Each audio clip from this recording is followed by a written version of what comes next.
Okay, welcome everybody, and thank you for tuning in. Today is May 29th, 2022, and this is the fortnightly live stream, where a group of us who are not quite not quite sure a god or a goddess exists. Can you convince us? The conversation today is hosted by the Politics Discord, and you can tune into them directly and join us on the stage if you have some arguments for us. That is at www.discord.gg/politics. And this is also live streaming on various YouTube channels, my own as well as JL Warren's. Thank you very much to everybody who's tuning in and joining us. We really appreciate everyone's interest and everyone being here. First, I'm just going to start with a few introductions because our panel usually includes more people, and today is Memorial Day in the U.S., so we suspect a number of people can't make it because of that, and there's some other reasons. But tomorrow's Memorial Day. Tomorrow is, sorry about that. So I got it mixed up. Thank you for correcting me. So tomorrow is Memorial Day in the U.S. We have a different day here in Canada, so that's why I'm not as familiar with it. I apologize. And thanks again for the correction. So tomorrow is Memorial Day. The panel usually features any number of us. I'll start off with describing TJump. He's an atheist philosopher who hosts conversations with professors, philosophers, and other academics about topics ranging from biology and physics to religion and morality, and so on. TJump's YouTube channel is at www.youtube.com/TJump. J-Mike is one of the co-hosts of the Talk Heathen show. Jefferson Spatchcock is an atheist inquisitor and intellectual who has a particular experience in analyzing and reviewing debates. Jefferson also has a YouTube channel. It is linked in the YouTube video description. It's one of those cryptic ones that's really too hard to read on over the air. Excuse me. J.L. Warren is an atheist activist, educator, and entertainer. He runs the Bridge the Divide YouTube channel, where he addresses irrational beliefs, the irrational behaviours that often follow, the social divides they create, and how those divides can be bridged with education, rationality, and reason. Bridge the Divide, J.L. Warren's YouTube channel, is at www.youtube.com/JL Warren, and that's spelled Warren. I'm Randolph Richardson. Exactly. Thank you. I'm Randolph Richardson. I'm an atheist from British Columbia, Canada. I'm the founding president of Canadian Atheists, and I'm an advocate for freedom, fair justice, and critical thinking.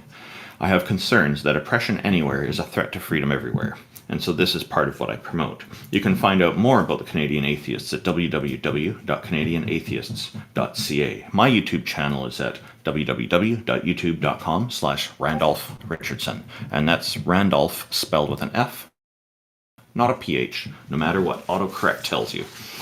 IX is a Tom and Boxes subscriber and former atheist community of Discord admin who enjoys long walks through evolutionary biology-inspired computer science, archaeological, economic, biblical criticism, and so on. Jack Burton is a self-described, middle-aged, college-educated nobody who drives the Pork Chop Express truck in his spare time. He's a deist and mostly non-committal to philosophical stances. He's the only deist we have on the panel. The rest of us are atheists. And Peter de Tucker is an atheist from the Netherlands who handles the production of various YouTube channels, including Aaron Roz, and generously contributes his professional artistic skills for free to atheists all around the world. Peter de Tucker's YouTube channel is www.youtube.com/gonna-go-for-it. King Xerxes is an atheist activist and political commentator who has extensive knowledge of the Holy Bible and the history surrounding it. And his YouTube channel is linked in the description of the YouTube video on my channel. Taco is the #1 Discord debater who has never lost a Discord debate in his life. He's also the organizer of this event, and he's here right on time. Thank you, Taco, for joining us and being here, and thank you to everybody who's joined us. It appears that we already have one person in the audience, but I don't know if anybody had any initial things you wanted to just mention before we started the program. No, I think we're good. I think we can jump into it. I think we're set. Okay, thank you, I think I Taco. should be a mod too, but that's just me. We're going to get started. Yeah. Okay. Yeah. Well, just send us a message outside. Taco. Yeah. Please go ahead and bring somebody up, unless you had something else to announce first. Oh, no. Thank you, everyone, for coming. I invited Playboy Clardy up. How's it going today? How's it going, Playboy? Yeah, it's going okay. Everything's going well. What you got for us today? Fair question. I've got, I think I can at least give this question a go. So, I think that a God most likely exists because, so generally in these sorts of conversations, a theist would try to provide evidence and they usually fail, but I think the only reasonable way to justify any proposition about a God existing is by essentially looking at what we know that actually does exist, like the universe, and trying to infer from the universe that that a God exists. So basically using the existence of the universe and some property of it to basically justify the proposition that God exists. So I'd say that the universe is a physical thing, and it's like constantly changing. It's expanding at fast and faster rates. So I think it's a justified proposition. If I was to say that physical things are contingent, or maybe it would be better for me to say physical things are always changing. And because they're always changing, then they can't be necessary. And maybe this is the first point in time in which someone might disagree with me.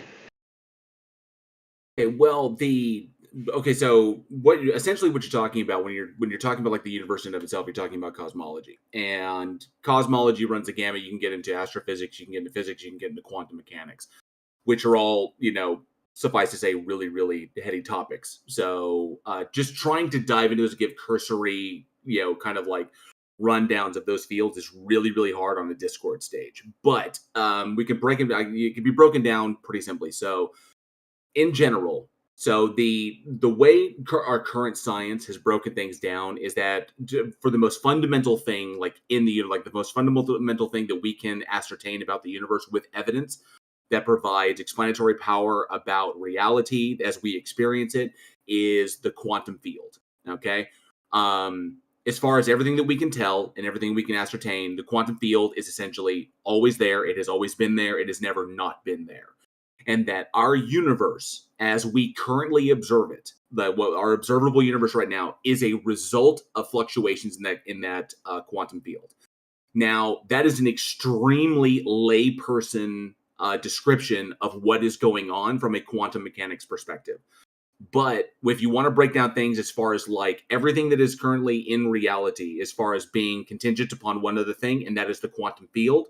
And the quantum field is not contingent on anything. It is always there. It will always be there, even at the heat death of the universe. Once thermal equilibrium is the quantum field will still be there, and may result in other universes, or there may be other universes as a result that are currently like next to ours if you want to go into those theories, but this gets really, really complicated. The important thing to look at is like, what can we derive from the evidence that we have at hand? And currently right now, what we have are a lot of competing hypotheses with one prevailing hypothesis as to where everything came from. We do know that the visibility of the universe began at what we call the Big Bang, which is kind of like a misnomer because the Big Bang wasn't an explosion, it was an expansion event. So that's where the visibility or the observability of our universe began. And when we talk about observability from the scientific perspective, what we mean is measurability. So we can measure back to a certain point, but beyond that, we can't measure any further because the numbers that's why we call it a singularity, because it's effectively, infinite. But things with like infinite mass can't really exist. So it's a mathematical extrapolation. So we can measure back to our earliest point of visibility where we become observable. And then there's the state of things before that. So the best analogy I can come up with this is what we have to play with. The universe in and of itself If you imagine okay, let me ask you this. Playboy, do you have a car? You own a car, right? No, I'm not. Do you drive? Oh yeah, sorry. Did you say do I own a car? Yeah, do you have a car? Yeah, yeah, yeah, yeah, Have yeah. you ever changed the oil in that car? No, I don't think I have. Have you ever added oil to your car? I think so, yeah. Okay, fantastic. So you know the funnel that you use when you're pouring oil into your car, right? Yep. Okay, so imagine that funnel on its side with one big wide end at one side and the small end, the egress point at the other end. You turn that on its Okay, side, yeah. you look at it. That's essentially the model of our universe. The big wide opening end is where we currently are. Okay, Yeah, and the yeah. little tiny end at the other side is where our visibility began, where our observability began. At Plankton. Exactly. So now before that, we have no idea. Legitimately, we don't know. There's a prevailing hypothesis. There's a lot of competing hypotheses. One of those competing hypotheses is deism. Is essentially deism that basically a sufficiently powerful enough entity kicked the football and everything, and then just pissed off with no evidence of its existence. Okay, so that's a hypothesis, but there's no determinations that can be made about that. So legitimately, the best thing, the most intellectually honest thing we can say is that we don't know. We don't have enough data to come to a conclusion as to what is legitimately there or the state of things before the visibility of our universe. Now, concluding that it must be some intelligence is very difficult, because it's very difficult to support. You can hypothesize that, but then to say that it is true, I didn't actually. you have to be able. I actually hadn't gone to that point actually. Well, yeah, but when you say that there's likely something behind it, like there's probably a god, you're talking about probability. And that means that you need something to like back that up. That means the best thing would be you need to be able to compare a universe created by a god and a universe not created by a god. That way you could tell the two things apart. So there's Not necessarily. I mean, okay, no, so absolutely necessarily, because in order to determine what a thing simplify is, we have to also determine what it is not. So this is a very, very important distinction that has to be made. The problem is we're playing with a sample size of one. We only have one universe that we can test and that we can observe and that we can make predictions off of and that we can derive models out of and models of itself. So we yeah, don't know I'm not what really a doing this by universe, testing. That's the only right? thing. But we don't know what a universe looks like that was made by a god.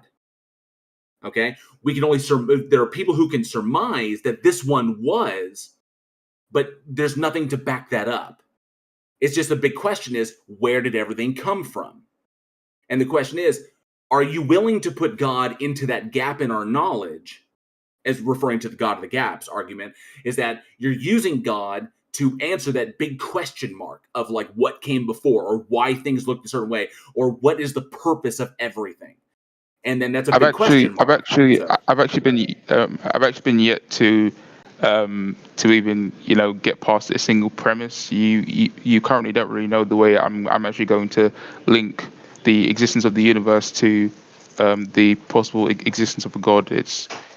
It's quite a leap to say that all of a sudden, because I'm trying to make an argument for God's existence, and off a single premise, that I'm immediately guilty of the God of the gaps fallacy. No, I'm saying that if you believe that there is, then you believe that there's evidence to support that belief. Then something has convinced you. In the middle of giving. Yeah, something has convinced you of that. But I'm telling you, I'm just saying that this is what you have to work with. So I understand that, yeah. Okay, so that's where I was going with it. That's the problem when you're bringing things up when you're talking about the universe and stuff like that. Is that because we often hear like comments about the questions about the universe, like where does it all come from, what came before, what is the purpose of everything, and then and this leads to God. Because I'll straight up tell you, there is no evidence to suggest that this intelligence exists. There's no data or evidence to conclude that this is a thing. It's a completely unfalsifiable hypothesis. That's currently up in the air because I was in the middle of giving an argument for it. The only real proposition that I've attached to the universe is that it's physical. So okay. I don't really see how that's really much of a problem so far. Well, yeah, sure, the universe is physical, but that doesn't get you anything beyond that, because we have no data about before the visibility of Yeah. the universe. So Yeah, making I an understand, assumption as but to what I came still before, had there's no more. data. Yeah, I understand, but I still had more. You can't just focus on one premise and say this, premise one doesn't get you to the conclusion, therefore it's false. There were more premises. No, I didn't say that it was false. I said that Okay. there's no data to support it. Well, if after I give this argument and we're able to realize that it's faulty, maybe then I guess you can say that. But currently, it is up in the air. Feel free, yeah, go ahead. Like I said, if you have Well, something to present that, as far as cosmology goes, or astrophysics or quantum mechanics, feel free. yeah. Well, I was really making claims about astrophysics or quantum physics or anything like that. I was just saying that the universe is a physical thing, and it's a physical thing that changes. That's pretty uncontroversial, no matter what field you're in. And from that, we can say that necessary things don't change. So the universe can't be necessary. How does that get you to a god? Well, because if the universe isn't necessary, then it has to be contingent, and this is contingent upon something. Well, the universe So is necessary for us to be here. yeah, okay, well, maybe that's the case. We can't say Right. that it is necessary, but surely we are here thanks to the existence of the universe, and whatever it's composed of allows us to exist on this planet. But all I'm saying is that given that the universe changes, it can't be necessary because necessary things don't change. So it has to be contingent. So we have to find out what is it contingent upon. What Then do we you do think a necessary means in philosophy? Can I'm you kind give of us curious. that explanation? I got a I'm very clarifying curious. question I want to clarify too. I'm very curious where you're getting this whole necessary things don't change, where like well, necessary things are immutable. That's odd. well, I said necessary things don't change because I'll give you an example. A triangle has the fact that a triangle has three sides is a necessary fact about a triangle. All triangles have three sides. So basically, in every possible world, a triangle would have three sides. This fact does not change. The laws of logic, assuming that they are necessary, which we generally have to do, wouldn't change. That they would be true in every single possible world.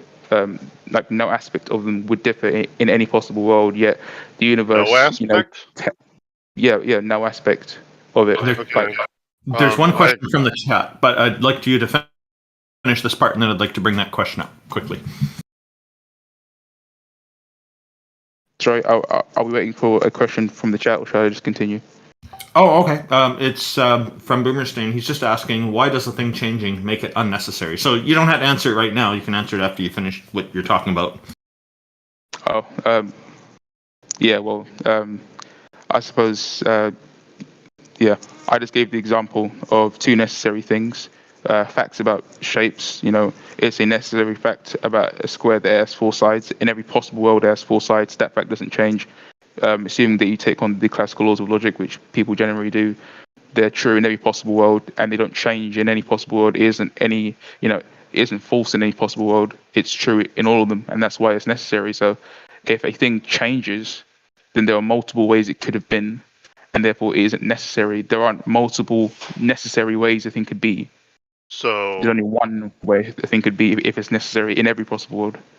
my contingent is, no, my existence is contingent upon my parents. My parents got old and they're gonna die. So it that's the whole necessary things don't change. Also, like the universe itself, is changing. The universe will eventually reach thermal equilibrium, and life will be impossible in this universe, and everything. All the matter will be sucked into the last black hole, and the last black hole will eventually evaporate. And yet I'm contingent on the universe existing for me to exist. So and then we've already driven this back. If you go back all the way, the quantum field. So the quantum field itself changes; it fluctuates. There's changes in the quantum field, and those changes result in what the prevailing hypothesis is, that those fluctuations result, and that fluctuation resulted in the visible universe that we have now. Necessary It's extremely layman's description of that, but fluctuations in the quantum field result in one of the resultants of that is our visible universe. So, but the quantum field is always there, always has been there, will always be there. We just happen to be one change along that chain. Go ahead, Taka. Yeah, I figured out what he's doing. So, necessary just means that it could not have failed to have been the case. And you're conflating that, like, I guess, energy or the universe or quantum fields or whatever you're looking at, and you're conflating with it could not have failed to being the case with changing through time. Like the universe changes states, it appears, given it's no longer in a singularity, and you're just conflating that. The singularity in that case would have been necessary because that would have been the initial state of the universe. Okay, well, if there was, the good thing about this argument is that it's quite a simple one. If something could have been a different way, for example, a proposition, it could be true or it could be false. Necessary propositions, like ones that are necessarily true, could not have been any other way. They're true in every possible world. If I was a necessary being, for example, if such a thing is possible, then every single aspect of me, every single proposition that you can make about me would not, its truth value, whether it was true or false, could not be any other way, no matter what. So when you apply that to the universe, could the universe have been different? Well, the universe was different. 1 second ago, the universe was different. The initial state of the universe, right? Whatever that initial state of the universe would have been necessary. Because now you're referencing metaphysical necessity, and metaphysical necessities from Wikipedia are necessary in the sense that the world could not have possibly been otherwise. And so you'd be looking at the initial state of the universe, but you're conflating the universe changing with it not being immutable. Well, immutable isn't even a necessary property. You're just making that up. I didn't use that word. I just said that. I know where you're going with it, though. Okay, well, if you can, Okay, well, if you can make a proposition about the universe, let's say the universe is, at some point was 10 meters wide, or maybe like 10 meters in diameter, assuming it's like some sort of circular thing. If you were to make that proposition at that point in time when it was 10 meters in circumference, then that would be true. But the universe could have been a different way, because in the next however many nanoseconds, it was far larger, and it keeps on getting larger. Even its rate of expansion keeps getting larger and larger at a greater and greater rate. It's changing constantly and exponentially. So it's clearly a contingent thing. I don't know why you're bringing in every possible world. We're talking about metaphysical necessity. Like, it had to have been the case that there was an initial state of the universe, and whatever that initial state of the universe was the necessary existence. Metaphysical. Why is that? Why is that? Definitions. Well, explain why the initial state of the universe must be necessary. Because it could not have failed to in any other way. So you've defined what a necessary thing is. You essentially could not have been failed to be the case. I'm sorry.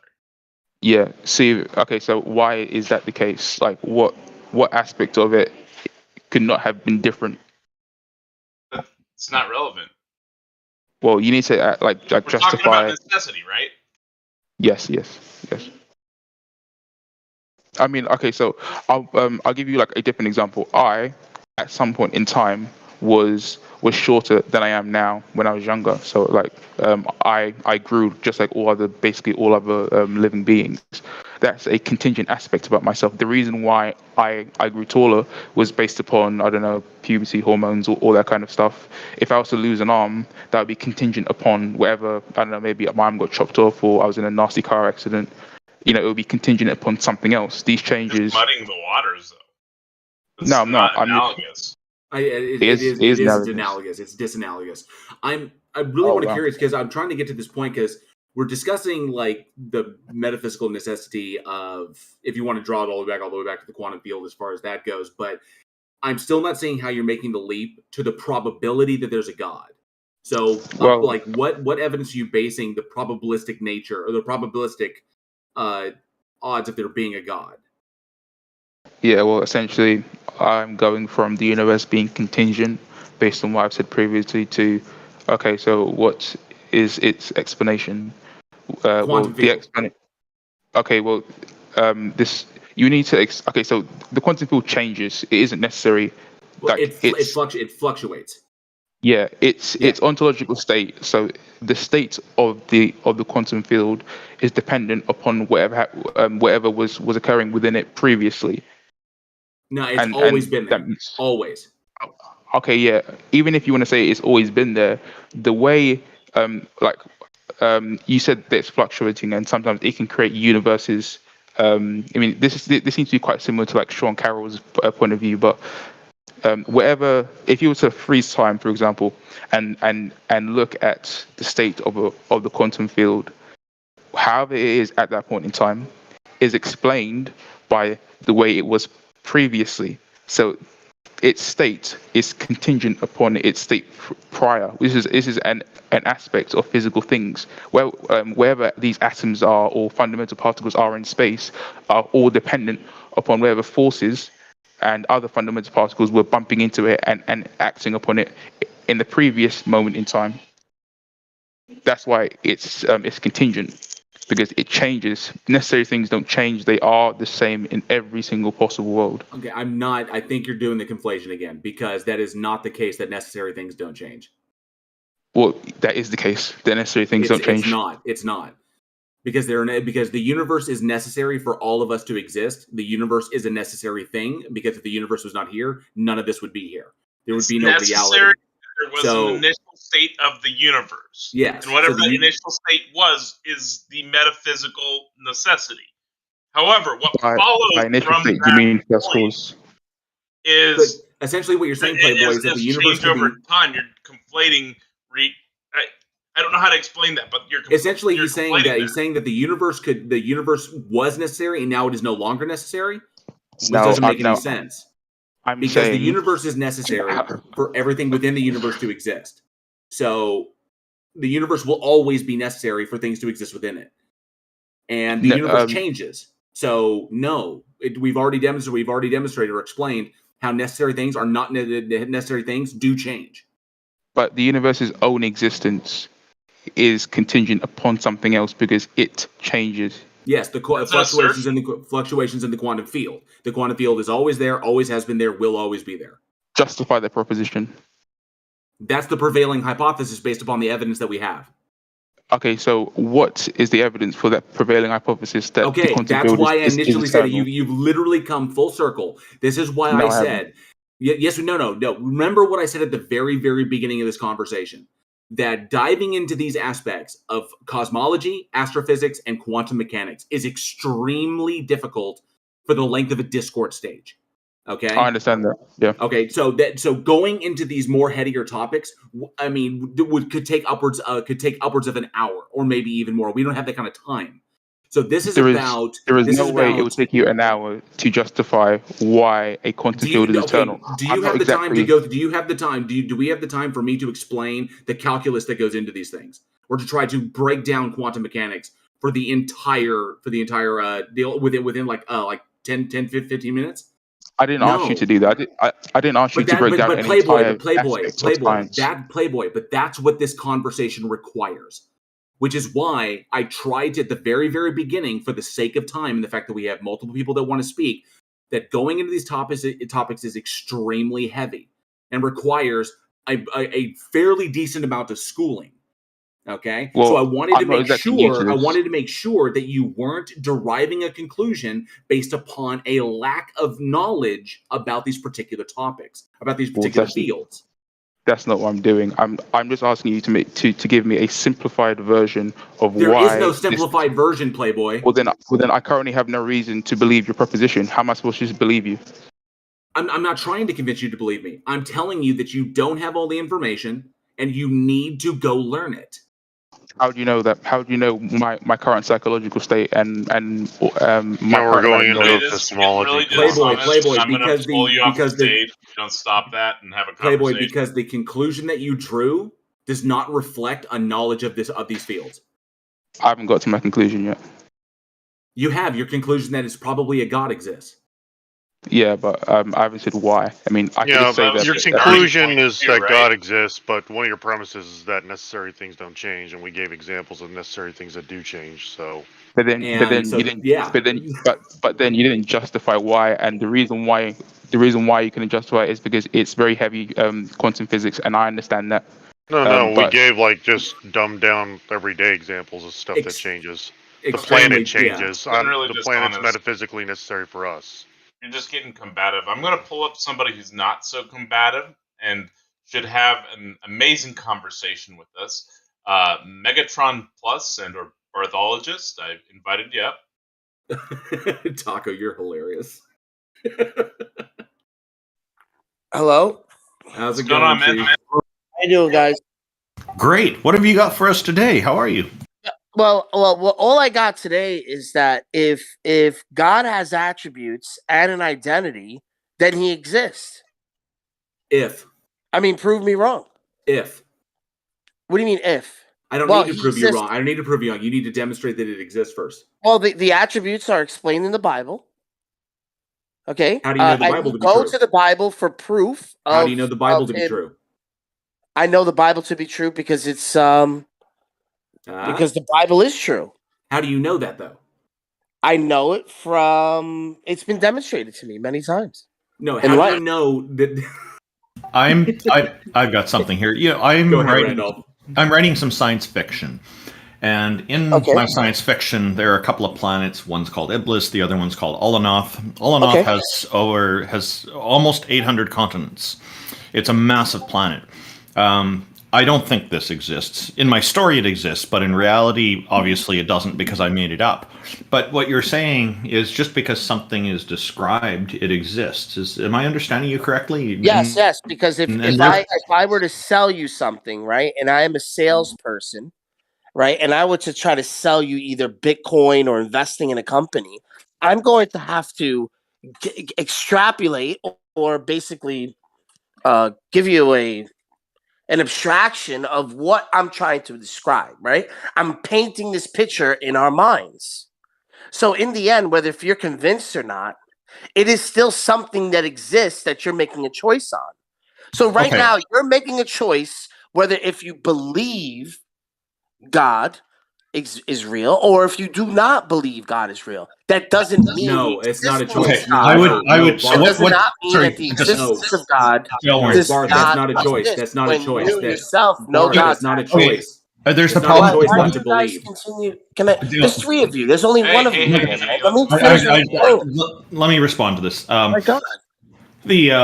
I think what's happening here is you're talking about something existing as an idea versus something existing as a real thing. So the idea describes the concept of what this thing is, like Planet Olanoth, which I would very much love to be a real thing because it's a lovely place in my story. But I don't think it's real. If you can convince me it's real and provide proof of this that matches reality, I'll be very happy, of course, and I think it would be helpful to all of humankind. But I don't want to give away too much of my story since it's not published yet. But the thing is, there's a difference here. Something can exist as an idea, as a concept, and that doesn't necessarily mean that it exists as something that's actually real. And I think what's happening here in J.L. Warren was just going to say is you seem to be conflating these two aspects. Yeah. So but now by your logic, Barth, can I respond? But Can I respond? Barth, by your logic, Yeah, let And me then I'm respond going to real quick. forget how to respond to what he just Barth, said. by cutting your me logic, off. by Why- your why logic, are you Harry doing that? Barth, by your logic, Harry Potter exists. That's fine. He does exist, and he's worth and the idea of Harry Potter and his books are worth billions of dollars. Is that not real? No, but Harry Potter doesn't exist No, in but reality. answer that question. No, the Answer the person question. Is the woman that made Harry Potter worth billions of dollars? Barth, it's irrelevant because Why is it irrelevant? I'm going to explain it to you. It's irrelevant because Harry Potter is not a person that exists in reality. The wizard, Harry Potter, does not exist in reality. So then how It's in a the fictional box story. office is he making millions if he doesn't exist in reality? How does that work? It's a story. It's a story that makes So millions. where do they collect money for this Harry Potter idea, and Harry Potter being like this great book that everyone bought? Where is that held in reality? It's a story. It's a fictional but where story. is Harry Potter at that moment when they're buying the book or they're going to see the movie? In their minds. Exactly. So does Harry Potter exist in order for them to buy the Harry Potter towel and party favors and all this other stuff? Do the party favors exist? Yes, but Harry Potter himself does do not the exist. costumes exist? And him as an actor exists. Barth, When we Daniel see him, Radcliffe. do you see Daniel Harry Radcliffe Potter? exists. No, Daniel Radcliffe exists. You see what you're doing now? You're explaining that this extrapolation, this idea is actually in the real world. Because you're because you're conflating a concept. It's not a concept anymore. It's not a concept. You just mentioned Harry Potter, and I'm explaining to you before you start over talking me. I'm explaining to you that this Harry Potter is a real thing in reality, just like how you're saying you're contradicting yourself. I'm telling you that Harry Potter is real in reality, and that kids do know about Harry Potter and his wand and all of his attributes. That's why he has the identity as being Harry Potter. It does not mean that Harry Potter or Hogwarts are things that exist in reality. And then where do they exist then? Because this person he is a gazillionaire because of this movie. So where in reality is this hidden place where only people outside of reality can go to Harry Potter and see that this person is external from reality? Where is that? The concepts are written in books and they exist in people's imagination. Okay, so is the book a physical thing? Is the movie a physical thing? Well, of course. The books are, but normal people like you and I that are driving down the street can see a Harry Potter, the next movie of Harry Potter, and it's a big billboard sign. Is the billboard sign real? Barth, are you like a Platonist? I'm asking you a question. Why can't you just answer the question? Barth, calm down, dude. Calm down. Are you like a Platon? Do you believe like Platonic objects exist? Why are you prevaricating? I'm not prevaricating. I'm trying to get to the conclusion. No, I'm trying to get to the conclusion. What about a law? The Bible is the best sold book. It is the best that's irrelevant. book, it's irrelevant. And everyone has this book. Everyone knows the story. Everyone knows the attributes of God. That's a valid point. That's a valid point, Bart. But also, McDonald's is the most popular restaurant on Earth. Okay, you're just mentioning something else that exists, and you're comparing it to God. So God does exist. No, Explain that to me. You're mentioning things that we know in the real world exist. Bart, by this logic, every religion is true. Yeah. Then what's wrong with that?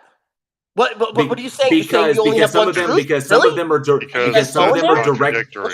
Because some of them are directly. Barth. Jail. It's cool. Listen, Barth, if they're all right, some of them are exclusionary, so they can't be right, as we're just violating basic logic at this point. Basic logic, and where do we get this basic logic from? We observe it throughout the universe, how things interact, and that's it. It's all descriptive. And we've observed a superposition, but that exists. Have we observed that? No, because then that violates the law of identity. The fact that we only see it in one position, it's not contradictory, right? But we know that the superposition is real and it exists, or doesn't it? So where is the superposition right now? Where is it? Do we know that it's real, or are we just saying that it is? I love it when you just pull No. You prevaricated and you opened up that door, so why can't I do it? So I wasn't prevaricating. I wasn't prevaricating. I was getting to the conclusion. You said something that had nothing to do with the conversation. You obviously think there is some sort of universal, like Harry Potter out there, that all Harry Potter where is Harry Potter right from. now, then? If Harry Potter doesn't exist, how did he make so much money? How did that woman that wrote the book? He believes in the look. Harry Potter exists in the hearts and minds of all the little children who love those stories. Okay. Thank you. Thank Just you. And like Harry babies Potter Where is didn't that? make Where money. is that in the Hearts and physical minds. Harry sense? Potter Where didn't is make that? money. J.K. Okay. Rowling made money. Okay, so in the physical sense, where is Harry Potter right now? There is no physical Harry Potter. So that does if I go to any sort of library or Barnes and Nobles, there is Legos of Sorry, Harry those are Potter. Legos. That's physical. They have costumes of Harry Potter. That's They're physical. Legos. They have books of Harry Potter. Come That's on, man. physical. Mark, He come can't be on. serious. He I mean, can't no, be. He's I'm got to be being for trolling real. us. Do you guys realize how ridiculous gotta be you a troll. sound, though? I'm being for real. We're How is ridiculous it you're because not. we don't think. Wait. We're ridiculous because we don't think a Lego statue of Harry Potter is Harry Potter. Or that a book Well, that has Harry Potter written who in gave it Harry is Potter Harry the Potter. identity for you to know that it is Harry Potter or not? Obviously, it has the identity of a Lego. No, and it you has know the identity of a Lego Is Harry square. Potter in the book? No, in the actual books, Harry Potter is he made out of Legos? Thank you. Do He's they- not, because then Okay. what would well give then- the identity of a Harry Potter Lego set? Well, I don't know because I was just guessing. I haven't read the No, books. I'm just I just asking assume you. he's not made So out what of is Legos the in identity that of a fictional Harry world. Potter Lego set? Let's go down this set then. But I'll use all your examples. I have no problem with this. What is it that makes a Harry Potter Lego set a Harry Potter Lego set? Do you know the attributes of a Lego set? No. I thought we were like arguing that what makes a Harry Potter Lego set not the actual Harry Potter. No. You can't, because you know the difference, because actually Harry Potter in the movie is not a Lego set. And that's the difference between the identity, because they have different attributes. Now, when you say God and you argue against this position and you take stories from the Bible, you're using proof from the Bible to refute the Bible. You realize how ridiculous that is. No, You're no, asking we're not. me It's for called an proof. internal No. critique. No, wait. That's just It's called an internal critique. So where is your worldview outside the internal critique? Can you explain that? Because you don't have a worldview outside the internal critique. Your argument is just the internal critique. You're not telling me what is your ultimate framework that constitutes all your truth claims. You never answer the question. So if your argument is just the internal critique, then you're just being 100% fallacious, because you're telling me that the Bible is not evidence of God, but yet you're pulling evidence from the Bible. I don't to claim that. disprove I'll say the Bible. No, I'll say like you How are you going present the to? Bible Why as do you see evidence. there's contradictory views within the Gospels? Barth, Look, are you going to let I will Where Jefferson? are you extrapolating that from? Are you extrapolating that from the Bible? I will grant that the Bible is evidence of God. That's fine. All right, so but then, the evidence has to be scrutinized. is the evidence that you use against God the evidence of God? I'm sorry, one more time. I was Is distracted. the evidence that you use against God evidence for God? Yeah, there's nothing wrong with that. We do that. No, I heard I'll even you. lower my voice. That's I'll even completely say fine. it in my it would be library I heard the voice. claim. Definitionally, it would be evidence that against actually- God you're posing. Okay, so now, evidence cuts both when you ways. find a If- contradiction in the Bible, where do you get that information from? The Bible. Thank you. Are you using the Bible as proof? No. For your claim? I'm Just criticizing answer the the evidence. question. I'm Are you criticizing using the the evidence. Bible for the claim that you're making? Are you using that as evidence? Yes, I'm using it as Thank you. evidence. So there is evidence for God in the Bible. What is the No. problem? No, you're where wrong. is the using it screen? to No, And you this is guys fine, come this is here fine, every this is just- weekend and say the same shit all the Jack, time. come on, don't indulge this. Don't No, indulge this is fine. this. No, JL Barth, Warren. You're just gonna run away now. I'm not Look at running it away. this I'm way. right here, No, Of course dude. you are. I'm He's going in to give you an another room. analogy. Listen.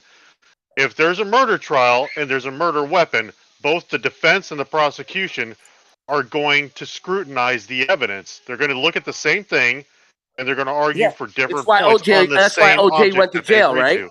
That's why OJ went to jail. So, You're just it's proving my funny. point It's funny for how me. evidence works all You're the time, proving right? my point for me. No, The you're evidence will proving cut my both point. ways. You're The proving evidence, my like point. OJ's knife, will cut both ways. Thank you. Oh, I'll but see the glove myself didn't out. work. But the glove didn't work. Glove And the worked fine. theatrics of it didn't work. That's what an atheist does. The theatrics worked. He And this didn't is what get you're doing right convicted. now, the theatrics. This is the theatrics of it. You're using evidence against evidence and saying it's not evidence. It is evidence. I'm You saying realize it how is evidence. ridiculous that sounds, right? I don't claim that. I say it is evidence, but evidence cuts both ways. Okay, so you're saying that that the Bible is evidence for God, and your argument today on the stage is give me evidence for God. You realize how fucking ridiculous that sounds, right? I don't mean to curse No, at you, mine. Jack. Well, he said it You was know I love evidence you, Jack. against the God. I'm not I love cursing you, at brother. you, Jack. Don't worry, I'm just buddy. No, I cursing. get it. No, I know. No, you're a passionate guy, and all the power to you. But yeah, evidence cuts both ways. So when you bring the evidence, all you're basically giving us is more ammunition for us to criticize. Yeah, and you're using the evidence that I give you as evidence against me. You do realize how redundant that It is, doesn't right? mean that your God exists. So then what does exist? Then what is your ultimate framework that constitutes all your truth claims? Because I'm going to make a claim and I'm going to tell you that it is God.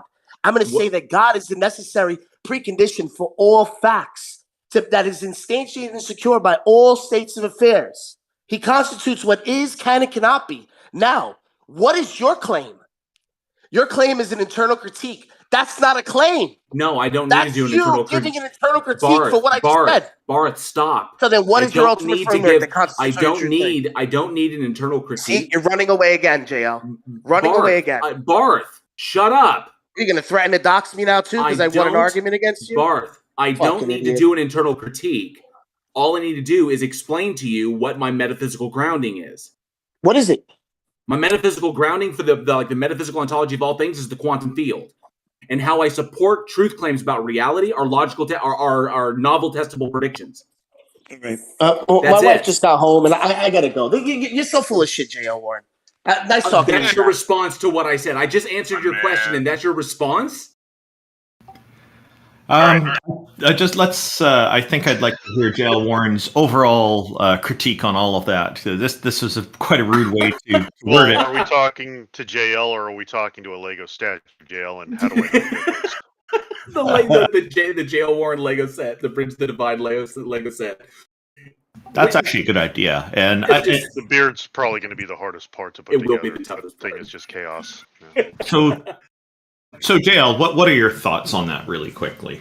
So I don't. So Barth was going like full Darth on that one. Essentially, is what he was doing. He's like, "What is your he defines God in a particular Darth Dawkins, way." you're referring to, right? Yes, I'm referring to Darth Dawkins. And so essentially, for God, for him, is the way he defines it is the metaphysical ontology of all things, and therefore, because he's defined it in a certain way, therefore it must exist. And he was using things that we were bringing up, trying to use them against us, like abstract concepts, things that are in the imagination. Like Harry Potter is an imaginary character, and it doesn't exist in reality. It exists as a concept in people's imagination. And that he was saying that because the Bible essentially works kind of the same way, where God is a concept within the Bible, and it has these particular attributes, and it exists as a concept in people's minds, that therefore it exists in reality in some way. And like Jack was trying to pull off, it's like, no. And when we do internal critiques of the Bible, we're simply saying we're going to assume assume the premises are true. Let's look for logical contradictions. And that's what we find, and that's why, like Jack said, evidence is a double-edged sword. Is that like the OJ knife cuts both ways? Is that we can say, okay, so if this is true and this is true, then there should be no logical contradiction in that. But there are logical contradictions, especially when you take into account the attributes that are derived from the Bible about God. The biggest one of this is that if the Bible is the breathed or the inspired word of God, and those attributes are essentially God describing himself to humans through the Bible. So God inspires the Bible. We derive attributes of God from the Bible. So therefore, that's God telling us about himself. But then we find that those attributes are logically contradictory. Logical contradictions can't exist. A equals A is not equal to not A. But when there are logical contradictions, we realize that these cannot exist because logic is true and all, the classical logic is true in all possible worlds. And this is the evidence we use against the this thing existing. It doesn't say straight out that God flat out does not exist. What it says that the version of God presented in the Bible does not exist because it's logically contradictory. Proving the Bible, but this is one thing that he gets wrong. This is my final point on this. This is one thing that Barth gets wrong. The Bible, the truth of the Bible, and the existence of God, God, if you want to call it God, or if you want to call it just deity or like deism or whatever. These are two mutually exclusive things. Disproving the Bible, proving the Bible to be flat out false, does not mean that God does not exist. Okay? So attacking the Bible is just attacking the Bible. Attacking God is something completely different.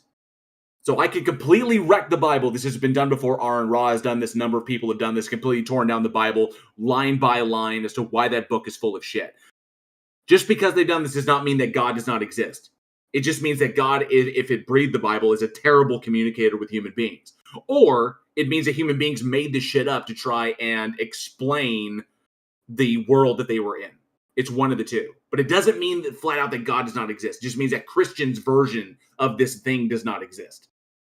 So that's the problem Darth has got, that Barth, sorry, I called him Darth, that Barth has with it. He can't get this out of his head, that the two of these things are like bound together in some way, which is really, really weird.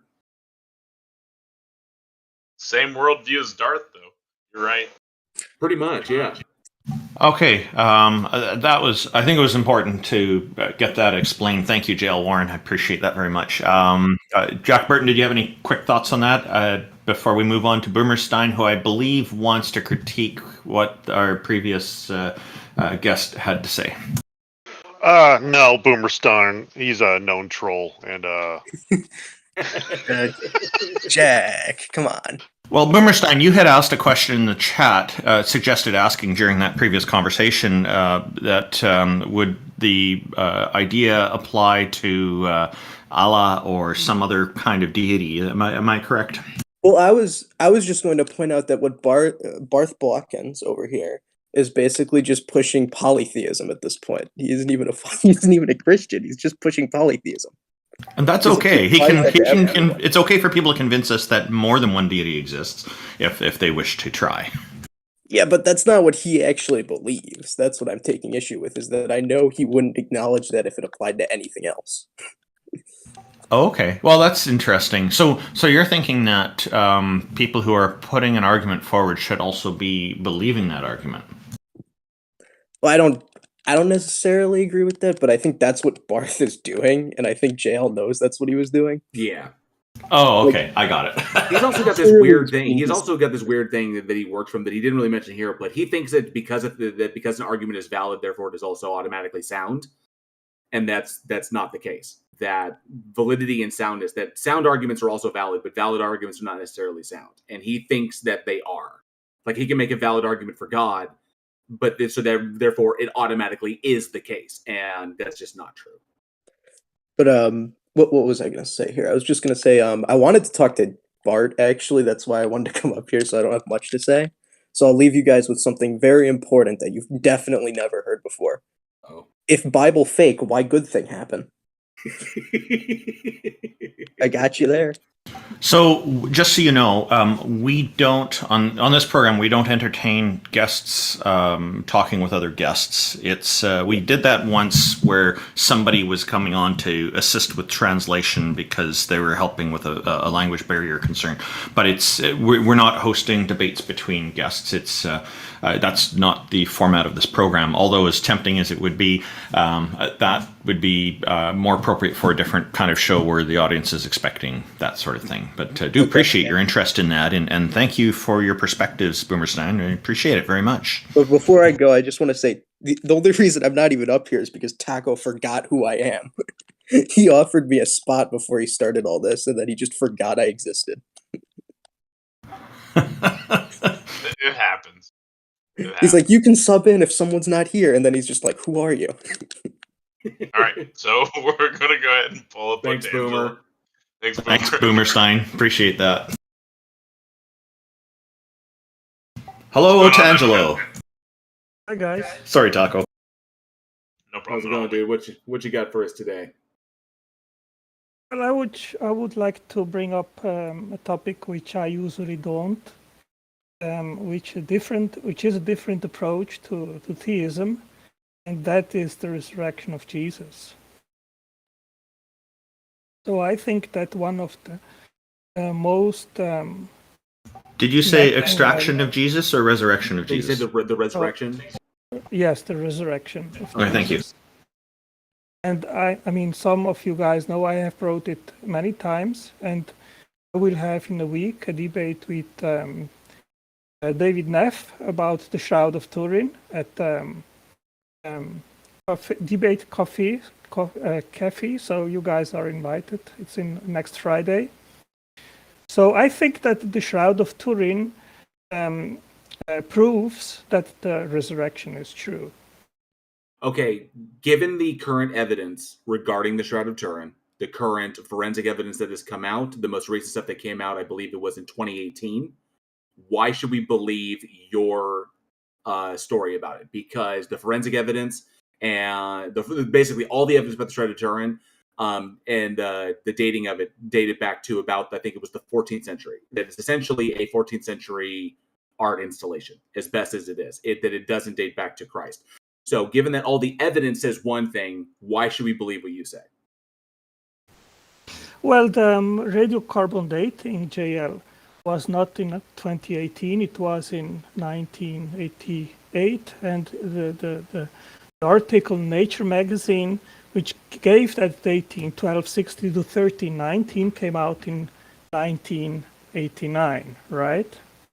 Yes, but that's true. But the forensic report was done, I believe, in either 2017 or 2018, where the forensic analysis of it, resulted that this thing is not real. What forensic evidence are you talking about? Give me 1 second. I have the article here.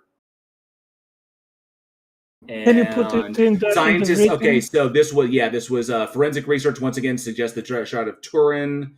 I actually want to find the actual scholarly article, but the basics of it is that forensic scientists have once again, this was in 2018, July 17th, 2018, when this hit the wire. Was forensic scientists have once again concluded that the Shroud of Turin, supposedly the burial cloth of Jesus, was wrapped in after his crucifixion, was artificially created. So scientists use blood pattern analysis research techniques to study stains on the shroud, concluding that they are inconsistent with a single position.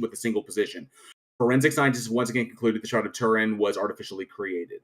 I want to find the actual article instead of the reporting on it, because I want the legitimate article. So I'll find the link and I'll put it up. But the forensic analysis in 2018 combined with the actual dating of the shroud both conclude that it doesn't date back to Christ. Now, the reason that the dating of the shroud was only done that once is because the individuals that maintain possession of the shroud will not allow it to be dated again. That they've resisted further attempts to date it again. It's we would like to date it again to get more information, but they won't allow that anymore. So then they brought the forensic analysis in, and forensics have legitimately debunked that a person was ever wrapped in that thing, that it was artificially created. So given the current evidence, why should we believe your story? Okay, I can give you the paper. I can put it here in the side chat. I'll put it in Heat and Hangout. Is that okay? And yeah, that's okay. Okay, and the paper is from Matteo Borrini and Luigi Garlaschelli. It says a BPA approach to the Shroud of Turin. Okay, and I'm sorry to interrupt. Is that the paper from 1989? No, the 1989 paper is about the radiocarbon dating, which was made by three laboratories. So one in Zurich, the other in Arizona, Phoenix, and the other I forgot now. And they came up with that dating. Now, this paper, which JL is mentioning, it doesn't actually relate to radiocarbon dating. It relates to the blood strains on the shroud. And they claim that the direction of these blood strains supposedly disproved the shroud. Okay? So this is a very, very weak line of argumentation. It doesn't say anything in regards of the age of the shroud. Okay, it just says about the position of the position of the blood strains, and it doesn't actually disprove. I've linked the scholarly article. Let me jump to that and make sure I went through. Yep, the onlinelibrary.wiley.com. I've linked the DOI in the Heathen Hangout. So I've linked it there so that everybody can see it. But that is the refutation of it, that no one was ever wrapped in, that this was deliberately created, but it was never used as a burial shroud. This is essentially is, to put it very glibly, a 14th century art installation is what it is. Yeah, as I said previously, JL, the blood strains, the direction of those doesn't disprove or prove anything in regards of the age of the shroud. It proves that no one was ever wrapped in that shroud. Okay, that a physical human body was never wrapped in it. And the combined with the evidence of the dating of it, which dates back, because the thing didn't even pop up until around 1390, is when it first showed up in France. That's when the shroud was first documented as having existed, was in France, and I think it was like 13. It was like right before the 1400s. So it didn't show up until the late 1300s, which is the 14th century, and that when it was finally dated, and now they won't allow it to be dated again, which is also problematic, because as our technology improves and it becomes more accurate, they should allow us to date it again to get a more accurate sampling, just in case the previous test may have been compromised or weak again. But the problem is they won't allow that to happen anymore. They won't allow further dating tests to be done. And that's because whenever you do that, you have to take samples from the actual shroud. And so I can understand that they don't want it to be overly damaged, but that's also problematic, is because they won't let it be tested again. But they allowed forensic analysis to be done because it doesn't technically damage the shroud itself. And those forensic examinations determine two things. One, it was never used to wrap a human body.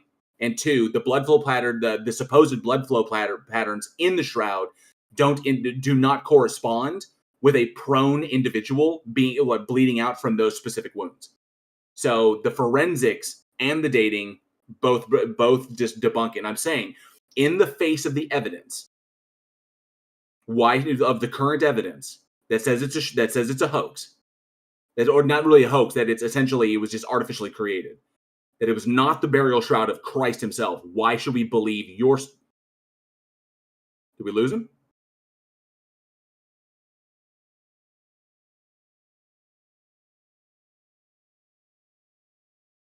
Let's see if he puts his hand back up. I think we could probably move on to the next guest.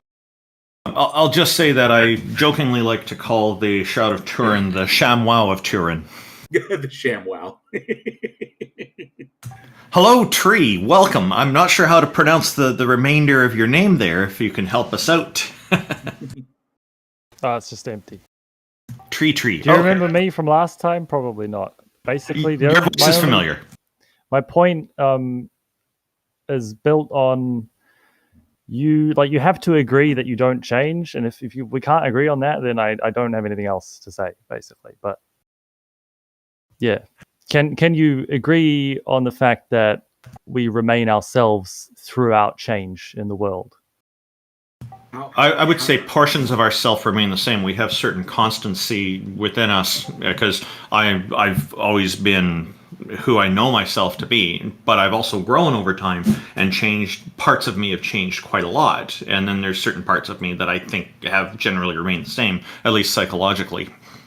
And technically, given, if you're talking physically, we have essentially a new skeleton every 7 or so years. We have, your cells replenish, so we do change. Physically, psychologically, emotionally. We love things, we stop loving things. We believe things, we stop believing things. Our body physically replenishes itself. Our cells are replenished. You can list things as long as you want, but it's just it's not relevant to what I'm trying to say, right? Well, how do you, I was going to say, how do you mean change? Change, you're describing things that change, and I'm trying to point at you, which remains yourself and doesn't change. And then I know there are figures of speech that say, oh, I behave this way, I behave that way, I act this way, but without confusing you, yourself, with the way you behave or the way you look or whatever, can you just focus on that fact that you're persistent throughout change? And that is you. my identity, or no, like or you, like without attaching wouldn't that be it. my identity? Without attaching it to any idea or form or understanding you have of anything, just you, right? Can you do that? You is very nebulous. Yes. I'm trying to understand what you mean by you. But if I said that, you would think I'm the insane. Like, because if No, I no, said I you- was do a you- spirit, you would just do be you- like, no. No, Right? do you mean like the full context of what makes me? That would include the physical and the conscious, or are you talking about just the consciousness, or what are you talking about? Just you, without the physical things, right? Because they change. So that and would you be remain yourself. that would be my identity. Okay, if right? you want to call it that, yeah. Let's Well, call it that. Just saying you are you is very nebulous, because you could encompass a lot of things. Because Everything. my body is not the same as Jack Burton's, who's not the same as Randolph's, not the same as Taco's, not the same Right. as yours. But technically, we encompass everything, right? Yeah, this arrangement of molecules, or this particular arrangement of atoms, is not the same as others. Yes. Okay, But you touched on something important there, that we encompass everything, right?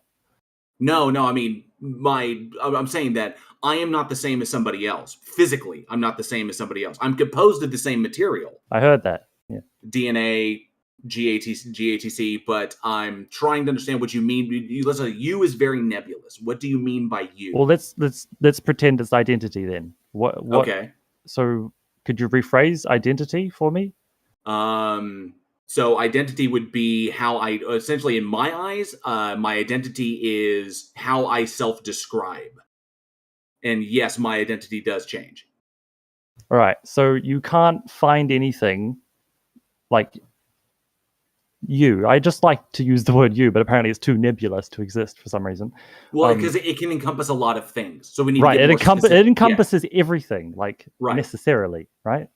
Well, it because encompasses you are everything fundamental. About, it encompasses everything about me. No, About any being, right? You need a being. It's fundamental to anything happening, right? Okay. Yeah. But it still changes. All of it changes. No. None of it is change. static. Things change. Everything Yes, changes. Yes. Yes. Okay. Yes. So everything changes, right? Okay. But you're not one of those things. Sure, I am. No. Sure, I am. You break No, me you're down to not. my constituent. You break me down to my constituent parts. It's the exact same as every other human being broken down to their constituent parts. Yeah, but this is an avatar, a body, right? I can remove limbs. You're still there. I can still So you're talk talking to you. about the soul. Right, that's a better word. Soul, spirit. Okay, yes, fantastic. better words. What is your evidence that a soul exists? There can't be evidence, because evidence is a physical thing. So you're saying that the soul. There are there's lines way of to- thinking. There are ways of interpreting it, which make sense to some people, right? So it's subjective. Like, it's not provable by any means. So Right? why would I believe in it? It's up to you. It's open to interpretation. It's anyone's guess. So if I don't change, then I can't physically move. No, you can physically move. When I'm saying you don't change, I'm specifically talking about you remaining yourself. I'm not talking about anything physical or how things happen. Brain cells don't last forever. If some of my brain cells die, To I'm repeat not the same myself, person I'm anymore. not talking about anything that happens. I'm talking about you remaining yourself. Right? But Existing. I won't. At the time of death, I won't exist Right. anymore. That's something happening. That's not existing. But I will cease to exist. There is a point where my existence ceases. You're stuck on imagining something happening, and I'm trying to tell you, no, existing, right, as a permanent idea, not a temporary wave or something happening. No, like existing, like fundamental. There is something. Like, Okay. yeah. So can you believe in something? Yeah. Can you? What do you? Of course, I can believe in things, but my personal beliefs will die with me. Okay. Like when What's my your body belief? quits this world and my brain starts working, like all of the little personal things that go along with me, that those go with that. They cease to exist.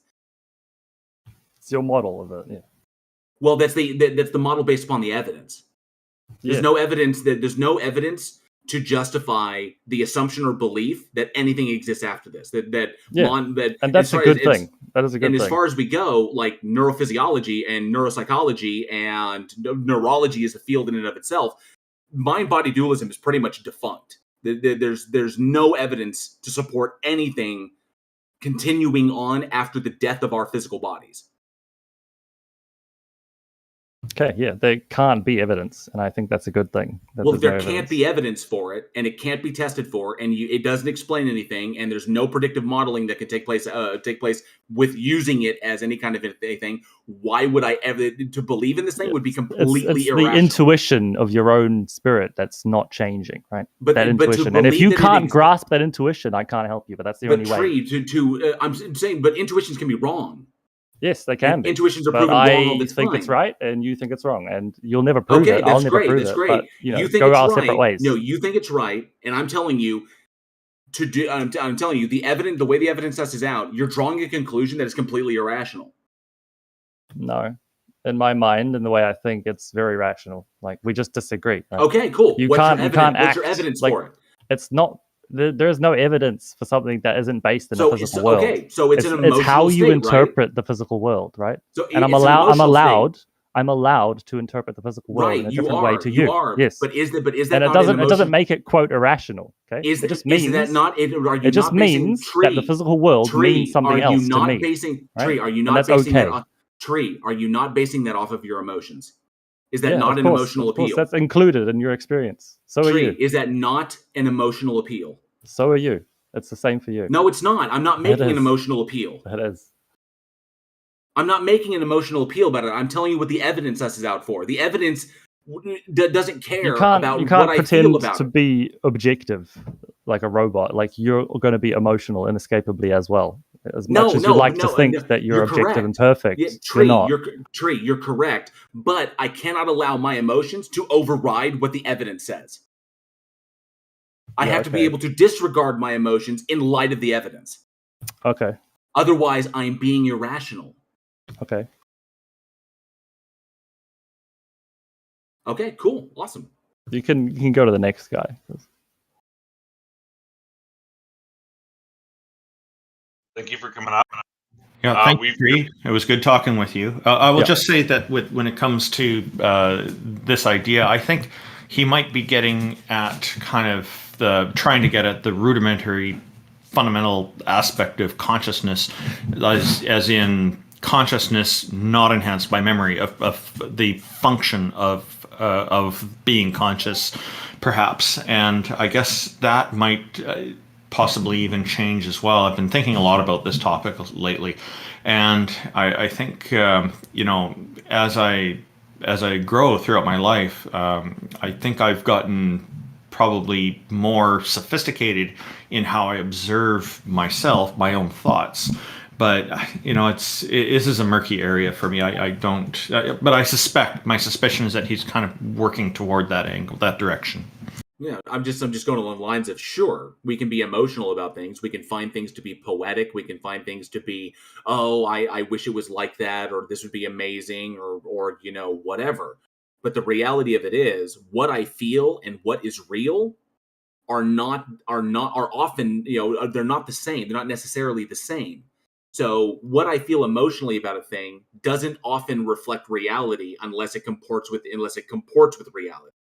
This is how people can become obsessed with other people, like in relationships. Like, oh, I love them so much and they love me. They just don't realize it, or I haven't proven it to them. It's like, no, the reality is that other person doesn't love you. And you are upset, and that other person is obsessed. So no, that's why we don't base these things upon how we feel. And basing upon how you feel is deeply irrational, because it's highly subjective to you and your experience, and it only conforms to their personal experience or their personal desires. But I'm sorry, the universe doesn't work that way. And you have to be able to divest yourself from that emotional involvement in order to ascertain what, like I always ask, what is more important? What is true, or what you want to be true? And it's more important for me, it's what is true. And sometimes what is true isn't what you hope to be true. I hope to win the lottery one day. The reality of it is, I have not yet, and I probably never will. So I'm in the same boat there. Exactly. And for memory, changes all the time. This has been shown scientifically. Every time we recall memories, there can be slight changes to our memory as well, just because of the way things work, you know. So our life experience changes all the time, and this is really, I think, a really difficult concept he's bringing up. But in the meantime, I see that Chad King is here. Thank you for bringing up Taco. Chad King, what have you got for us today? Plenty. But just to opine on the last matter, because I think it is a very good matter, it also is true that just because we don't want things to be true, it also doesn't mean that they're not true, right? So in the same token that things that we want to be true may not necessarily be true, the things that we don't want to be true are also not necessarily untrue. Does that follow? I agree. Yeah. So long as what you keep in mind is that you want to know as many true things as possible and reject as many false things as possible, regardless of how you feel. So your emotions shouldn't factor into it, is what I'm trying to say. Yep. I also agree. Yeah. Whether you want them to be true or you don't want them to be true, the things that are true are true. But that's a whole epistemological question about what we know to be true and what we don't know to be true, and that's a whole how we know things to be true, and that's a whole different can of worms. One that I didn't come here today to, but I did come today. It gets into like philosophy of truth and like correspondence, pragmatic, so on and so forth. Yeah, I get what you're saying. I hate philosophy. So a simple question for a simple answer for a simple question. I did promise I wouldn't be here long. The question is simple today. Sometimes it's much more complex. Does a goddess or a god exist? Simple answer, yes, a god exists. Cool. Evidence? Didn't say that in the question didn't ask for evidence. It just asked if a god exists. And my simple answer is yes, a god does exist. Thank you so much. Alhamdulillah, God exists. Yes. Ages convince us gods exist. Yeah, is that a subtitle? The event that it's tied no, to. Technically, the title of it is "Convince Us Gods Exist," and then down the subtitle would be "Does a god or goddess or god exist?" So, mine it's in the opposite order. Mine shows "Does a god, goddess or god exist?" So that's why you said "Convince us." You said yes, it does. So our response would be okay, evidence. Yeah, what I'll say in response to what you said, Chad King. Hey, what I'll say in response to you is that I'm not convinced, but you're free to believe that. So, do you have something to convince us? Well, that's an interesting question, and I want to turn this around just a little bit, not in the sense that I think this is a question that you have to answer, but just for a little bit. What would be sufficient evidence for you that a God exists? Okay, so for me, I've been asked this before by Christians mainly. So my response to the Christians, because their God has a whole bunch of omni properties. There's omniscience, which is knowing everything. There's omnipotence, having the ability to do anything, full power, all powerful. There's their God is omnichronological and can go anywhere in time can go forward and back in time just as easily as we walk across the street. And they, as most people do. So I suggested to them that for a fortnight, for 2 weeks, there's that fortnight word again, what would convince me is if their God granted me omniscience and omnipotence, just those two properties for the period of 2 weeks, so that I could do some experiments and see for myself that this is all real. And that's one thing that would convince me for sure. And a lot of people have told me that would be very convincing for them as well. So that would be an example. One of the most common response I get from that is an attempt to negotiate the amount of time I'm asking for, which I find interesting because I was not expecting that to be the kind of response I would get. But the majority of responses are that. They're saying, I would only need a fraction of a second. I'm thinking, what's the difference? A fraction of a second or 2 weeks? What's the difference to you? But that seems to become an important factor. But what are your thoughts on my criteria? Oh, let's just move to the next person on the panel, and then we'll see. Hang on a second. Did he asked you for a response? Yeah. No, I'll give him one. I just want to ask you as well, JL. What you're on the panel as well. Okay. What would be sufficient evidence for you? So it's okay. So this is a very, on its face, it's not a difficult question, but it actually is a difficult question because answering one question usually only leads to more questions. Okay, so that the point at which I'm convinced is difficult. So if it's just about what, am I convinced? If we're talking about like a god, like a standard, like generic deity, sufficiently powerful enough entity, I guess the best evidence that would probably convince me that this thing exists is this thing showing up. Would be it. Like that's just your generic deity, the thing that Jack Burton believes in. Can you unpack that a little bit? So a hypothesis for like the universe is that everything was kicked off by a sufficiently powerful enough entity that then pissed off and left no evidence of its existence. But that's just like standard garden variety deism. It started everything and it doesn't interact with us. It doesn't do anything. It doesn't inspire anything. It kicked off everything and then it went away to go do something somewhere else. Okay, so that's just like garden variety deism. Now I can't prove that this thing doesn't exist. I can't prove that it does exist. There's no evidence for it. So the best evidence to convince me that this thing exists would be for this thing to show up. Now, when the Christian God, if you're talking about the Christian God, if you're talking about the Muslim God, that becomes more problematic because there are entailments to this thing that demand more questions beyond just does it exist as it is. Because just because a powerful thing shows up and says, I am God, look at my power, it doesn't mean it technically is God, right? So imagine a super powerful entity showed up and said, I am Yahweh. Okay, great. Well, how do we know you're Yahweh and you're not? How do we know you're actually Yahweh from the Bible, or you are some super powerful entity claiming you're Yahweh? For example, what does the best example I can give this for all the Star Trek fans out there? What does God? What would it take for you to know? What would it take for you to know? For all the Star Trek fans out there, I'm saying, what does God need with a starship? Is the whole point. So there are entailments to God that are problematic. So one question really leads to the next one. So could I be convinced that a standard deity exists out there? Sure, if it showed up. Could I be convinced that the Christian God itself, with all of its attributes, exists? Probably not. Hang on. Because its attributes are logically Joe, hang on. Let me just... I didn't expect to ask a follow-up question, actually, but your answer is just a little bit vague. What would it take for you to know that whatever it is that shows up is in fact God? Well, I mean, when you say God, are you talking about like the Christian God? Are you talking about the Muslim version? It doesn't. What would it take? Matter.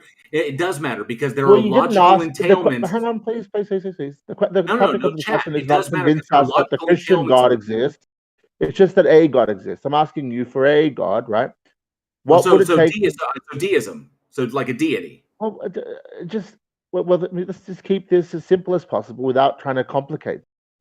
How would you know? JL, I'm asking a simple question. It's not a complex question. No, it actually is a complex question. It's not a complex. How would you know that it's God? Is the question. Okay. So hang on a sec. This is the problem. This is where you're missing. When you say God, I need to know what you're entailing. Are you entailing Zeus? Are you entailing Ra? Are you entailing Vishnu? Are you entailing Ganesha? Assuming there is... Okay, let's assume then, for the sake of making this simple for you, there is but one God. Okay. Right? There's just one God. And it's a sufficiently powerful God with some of the characteristics that, sort of are common in like the Abrahamic themes, like, omniscient, omnipotent, etc. How do you know that which you see is God? Okay, so like I said, if it was just a standard generic deity, like it's deism. Not. Okay, if you're talking about the Abrahamic God, I don't know that anything could convince me that was the God of the Bible, because just because it shows up and says, "Hey, I'm here," doesn't necessarily mean it's the God of the Bible. Okay, if I'm being intellectually honest about the whole situation, just because some super powerful thing shows up and says, "Ha, I'm the most super powerful thing you've ever seen," doesn't mean that it's the Abrahamic God. It just means that it's a super powerful thing claiming it's the Abrahamic God. Okay. There's one more person on the panel. But I will say this. Hang on, Chad. This is important. I will conclude it with this.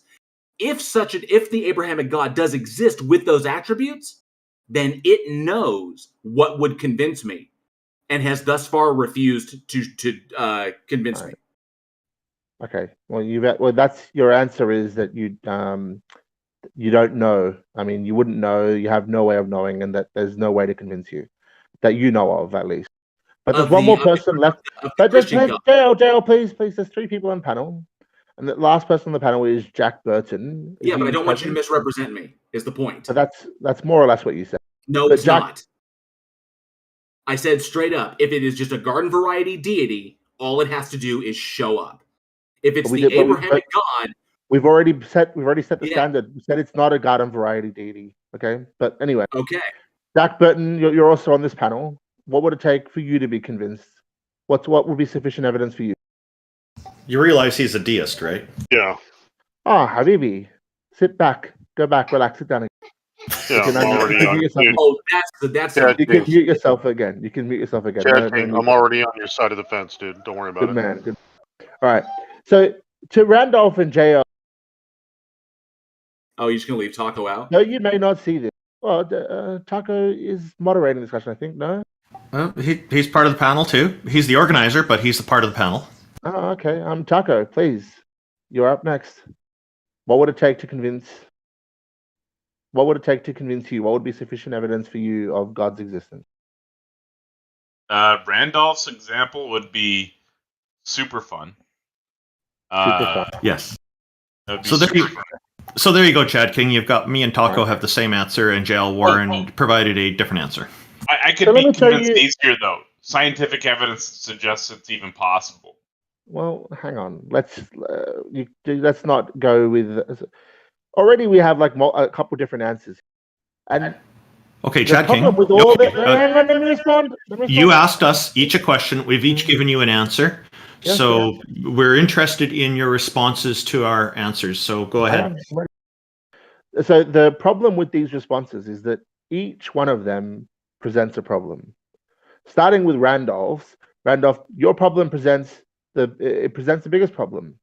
Number one, that you, as a finite material being, are capable of omniscience and omnipotence, that you have the capacity for it. And simply, it doesn't stand to reason that you can, or that you could. So you've set an unreasonable standard. And JL was clear. I'm going to respond. Let me finish. You can respond after okay. that. I heard all of you before I started speaking. And JL was forthright. He said no such evidence would be sufficient. No such evidence would be sufficient because he would never truly know or be convinced of the existence of God. No, that's so not, why that's do you buffoons? Why do you buffoons come here? Chad, that's not what I said. Chad, okay, you are misrepresenting. You can respond when I'm done. You are misrepresenting what I said. I never said that there was no evidence that would ever convince me. I didn't say that I could never be convinced. I probably could be convinced, but it would be very, very, very difficult to convince me that the Abrahamic God exists. Because the challenge would be upon the entity showing up to prove what it is, and not just some entity masquerading as the Abrahamic God. See, the problem is, just because a thing exists doesn't mean it entails all the things that supposedly come along with it. That's the problem. This is why this is a more complex question than you like. Okay? Now, I probably could be convinced, given enough evidence. I would then believe that the Abrahamic God exists. But it would take a lot. I don't know how much it would take, but it may take a lot. But I will tell you this. If the thing does exist and has those attributes, then it does know what would convince me and has thus far refused to give it. All right, and you're not going to call people buffoons up here. Come on, dude. Have a conversation. I'm unmuting you. Okay, I'm going to quickly respond to what he was saying about me since he's disappeared.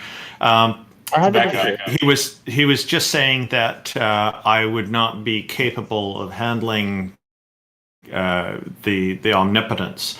So that's the reason why I put in my criteria omniscience and omnipotence, so that would make it possible for me to handle the omnipotence in a manner that was non-destructive and not irresponsible. Omniscience would be required to handle omnipotence correctly. That's why the two need to go together. All right. So again, as I was saying, the standards that you guys have set are impossible. They're impossible to meet. They're impossible to meet because, as far as we know, as a physical being in the material world, both omniscience and omnipotence. You lack the capacity for both of those things, Randolph, because you are Okay, a so physical I being. just explained why. Let me And finish. the Bible states that all things are possible with God. So now This you're is not a saying discussion. that God could not make that happen. God could not arrange that. So now what you're doing is you're criticizing the Christian God and how it's described in the Bible. I expect that you engage honestly in this discussion, and that means that you listen to the participants that you bring up.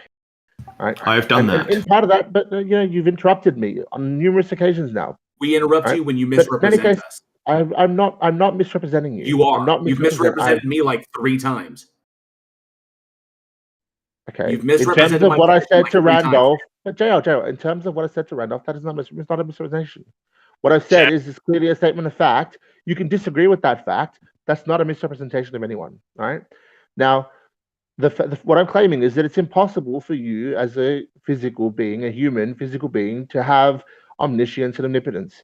And in JL's case, the standard that he set is also unreasonable because no evidence would be sufficient. Because what he says, well, an omniscient, omnipotent God would know what would be sufficient evidence for me. Right?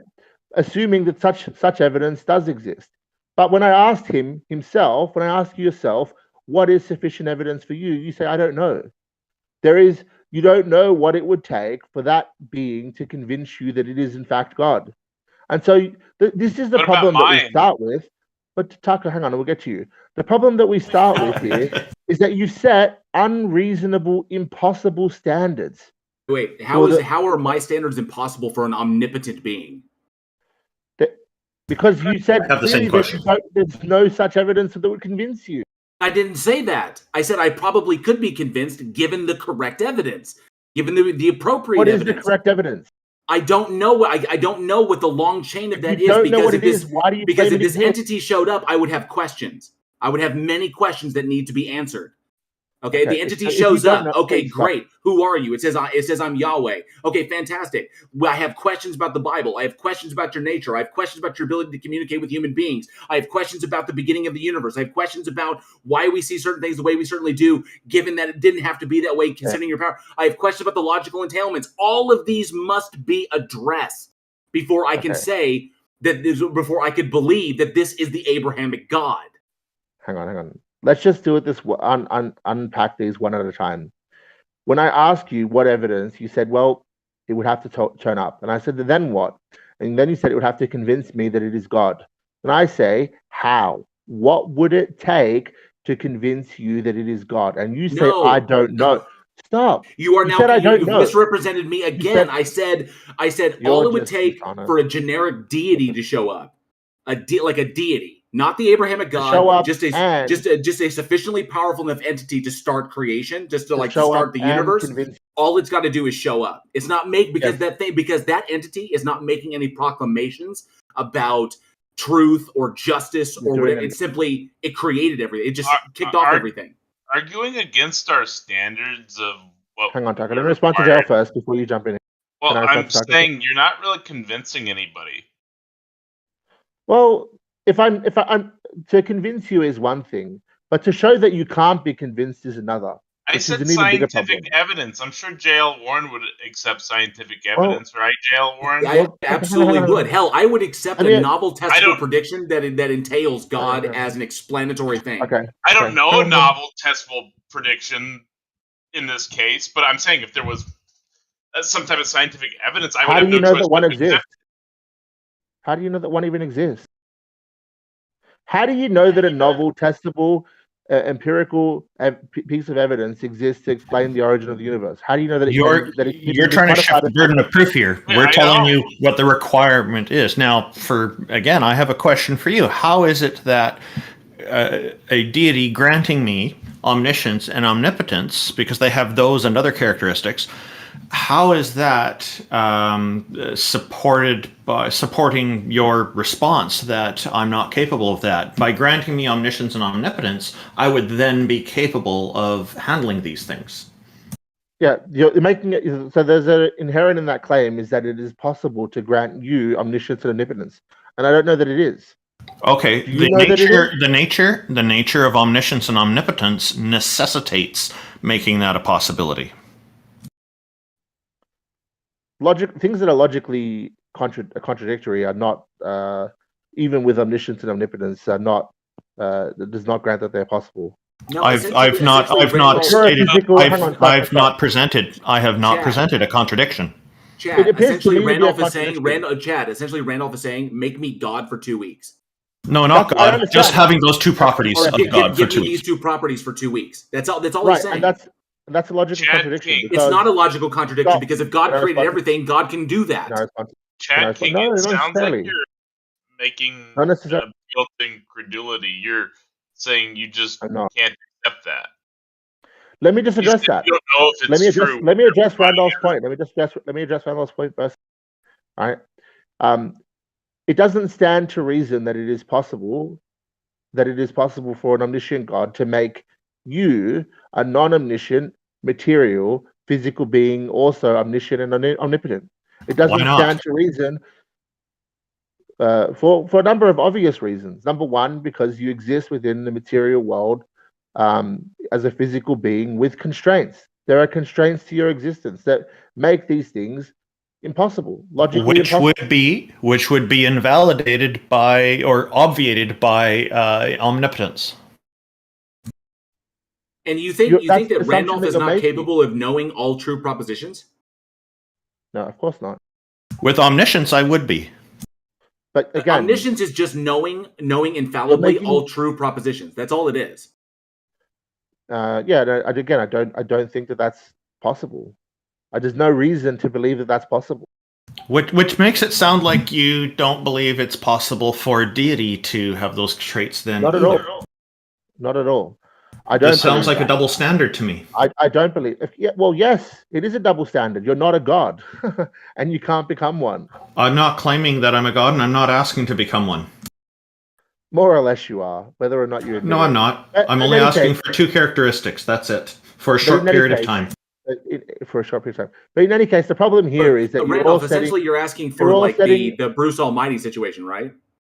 I'm not familiar with that, but I'm asking for omniscience and omnipotence for a 2-week period because I want to prove to myself that this is real, and I also have an ulterior motive to do some experiments and find an empty part of the universe where I can create a galaxy and destroy it, and also find what the far reaches of the universe are and that kind of stuff.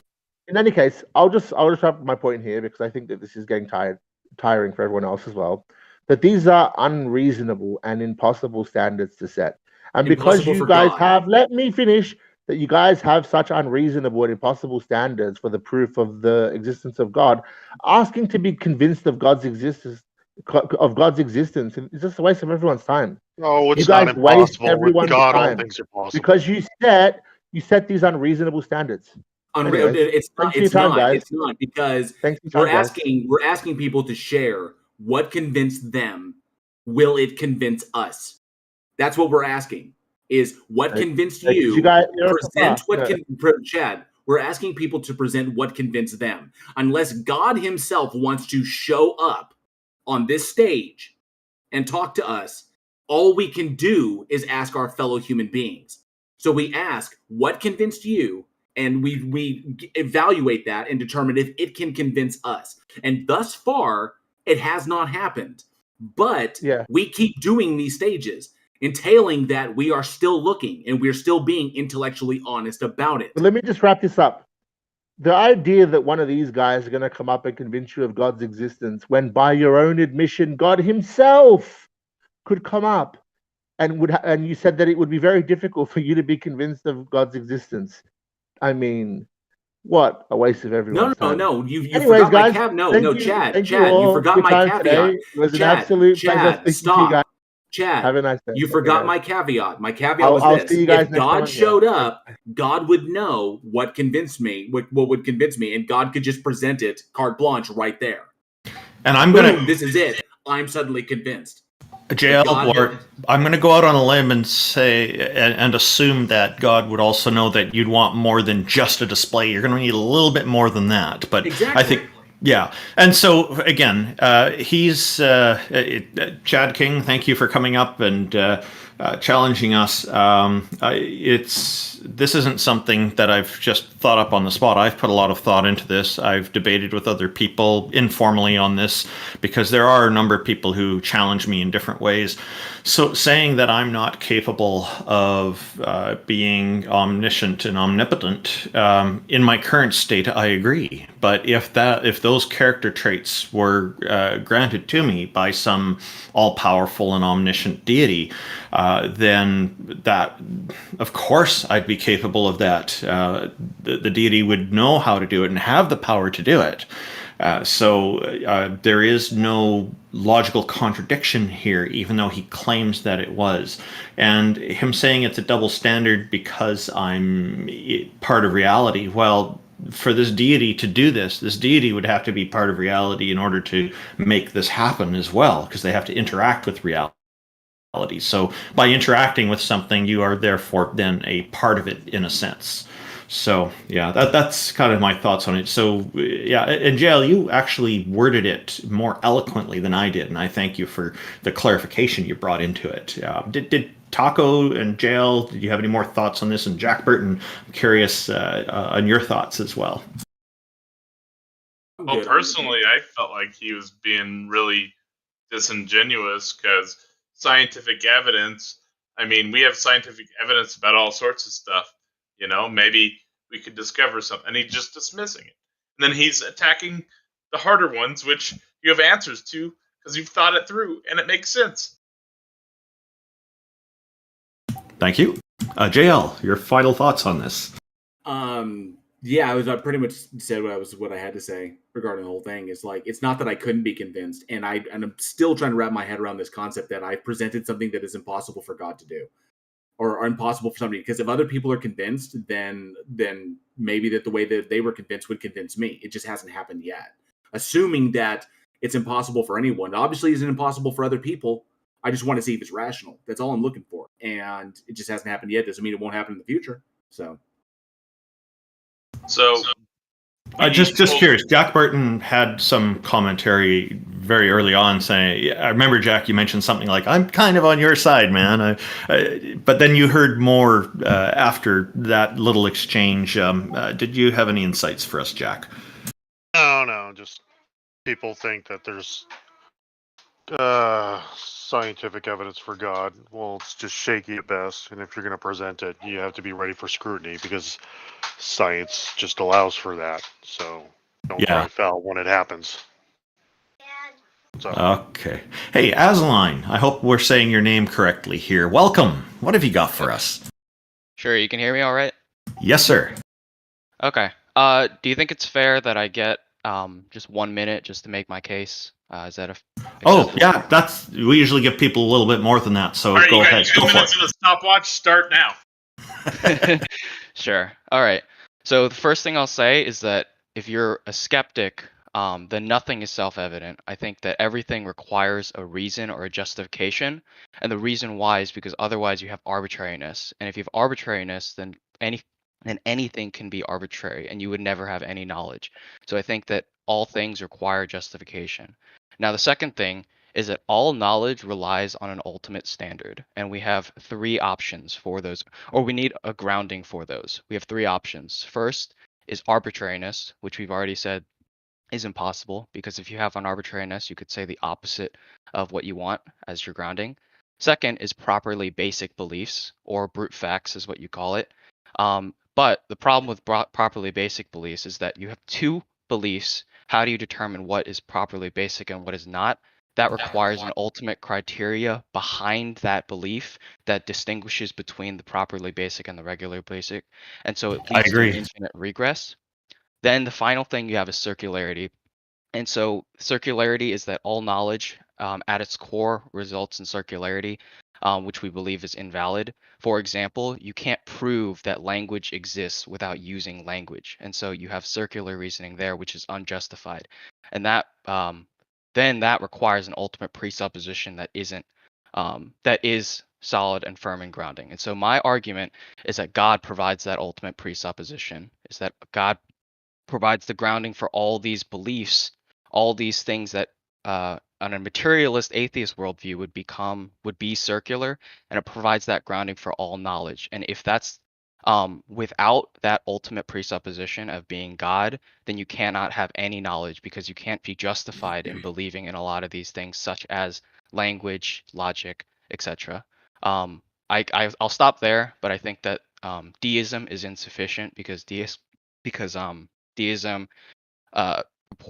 deism is functionally the same as atheism, because the God doesn't interact in the universe. If the God doesn't interact in the universe, then he wouldn't have been the grounding for these things, these transcendental categories. Yeah, so how does God ground his knowledge? How does he justify his knowledge? How does he justify his own knowledge? Yeah. I don't see how that's relevant. My point Well, is you're that saying you require knowledge has to be grounded in some ultimacy. How does God ground his knowledge? Does he? God is the starting point for all knowledge. So, through facts, you're giving these Sure. contingencies on what knowledge has to be grounded on, and saying it doesn't work because of Wait, so whatever you're shortcomings they asking have. So I'm you're asking asking you. about Go ahead. you're asking about the properties of God. I can't give you the properties of God, like how God thinks. The only thing we have is the revealed nature in the Bible. Okay. So But we're you're saying talking there's. about the real world. So You're you saying there accept has to be some. justified true belief, and you accept the Bible as well. Is that correct? I believe that if you have a worldview that believes in a personal creator, you don't have a generic version. You have revealed versions. So you have Christianity, Islam, Judaism, whatever else. Is that revealed nature necessary? So I mean, if we want to get to that argument, then Well, I want yes, to. we do. Go back to Jack. Figure Go out. back to I want to iron out this whole knowledge claim, because you're saying we can't claim true knowledge unless we've grounded out, and you pointed out how we can only ground it out through God. Yeah. God is all knowing. So if we're going to hold, I'm assuming you're holding to justified true belief as your definition for knowledge. So how does God have knowledge? If he's going to be the ultimate starting point for all knowledge, where Sorry, does he can you get his knowledge define from? justified true belief? Is that your definition knowledge or not? I don't want to go off a definition you don't agree to. Well, explain what your definition is, and I'll tell you if I agree. I'd rather just go off your definition of knowledge. Knowledge, being able to apprehend reality. Being able to apprehend reality. I mean, that's just the made up definition. I mean, I'm just saying whatever off the cuff. It's not really professional or whatever. That's fine. So how does God ground any of his knowledge? If he's going to be the ultimate God is starting the point. source of all knowledge. God doesn't have to, because if God had to go behind something or refer to something else, then he would not be the ultimate standard. God is the starting point and the source of all knowledge. So that's circularity. And No, you it's not. said circularity isn't fulfilling. So essentially, it is because God said it is. Yeah. No, it's functionally that, but I wouldn't say it, in that kind of phrasing. Yeah, for example, it's tautological. For example, like you don't have any grounding for believing that language exists, because it's circularity. If you're using language to demonstrate that language exists, and so you don't have any proof of language itself, you require an ultimate standard for proving why language exists. What do you think of Romans 1:18-19? I don't know. Do you accept you can read that it the out Bible to me. says that everyone has knowledge of the Bible God? Yeah. So that's okay. So premise 1, knowledge is a subset of belief. Premise 2, I do not believe in any gods. Conclusion, I have no knowledge of the Bible God. Conclusion 2, the Christian God does not exist. So we believe that people who claim that that they don't believe in God is suppressing the truth, or they're So I have a scientific behind. study that disproves that claim, because if you were suppressing the truth in your unrighteousness, you'd be under an insane amount of stress at all points in time. Insane amounts of stress. And there's 2 other measures. So we don't actually, from what they can tell, that there doesn't appear to be some type of like innate supernatural belief or anything like that. And we know people aren't suppressing it because there's no stress that's that's locked down in there. I don't know how that would work, but there's no stress that they're finding in these studies. Human So we know beings that's not live. true. Human That's an beings appeal to live with a nonsense. lot of contradictions. That's why we have a lot of these biases, such as confirmation bias, whatever that other thing was. But no, the argument is that your So that's presuppositions I'm dictate not what you suppressing believe it in is. my unrighteousness. So I have no knowledge of your God and it Can I doesn't clarify? exist. Can I clarify?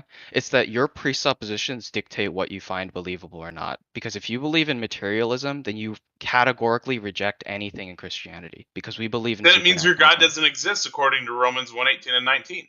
No, it means that you've chosen an arbitrary starting point that isn't valid, that No, dictates that your entails worldview. that you could choose what you believe. And I'm assuming have you heard of doxastic voluntarism? I hate how you just you threw the suppress it in your unrighteousness shit at me, and then you totally move the goalpost once I referenced a scientific study on it. That's really unfair.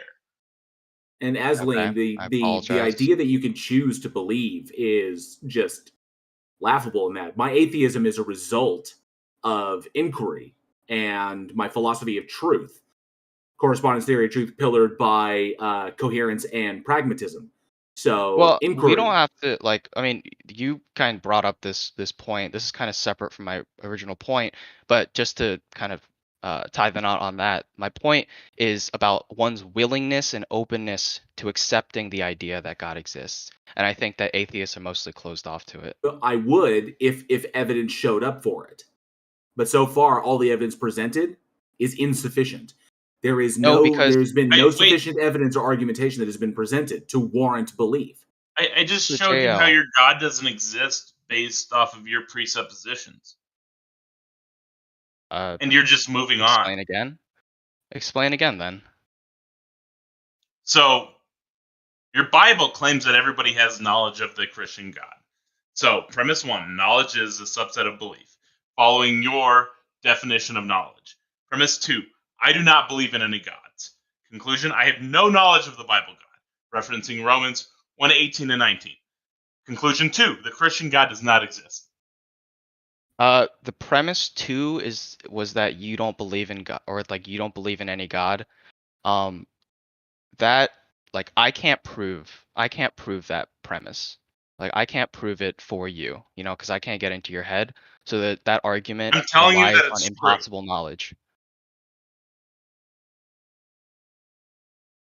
There's the idea is if a human being has never presented any information about a god, from birth on, they are never presented with the concepts of God, they couldn't possibly believe in it. Well, JL. Well, let me ask you this question, just as a hypothetical. Well, I just don't believe in them, right? And knowledge is a subset of belief. So because I don't believe in it, then I could, by definition, not have knowledge of it. Here, let me engage with JL just real quick. Just as a hypothetical, let's say that you're walking down the street and all of a sudden the clouds opened and God came up and showed up in front of you and said that I exist, and then went away. I would bet you that you would believe that as a naturalistic occurrence. You would eventually realize either that's psychological, that's something that you made up, or whatever, because your presupposition is that naturalism is the true case, and so you're not open to the belief.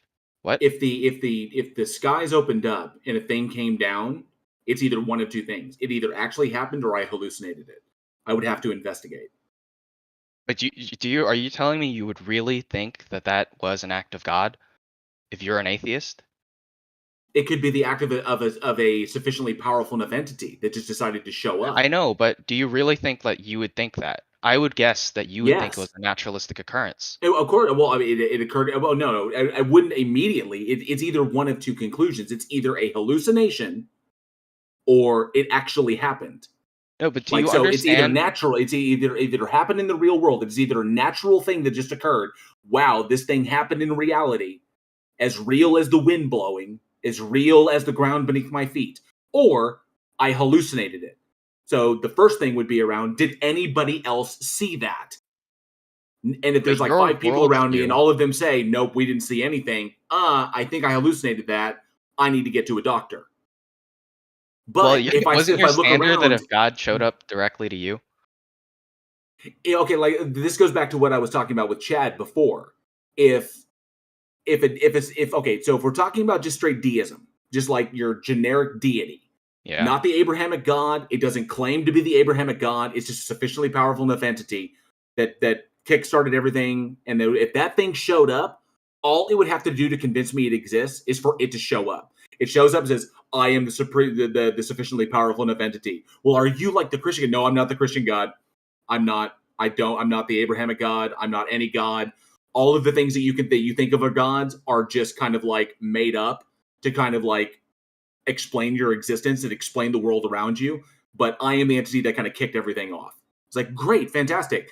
Then let's go further. So you exist. Yeah, you but obviously exist, and you're a powerful entity. Let's go further. I would obviously believe it exists. I would no longer be an atheist. I would then be a deist because I atheism think is now impossible because the thing has demonstrated itself. Now, yeah, but why like let's no, but this is why your worldview dictates what you find believable or not. Because for example, if I am a supernaturalist and I believe in that God can do these things, and I saw that, I would be willing to believe that that's real, that's possible, or something like that. But if I'm a materialist, I would have to fall under. I would lean towards the probability that most of it was a hallucination, something made up by my brain. But you no, can't like that would your entail that my worldview position cannot can't dictate. change. Okay, You're yeah, I entailing know, that but my position can't change. my point is that your underlying presuppositions, materialism versus supernaturalism or whatever, will dictate what conclusion you go to. If And so something that's happens how. in reality, it's no longer supernatural. Yeah, but why would you believe that the thing that you saw wasn't a hallucination? Like I said, it could be one of two conclusions. It could be a hallucination, or it could have actually occurred. So then the question becomes: I need to determine if this was real or imaginary. So But you then can't. but no, I can. No. But what's your rationale for believing it was a genuine, like, supernatural occurrence? I would have to go through the process of investigation. I would have to say, okay, what comports with reality that I know, and then and I'd have to assemble all the evidence to try and ascertain. If it literally came down to it, no one else saw this thing. I'm the only one that did. It only occurred to me. People in the general vicinity did not see this. It was not reported anywhere, and I cannot find any evidence beyond my own personal experience. Then I'm probably going to ascertain that it was likely a hallucination. Or then I'll ask Okay, questions well like, that's the point. Is no, that then you I'll ask ruled out. questions. Was I on drugs at the time? Maybe I'll go and get an MRI. Maybe I'll go and get a CT. Is there something going on in my brain? If everything susses out, and I've got no tumors, I don't have cancer, that I'm not having a stroke, it wasn't any form of ischemic attack, that I wasn't on drugs at the time, that nobody drugged me without my knowledge, I get a blood test. Once I get all the information in, I could be like, wow, that could have been something. I can't rule out the possibility of hallucination, but there is no evidence to support hallucination. Then I'll say, well, then it could very well be a real thing. I'd still have to go and look into it, but I'd be like, man, this thing happened and I cannot explain it beyond it actually happened. But that's only personal to me. And because no one else experienced it, I can't say it's true. Because at that point, it's only true to me. But okay, but do you agree at least with the premise that on the offset, if you're a materialist, you probably think that the occurrence that was a supernatural occurrence is close to zero. Is that accurate? I don't accept supernatural explanations for things. Exactly. Because the minute it happens in reality, the minute it happens in the natural world, it's no longer supernatural. Yeah, that's exactly my point. Is that all because of your presupposition of materialism, you rule out the possibility of supernaturalism? No, so of course I do. Of course I do, because supernatural is just a label we give to things that we cannot explain. Where does that we cannot explain by the laws of reality? Where do the laws of logic come from? The laws of logic are descriptive, not prescriptive. Yeah, where do they come from, though? We made them up. We made them up? We made them up to describe reality. They're descriptive of reality. Why does everybody not have different forms of logic? And why does the universe operate off of logic? There are different forms of logic, but like what? There are many forms of logic. Yeah. What society can I go to where A equals not A? You're talking about the classical. You're talking about classical logic. That's called dialetheism. They believe in like true contradictions. Yeah. No, that's not true. That's more No, talking that about is the like definition of social. No, dialetheists believe pardon? in true contradictions. Yeah, but the examples of those are like not true logical contradictions. Well, then you have to go and tell the dialetheist that. Yeah. Yeah, Well, no, you have to that's explain to them how the statements this sentence is false is not a true, contradiction. But I okay. wanted to circle this back to knowledge because you think knowledge is the proof of God.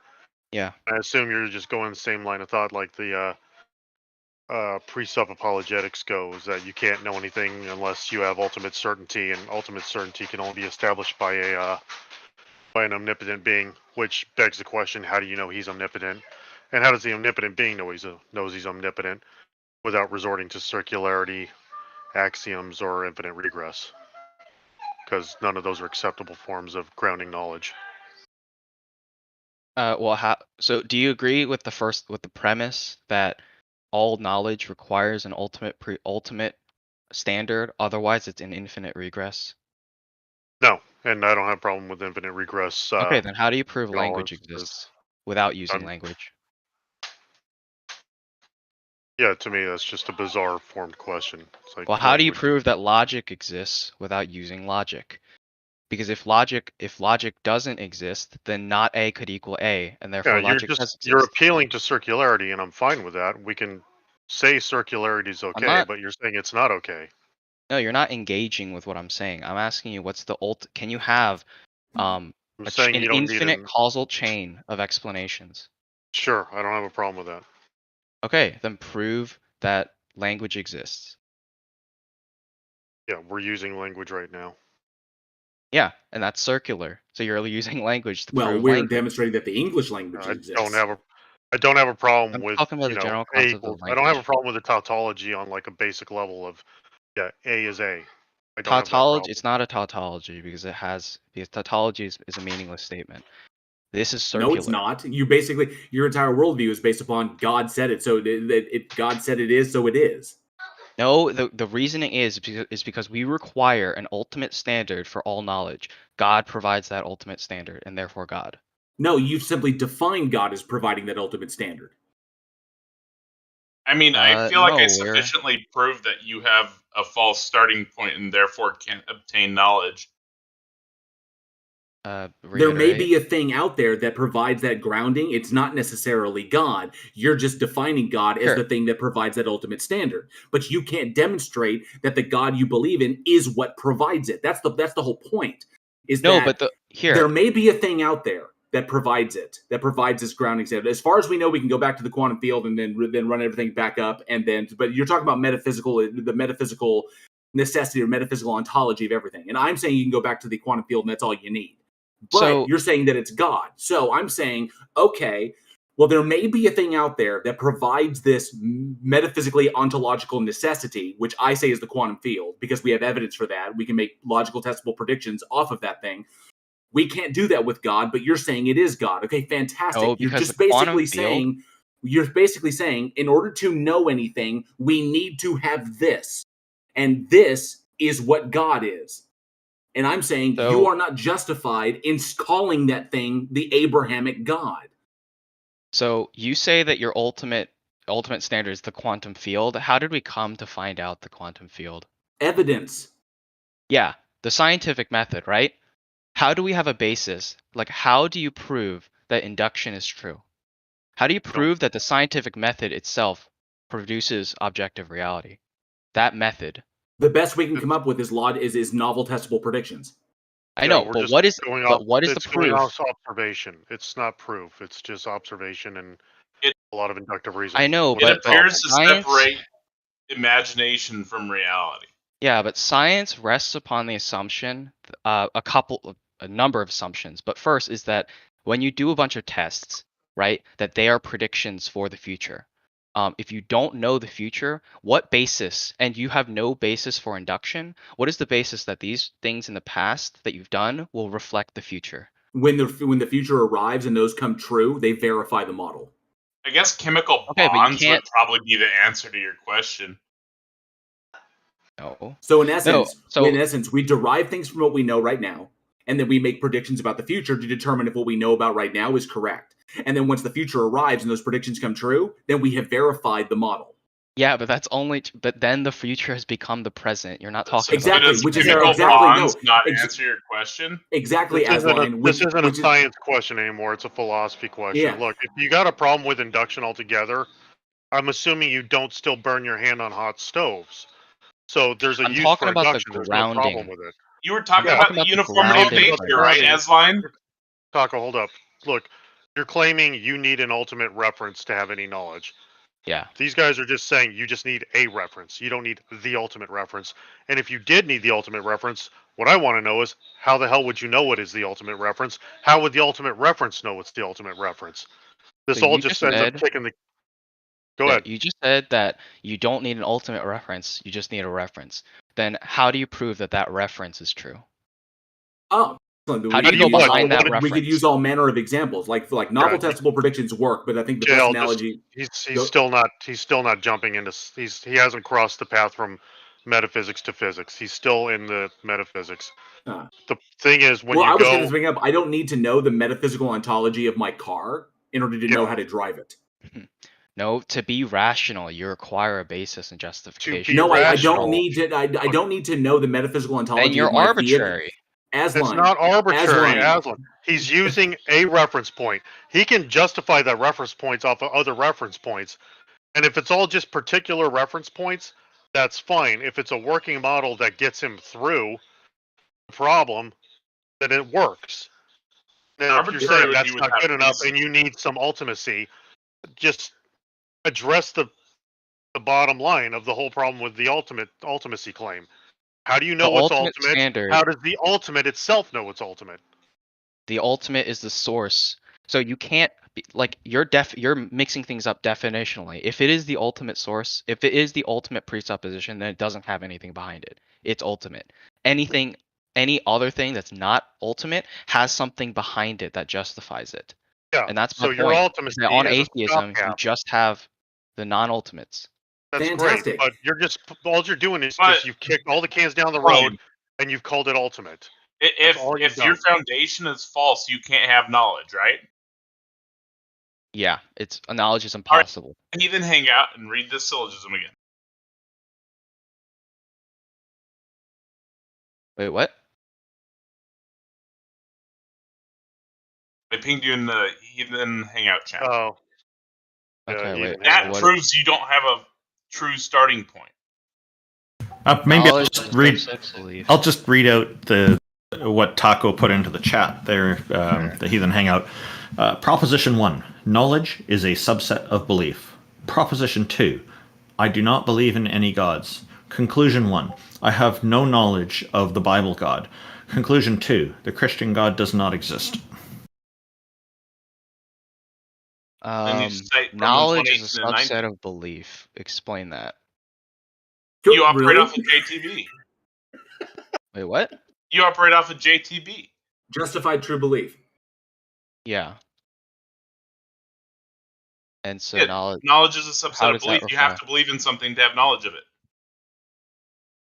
You have to have a justification for it. Well, that's one of the criteria, yeah. I mean, are you saying you also have to believe in it? Same as belief? No, it's different criteria that are required for it to be considered JTB, which would be your definition of knowledge, as you told us earlier.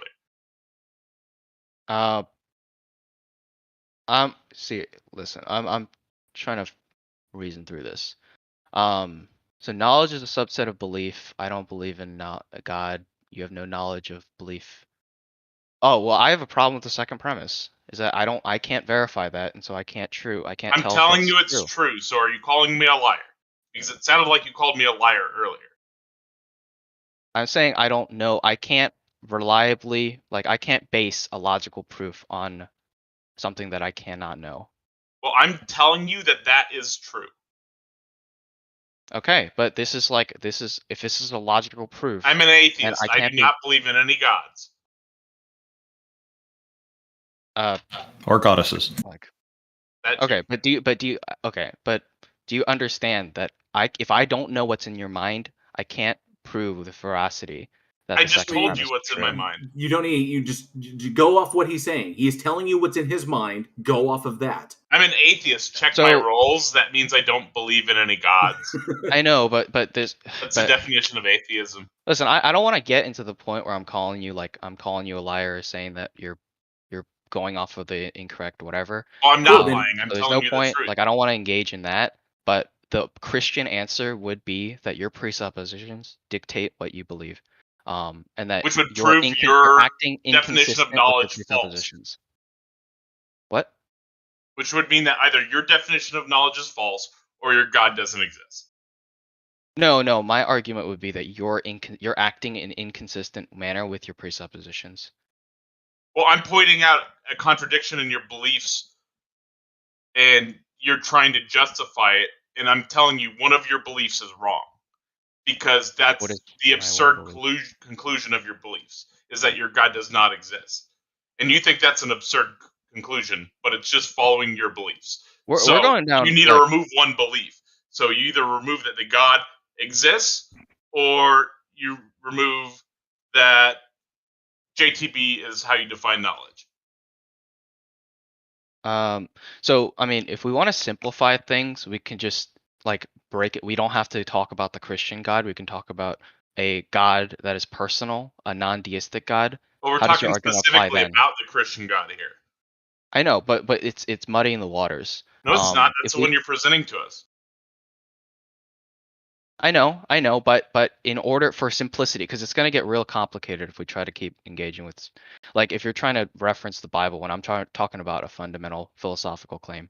Look, if it gets complicated, it gets complicated. We'll cross that bridge when we get to it, man. Okay, Stick then with what? what you actually believe. Is it? No, You because think it's it's straying complicated for from my us? original You think it's complicated for us, or it's complicated for you? No, it just takes a lot of time to. Then it takes a lot go of into. time. Stick with Okay, what sure. you If you, believe. want, Don't. if you want me to hog all the time, I can do that. I'm just Sure. saying, All don't. right, let's go. Don't Let's LARP. start. And don't just so LARP. everybody knows, that's Tom Rabbit's argument. I think he got it from Alex Malpass. That's not my original argument. I think what he was going off is Okay. like the premise one, the Christian God exists and everybody knows it. Premise two, I don't know the Christian God exists. C, the Christian God does not exist. Okay, so let's engage with this syllogism then. Knowledge is a subset of belief. Is it fair to replace that with knowledge requires justification? No, Okay, then why not?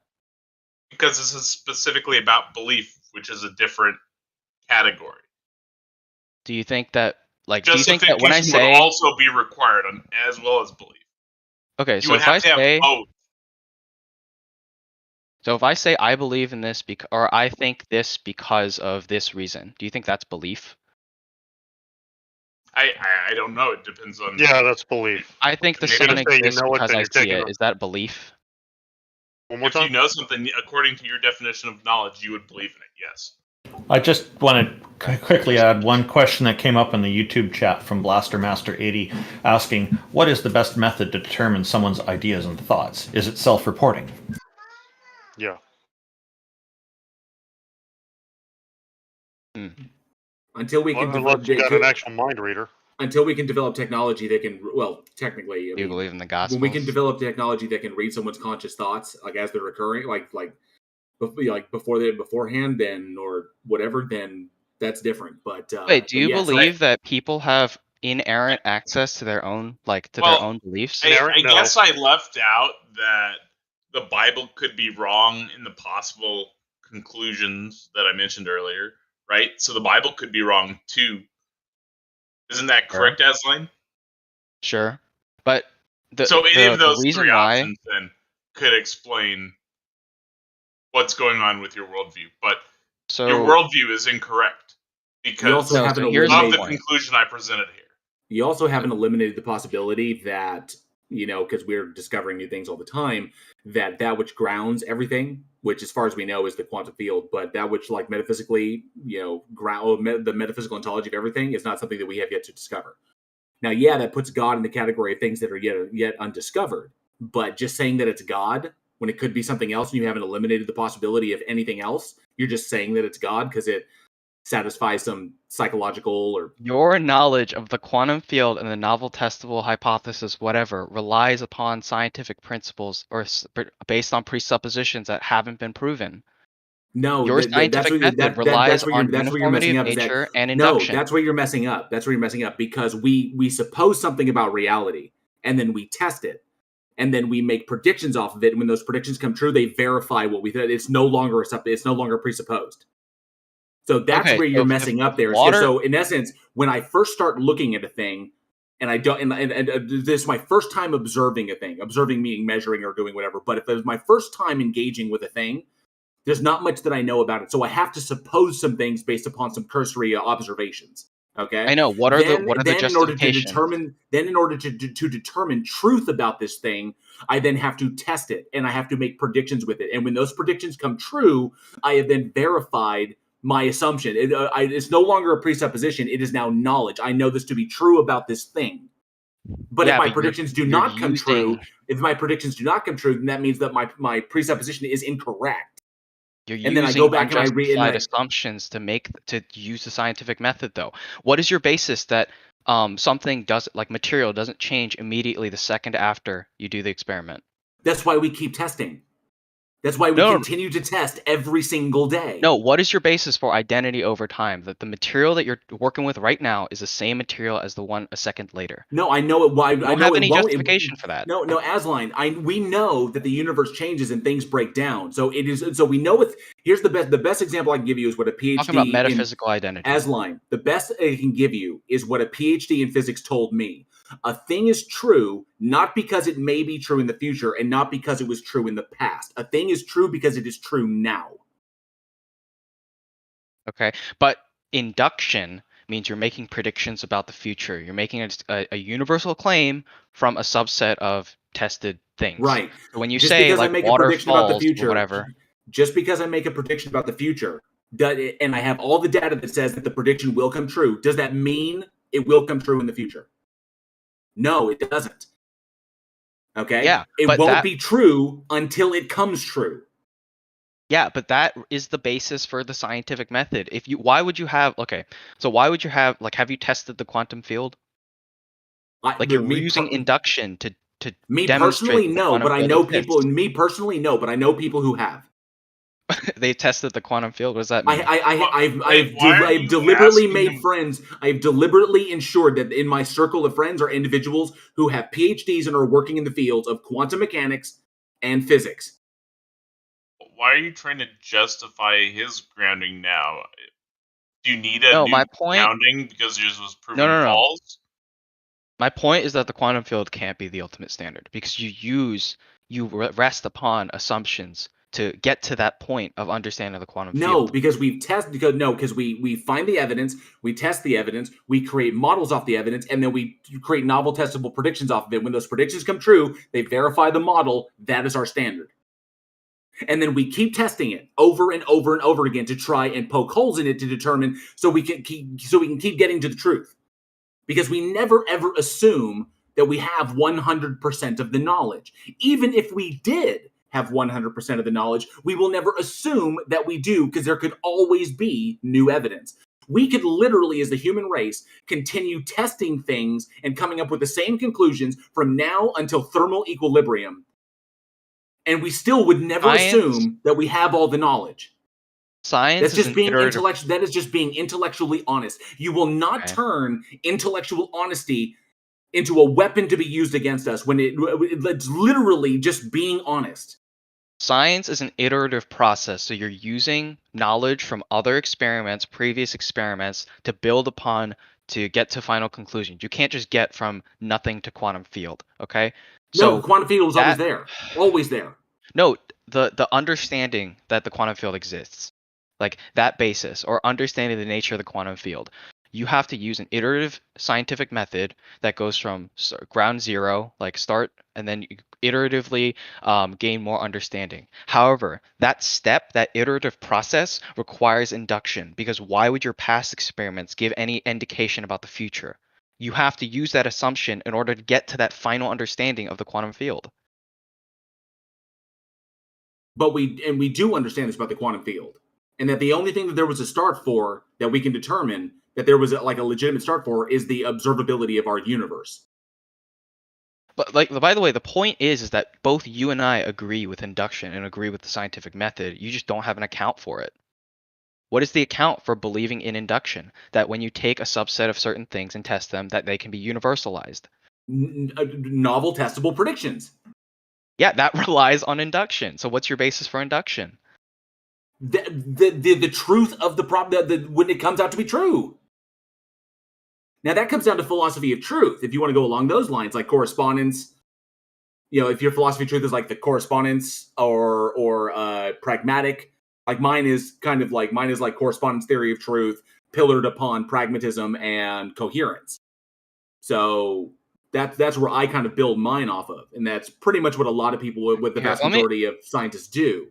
Let me phrase it in a different way, okay? Let's say I'm a radical skeptic and I don't believe in like anything that is unjustified. So I believe that science is impossible because when you do one experiment, that's not a justification that will happen in the future because you can't know the future, you can't know the properties of the future. And so any experiment doesn't prove anything about the future, just demonstrates the present. And therefore, all iterative science is false and unprovable. Okay, that's the radical skeptic perspective. You're saying that you can do this stuff. You can make iterative claims using induction. I'm saying that requires a justification that you haven't given because materialism, scientific atheism cannot give that account. And I'm saying that you need to have that ultimate presupposition that grounds all these things, all these transcendental categories like the belief in induction, belief in logic, etc., all this stuff, to do science. Well, not everybody accepts those categories, and they did give you what was fundamental, and I disproved the Christian God, at least according to your beliefs and definitions. So at this point, I don't think any of us are convinced. Are any of you guys convinced? I'm not, and I think probably because there's other people waiting in the audience, and we've given lots of time here. Perhaps we can give Asleen a final word on this before we move on. Well, my only point is just that if you are to be a consistent skeptic, you have to have a justification for your beliefs. And if you don't have a justification for certain beliefs, or you just say that this thing is true based on some arbitrary standard, then I'm allowed to be arbitrary too and just say that God exists for no reason. And I think that that's not a intellectual way of engaging with the question. But yeah, no, thanks for having me on. Thank you very much. And I will say that you don't need to justify holding a belief in things, in my view, as I am a proponent of freedom of thought, freedom of expression, freedom of opinion, and so on. Well, that is until you start trying to influence legislation that governs us all. So. Oh yeah. Now, if you want others to share in your beliefs, then yes, you have a burden of justification to present very often. And in laws, there needs to be considerations for the fundamental principles of justice and human rights and other things, which don't always happen, unfortunately, in many countries. Okay, I had no less than 12 PMs and like 7 pings in chat asking to bring Barthologist back on, so here he is. Hello, welcome back. What have you got for us now?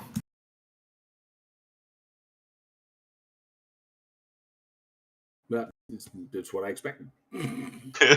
Okay, so it seems that they're not at their computer, so maybe we'll try another guest, and once they get their audio sorted out, we can bring them back. So he just came up. Bart, if you just disconnect and reconnect real quick, I can pull you up.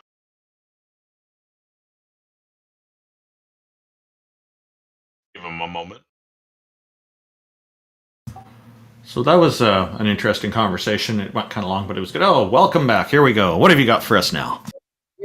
I'm at Costco because I was waiting so long, and I'm getting charcoal and I'm getting macaroni salad and stuff. So if you want to give somebody else the opportunity, I'll just go back down and then I'll stay. Just give someone else a chance. I'll wait. Sounds good. All right. Thank you. Yeah, he can go back down where it's best. I sold this cat for $50. Is wanting to come up? Oh, what up, bro? Did you really sell a cat for $50? Yeah, bro. It's the cat in my profile picture. That's not good. Okay, so what's going on? You think you can convince us a God exists? Yeah. Okay. Now I want to see if you can be convinced. Okay, look. Let's say, right, I believe in the flying spaghetti monster, and this flying spaghetti monster gave me the Book of Zonda.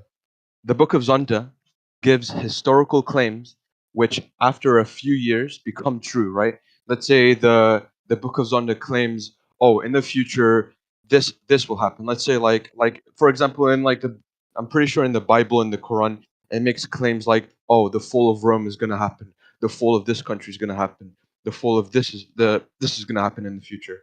Would you say if these claims were then to become true, would you say you'd be convinced that the flying spaghetti monster and the Book of Zonda proves that the flying spaghetti monster is true? Nah, Empire's Fall. That's been going Yeah. on even before biblical times.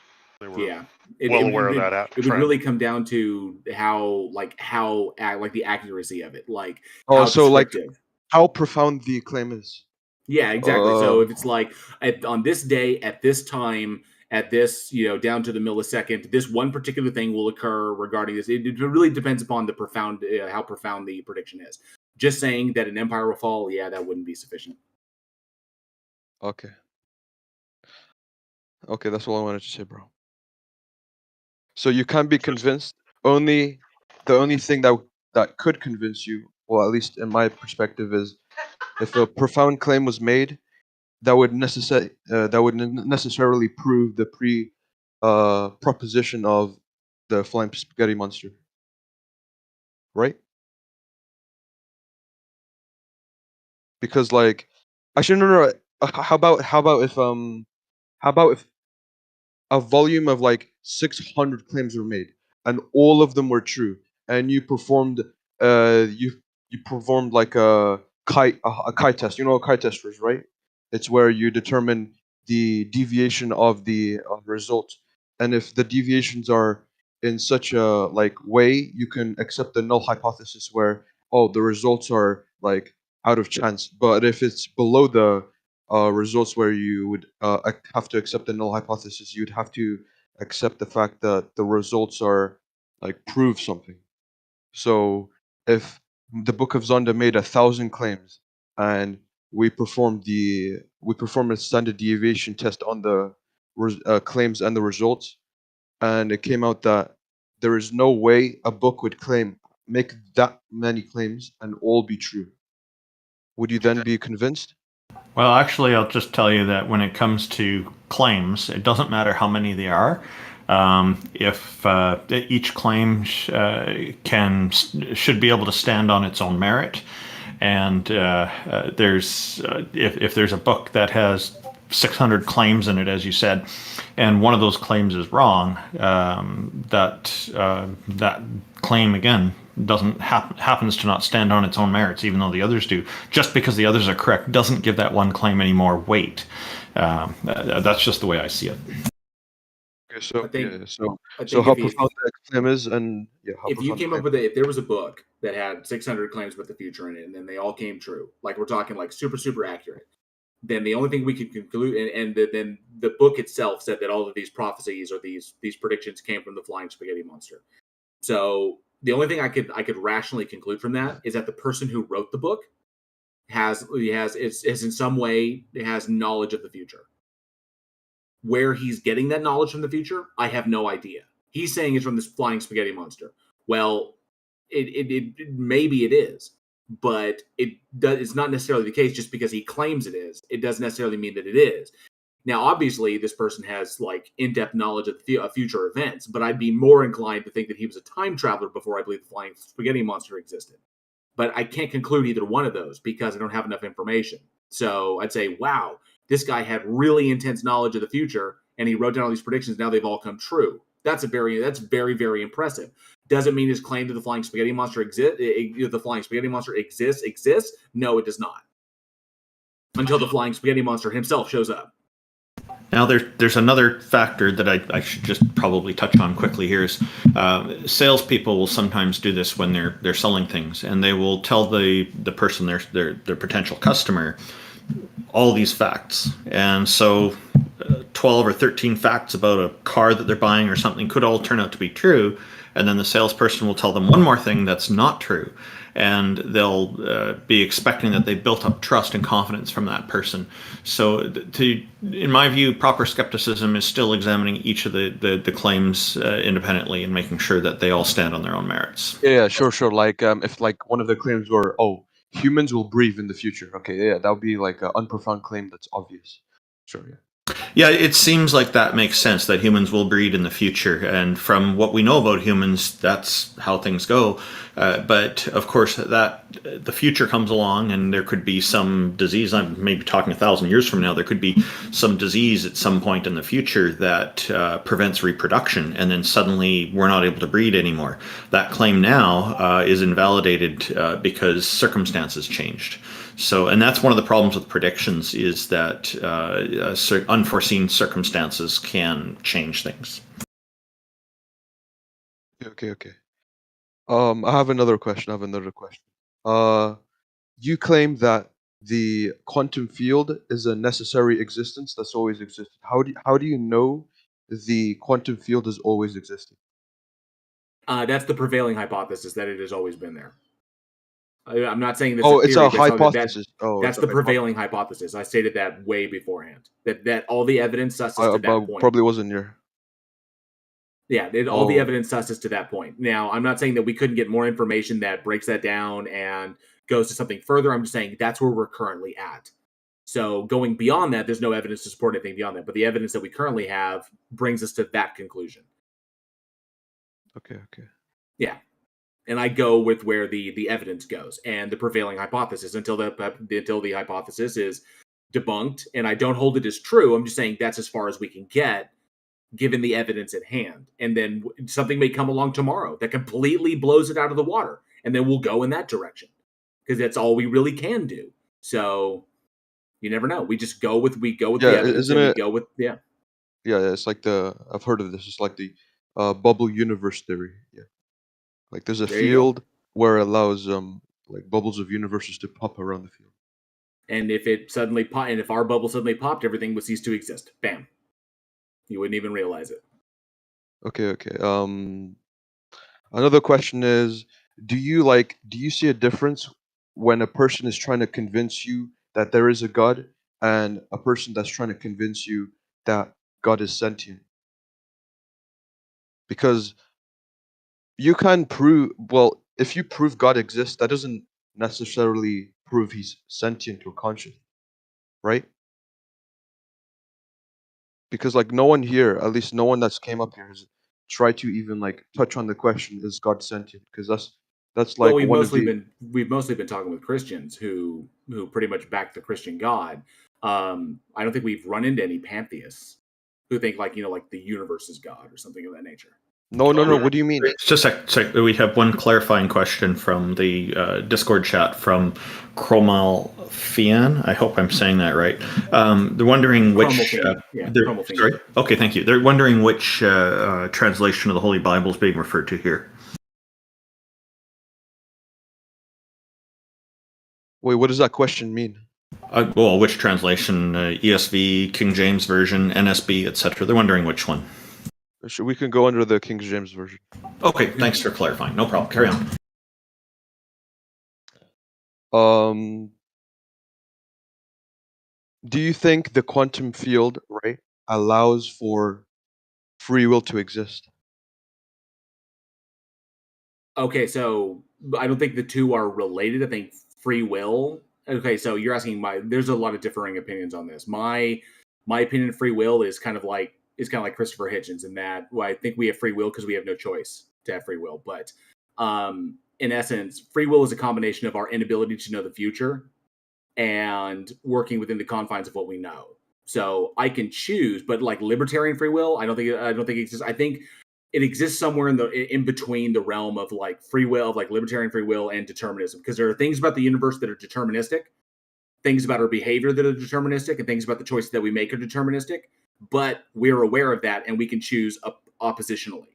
So it's a gray area in between. I think it's really complicated, and I just think like I consider free will as a societal thing. Like, if I can't choose what I want to choose when I choose it, and something else is imposing its will upon me to force me to choose a thing that I may not want to, then I have lost free will. As long as I can choose what I want to do, then I have free will until it's taken away from me. But I see it more from as a societal concept.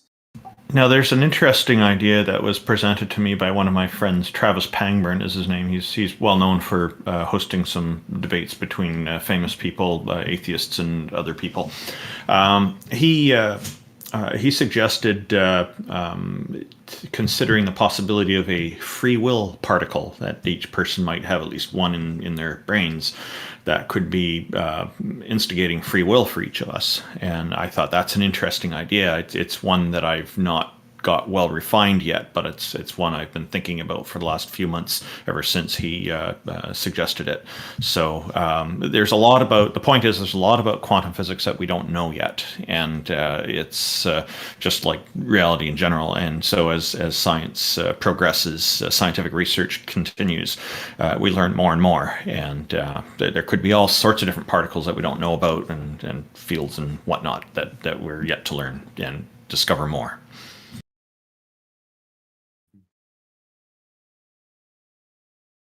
Oh, I'm guessing this guy wants to talk now. Peter's part of the crew. He's part of our panel. Oh, okay. My other question would be like,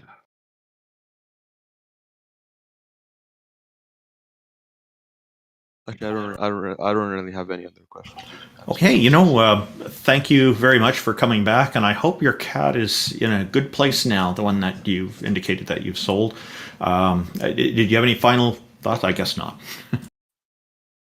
Okay, well, thank you for coming up. We do appreciate you. Megatron did send, or Bart Thologist did send me a PM saying he's good to go now. Just a quick test. Can you guys hear me? Yes, sir. Yes, we can. Bart, we cannot hear you, though. Weird. No, I hear there you you guys. You guys hear me? All right, great. So no, it's just when does your argument ever get out of an internal critique? I just want to know, why is it always I have to prove the claim? I mean, when are you proving atheism? It's not about proving atheism. It's because we don't claim that something exists. Do we presuppose atheism? So atheism is the question, right? Atheism is the conclusion. Yeah, atheism isn't something that is proven, because it's not a claim. It is not an assertion. It is simply a classification, a characterization of not believing in deities, which is But I'll give you an argument. Hang on, I'll give you an argument here. So we are born without, as far as we can tell, a concept of all sorts of things, without concepts, and these are things we either have to learn or create on our own, or with others. And so it seems to be the case that we are born into this world as a blank slate, without having all sorts of concepts, such as including a concept of a goddess or a god. And so if we don't have any conceptualization, even an incomplete one, of something, then it's not possible for us to believe in it. So these are things, again, we have to learn or create the concept of a goddess or a god before we can believe in that. So it seems to be the case that we are born not believing in these things. It's the default. So we're all born into the world not knowing who put us here or why we're here. That question always comes about. Plus, we know other humans in an objective way to know that they're limited by their knowledge and their understanding of the world. And we know that they didn't create it. Right. There is a naturalistic presupposition that there is an ultimacy in this world, right? I just about everything you said I agree with. The part I'm having a problem with is that you're calling it a presupposition. It's something that we are observing. And so what would be a presupposition would be something where we're assuming that there is something actively part of us, like there's this idea that that we believe something, that we believe that the universe is extremely large. Looking up in the sky doesn't quite tell us that, and as we know from people who've written early religions, they'll talk about stars falling out of the sky and crashing down to Earth. They don't seem to, or that they can get turned on and off like lights. They don't seem to understand what those things are, and that takes further investigation to kind of understand. It seems to be the case that most humans are quite curious, and this is why we have scientific endeavor and whatnot. Yeah, but the Mayans didn't have the technology that we have, and they studied the constellation just like we do. We look up at the stars. They studied them. They were druids. They were called reflection ponds, and they looked down and they saw, and they were specifically going over a certain type of constellation at different seasons. They recorded this. They had a calendar. They knew when to start crops, when to not. I mean, they knew to prepare for the winter. So they didn't have all this technology that you're saying now, and they still came to the presupposition of an ultimacy of a god or gods. So if your presupposition is not going to be atheism, it's going to be the lack of knowledge or belief in a god. That doesn't disprove God. Your lack of knowledge does not disprove God. No. What Randolph is saying is that there were things about reality that could not be explained at the time, and the things that we could not explain, often gods were created in order to explain those things. So things like lightning or forest fires or earthquakes or hurricanes or whatever. There's like, I mean, you're talking about ancient peoples who may have been able to look up and observe the stars. They didn't know what a star was. They didn't know that it's a massive ball of incandescent gas, that essentially is a nuclear, that essentially is a nuclear, it's composed, it's nuclear fusion. They didn't understand these things. Okay, they didn't have things like spectroscopy and things like that. So they make assumptions about things that they observe and things that they couldn't readily explain. Or like, for example, asking why does it grow only at the specific time? Well, it grows at a specific time. We know to plant our crops now and that they'll grow and we'll get the best harvest because of, say, it's warm enough or it's too cold, or they make assumptions about, well, why is it warm enough? They may not understand that it's because the Earth is at a particular axial tilt and the sun is hitting it at a particular time and allowing the temperature to get to a particular degrees. Okay, so they just know that it's warm enough. So they make assumptions about what they observe, assumptions about lightning, assumptions about volcanoes, assumption about because these things appear to be random to them. But we look for patterns in randomness to try and explain things. Because when we understand things better, we can better control them, and we can better our odds for survival. So we know not to run around during a storm because you could get struck by lightning.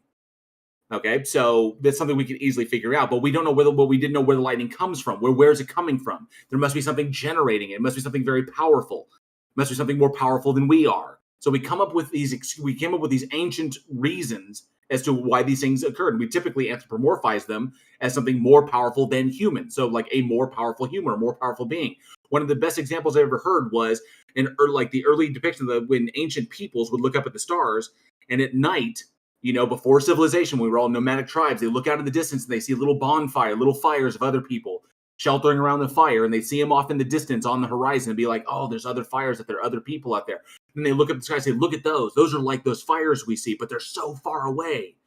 They must be enormous. I mean, they must be, look where they are. Who put them up there? They must be greater people than we are. This concept. So we start anthropomorphizing things and putting them into terms that we can readily grasp. And that's where your concepts of gods come from. Yeah, and also the technology that you just mentioned that we have. Well, we didn't have that initially. People are, as J.L. Warren's talking, people are making assumptions about these different things. And very often, the early assumptions are wrong. And newer ideas come along, and eventually, with enough testing and development, things improve and progress. and we get better at these things. And so we have this whole history of knowledge. So the initial idea that gods were upset and jumping on the clouds and causing rain to fall is, that's obviously not the case now. We all know this. There's so much science to support this. Maybe there's still a few people in the world who believe that, but the majority don't. Majority have a better education on these things. So it's fine having these wrong guesses, and that's what scientific endeavor is all about. One of the big problems I have with religion is that it resists new information. It doesn't want to change. It's against all this kind of stuff. It's quite inherent, it seems, and some are quite outright about it. So to call atheism a presupposition, I think, is not justified when it's observed already, that's where I'm at with it. It's not something that needs to be proven, even though Dr. William Lane Craig often puts out there and says that we need to prove atheism is true. It's nonsensical. It's incoherent when he says stuff like that. It sounds fallacious and ridiculous because that's your position, and that's what we're trying to explain, that your position doesn't have grounding. I just explained the grounding. The response to that is, so if a newborn baby, are you saying that a newborn baby is not an atheist? It does have a belief in one or more deities, and if so, which ones, and how do you justify that? I justify that with his survival on this planet. The will to live, the will to survive, yeah. What's wrong with that? Nothing is going to come and stand. The survival nothing is going to come in contact with that. Nothing is going to be greater than our survival on this planet. So how is that ultimately not there? Okay, so I've always been an atheist. I've never believed in any deities. So I'm an exception to this rule here. And I'm wondering, what is it about that ties into saying that there's going to be a belief in a deity? Like, where is this idea of deity coming from? And I take a look in different countries where there's predominant different religions. Then I see that some people are raised in an environment with one deity. Others are raised in an environment with multiple deities. And, it seems to be that they're learning this from other people. It doesn't seem to be that people are creating this on their own. A few people have over time. Obviously, it started somewhere. But the vast majority, it seems, are learning these from others because it's always the same ones that are common in the environments they grew up in. It's very disingenuous to say, because you're saying that to have contradictory views, which yourself and all of us do here have contradictory views, because there's no way that you can attain all knowledge. So you're gonna naturally have contradictory views. It's a very natural thing to have. I don't have any. You're not going to acquire all knowledge. There's no way. You don't even know what that means, or you couldn't even explain what all knowledge is. Nobody here. Give me an example. Nobody here is claiming that people can attain omniscience. Nobody that all know. That's what I mean. So then, how do you have the knowledge that God does not exist from your false beliefs? Hang on. I never claimed that God does not exist. Oh, now it's different. No, it's not. I've been consistent about this all along. I don't believe is not the same. No. Me not believing is not the same as believing not. These are very, very different things, even though the distinction can be a little hard to tell for some people.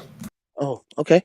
All right. Well, now you're switching. So you should change the name of the stage, because a lot of you on the stage have different views here, and one is arguing from one, and now I'm talking to someone different, and they have a different view. So it seems as if you guys are in this triangle of always winning arguments. When I pigeonhole you to it. No, hang on. This is the thing.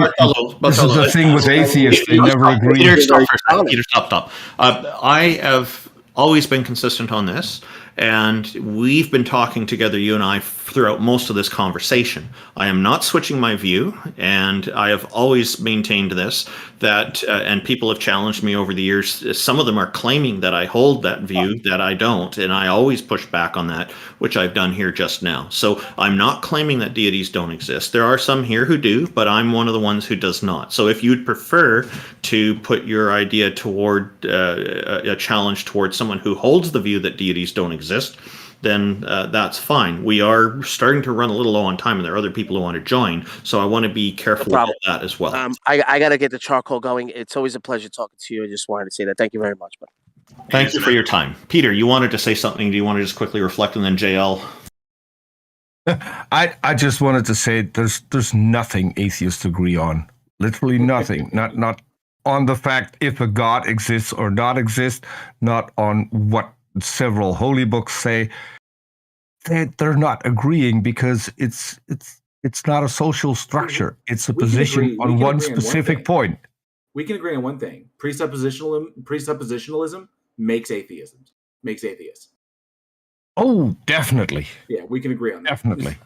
So I'll just add, you guys are finished. I'll just add a little commentary here. What this person's doing is he's near the end sneaking in this presumption that I'm saying there are no deities, but his arguments before that didn't even hint at this. And so I find that to be interesting. And then he turns around and claims that I'm changing my position. So the reason that some, mostly it's religious apologists I run into who do this, and William Lane Craig does this all the time. He says stuff like, "Oh, you believe there are no deities." They're trying to put a burden of proof onto me that for a claim that I don't make. And the reason they're doing this, I think, is because deep down they're insecure about their own position and their own ability to debate it. So what they do is they try to put things on what seems from their perspective a level playing field. And so they're thinking that if I can't prove this position they want me to hold, then by default their position is the winning position. That's not logical, but that's what they think and that's what they want to do. There are some theists I've debated who don't harbor this insecurity and are fine with me not believing. And one was a Calvinist I debated. His name is Will. I'm trying to remember his last name. Very nice fellow. We debated a modern day debate over a year ago. Sorry? Will Stewart. Yes, Will Stewart. Thank you. Will Stewart. That's the fellow. And he's a he's a great guy to talk to.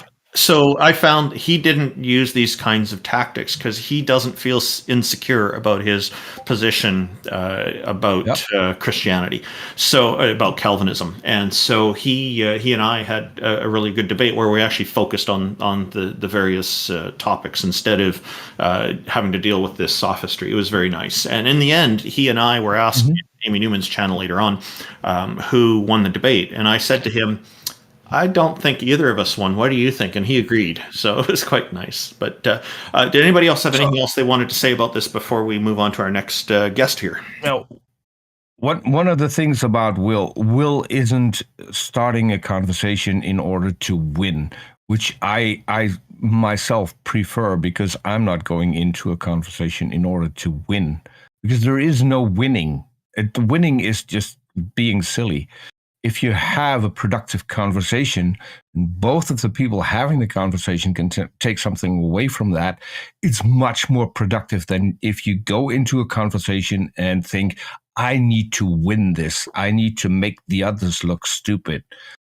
It doesn't work. Just give it up. Have a decent conversation.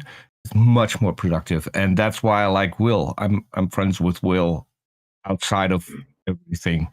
So he's just a great guy to hang out with. As far as it goes, I've never said that that deities. I mean, I don't accept the claim that deities exist or a deity exists because I don't accept supernatural explanations for things. It's just I'm a methodological naturalist. But as far as like the Christian God goes, I know that thing does not exist because it can't. It defines itself out of existence. But I agree with the deism claim, like deities in themselves, like sufficiently powerful enough entities. I can't say that it doesn't exist. I don't claim that it doesn't. I just say I just don't accept it as reason. I ground it on the fact that it's unfalsifiable. I don't accept unfalsifiable claims as truth. So, but Christian God, that thing does not exist. JL, that's reasonable. I hate to interrupt you, but I just came from a Bible study where we started reading the Bible. So we started with Genesis 1, and did you know that God created everything? Because it's right there in the book. I have heard that. I've heard that a couple of times. He got pretty mad with he was pretty creation mad there for a while. Okay, Jason was here. Oh. Jason, hello. I guess you've talked about worms in the past. I'm curious. Didn't even notice.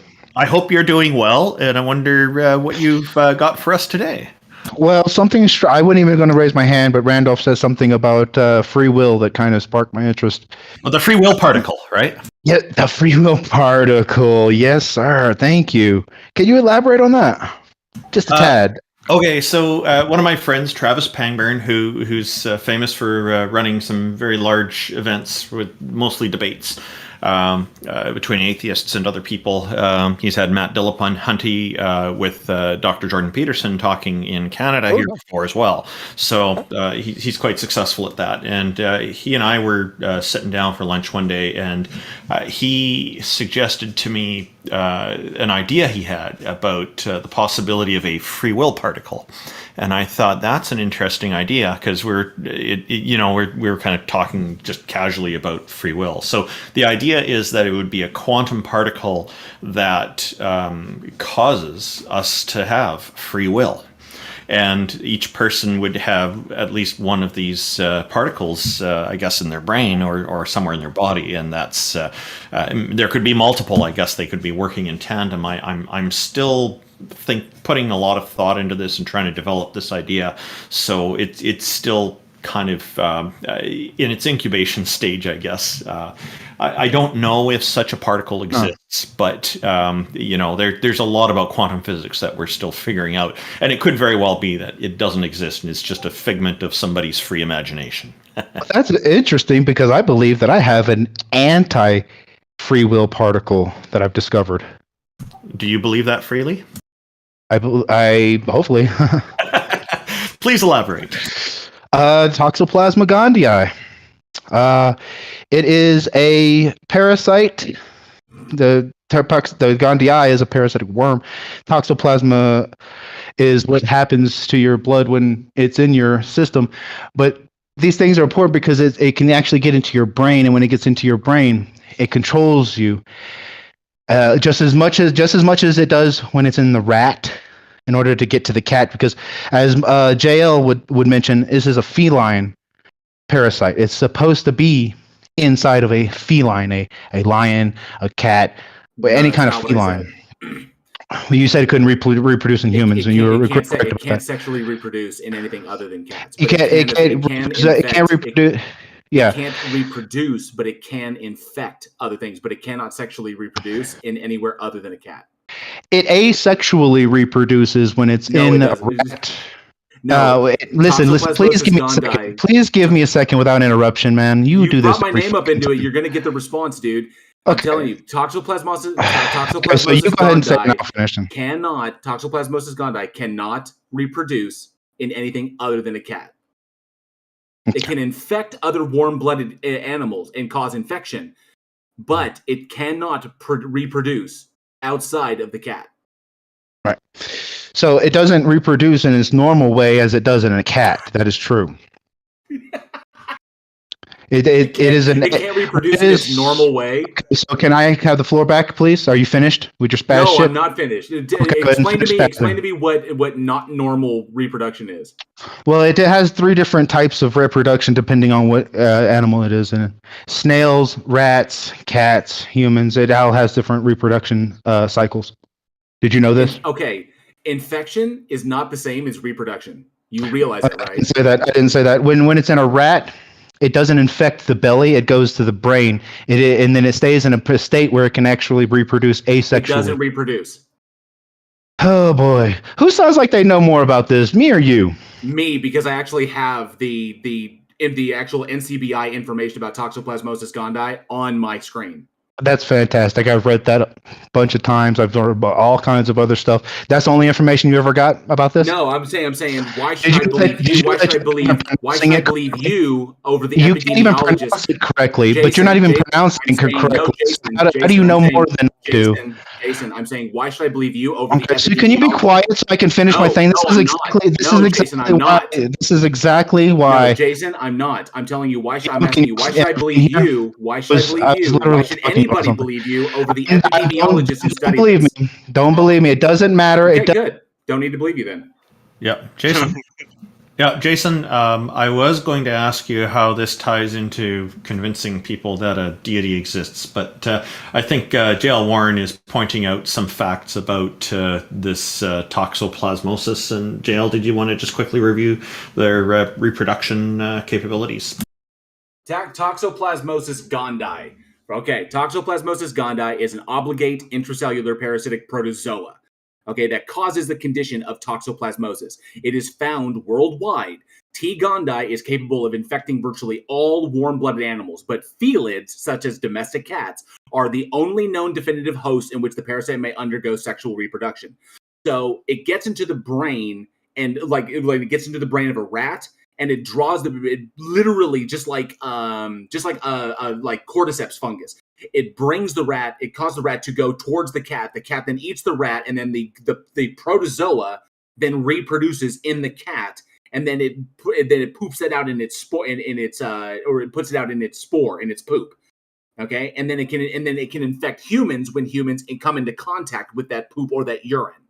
Okay, but then all it does is travel up to the brain and then infect the brain. But it doesn't. So the protozoa does not reproduce in anything other than cats.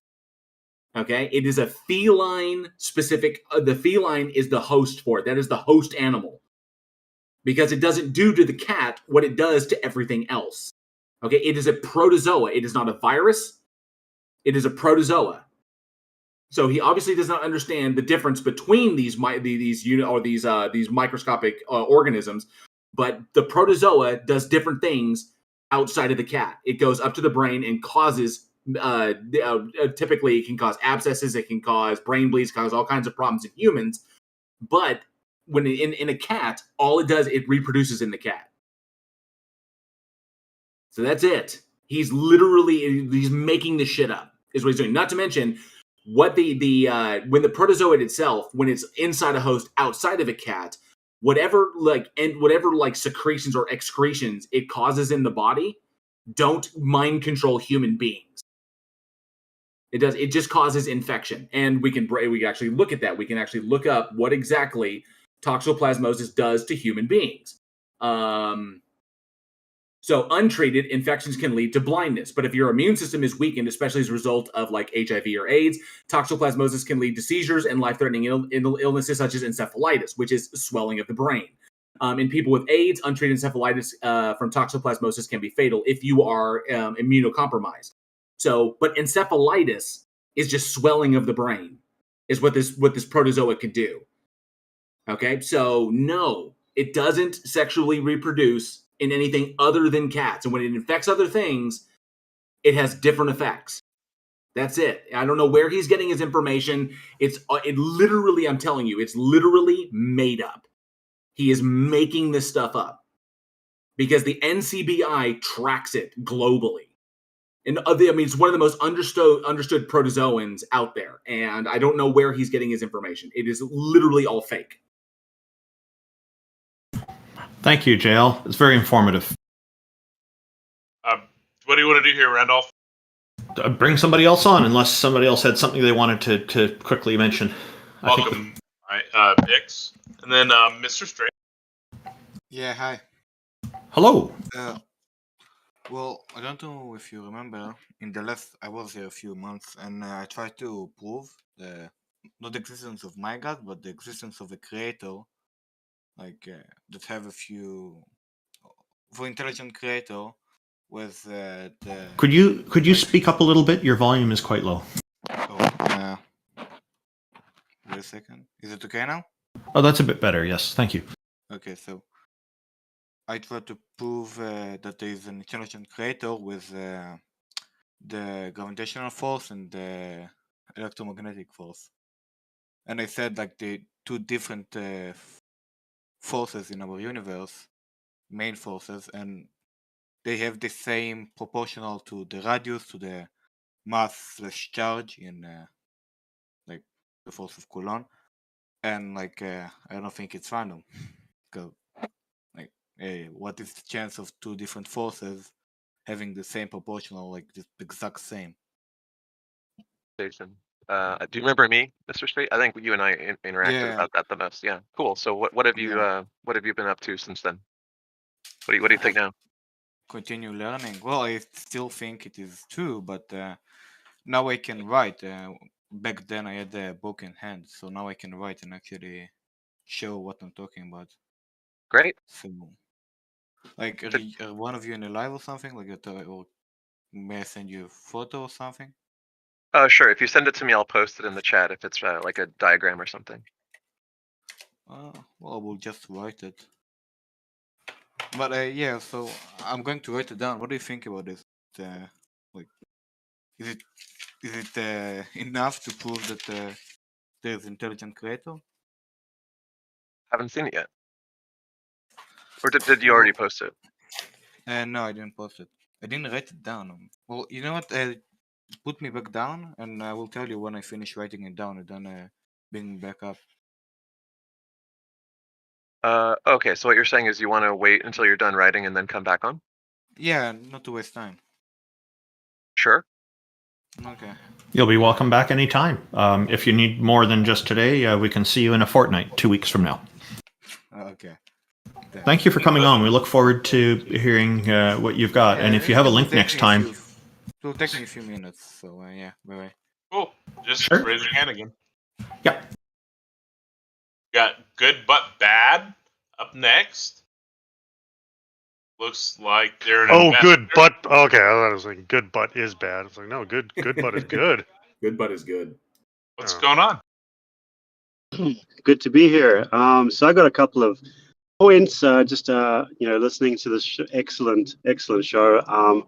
Wanted to say a few things on a few topics. So firstly, 2 or 3 people ago, maybe 5 people ago, somebody was talking about how you couldn't be omnipotent. I just wanted to say, of course you could. The definition of God being omnipotent would be that he can do anything, and therefore he could do that. So I totally agree with you, and I just wanted to just say it because it really irritated me, that little section there. On the most recent or second most recent, there was something about a free will particle. I too have been thinking about this, and I was thinking how interesting that we sleep for 8 hours or a third of our lives, and if we don't, we get really, really tired, start breaking down. And I was thinking how similar it is with our cell phones. We use them for a day, we plug them in, and they sleep or rest while they're charging. And we kind of lie down on our charging beds for a period of time and get all charged up again. And I was thinking, what if, and this is my own theory, what if neutrinos, which are constantly bombarding us and can be stopped by nothing, are kind of like a wireless charging station, the energy going into us, and maybe that's what causes life, consciousness, or free will. What do you think of that? I'm really confused. You can sleep for 8 hours? I didn't know that. That's great. I think neutrinos, it seems to be that they pass through everything, is as far as we can realistically go with it at this point. And we got to be careful when we're talking about these things, because if we say nothing can stop them, we don't actually know for certain that that's the case. I remember reading something about certain types of neutrinos that travel faster than photons, so traveling faster than the speed of light. So it's an unknown, but it's a very interesting idea you have about neutrinos being something like wireless charging stations. Thank you. I was also thinking, how cool would it be if we could find a way to block them all and put a person inside that box just briefly and see what happens? They'd have to volunteer though. But good God, what if it was catastrophic? So I have other topics. The other one was they asked you what your burden of proof would be for proving that there is a God, and I wasn't super happy with your responses, guys. I feel that there's too much ways of sort of those proofs could be disproved because things like Descartes' demon, etc. You wouldn't even know if you really had the powers or if you were dreaming it, or any super high powerful entity could confer on you powers beyond imagination. You wouldn't know that they had it with limitless. You would just know that you could do anything you wanted to. So they could just be high-powered beings. They wouldn't prove that they were God. I was thinking a great proof would be an Easter egg. So say we can't see quarks at the moment, but we know they exist. What if we created a stronger microscope to see quarks, and written on the quark was, this is the building blocks of matter, signed, the creator, and that would be kind of like that would be a good proof, I think, to me, that there was a God if he signed a very small building block that we could. I'm just curious. Didn't you just say that God could be omnipotent? I don't know. I was saying if there was an omnipotent God, to answer from a long time ago, one of the guys, said what I specifically meant is you said that it was possible for a God to be omnipotent, or did I get that wrong? No, I wasn't espousing any particular beliefs. I was saying if there is an omnipotent God, the very definition of omnipotent would be that he could do anything. Therefore, he could make you omnipotent. Exactly.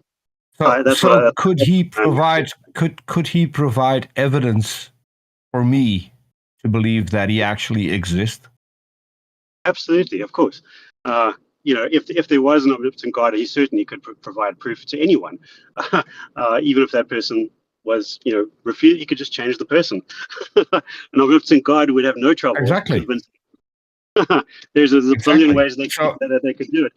In fact, it's one of the arguments, kind of in a way. I just wanted to point out that running away from the burden of proof is not possible. If a God is omnipotent, he will know what convinces me, and if he wants me to know him, then he will do that. Exactly. And he hasn't done it. And he hasn't done it yet. He, she, or it hasn't done it yet. 100% agree with you on that. If God wanted us to know his existence, he'd have written it in the sky permanently. A constant reminder that this is something real, or given everybody on the 21st birthday a quick visitation from an angel. There's a billion ways that a God who wanted us to know him would be seen. Of course, there's also the theory that if the Bible was true, that we've calculated the age of the universe and how long it took to create. If we divide that by 6, we get that God day.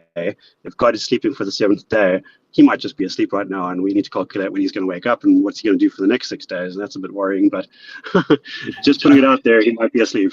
This is a very interesting conversation. I'm wondering, is there a deity that you're trying to convince us of, or are you coming from an atheistic perspective? Just curious.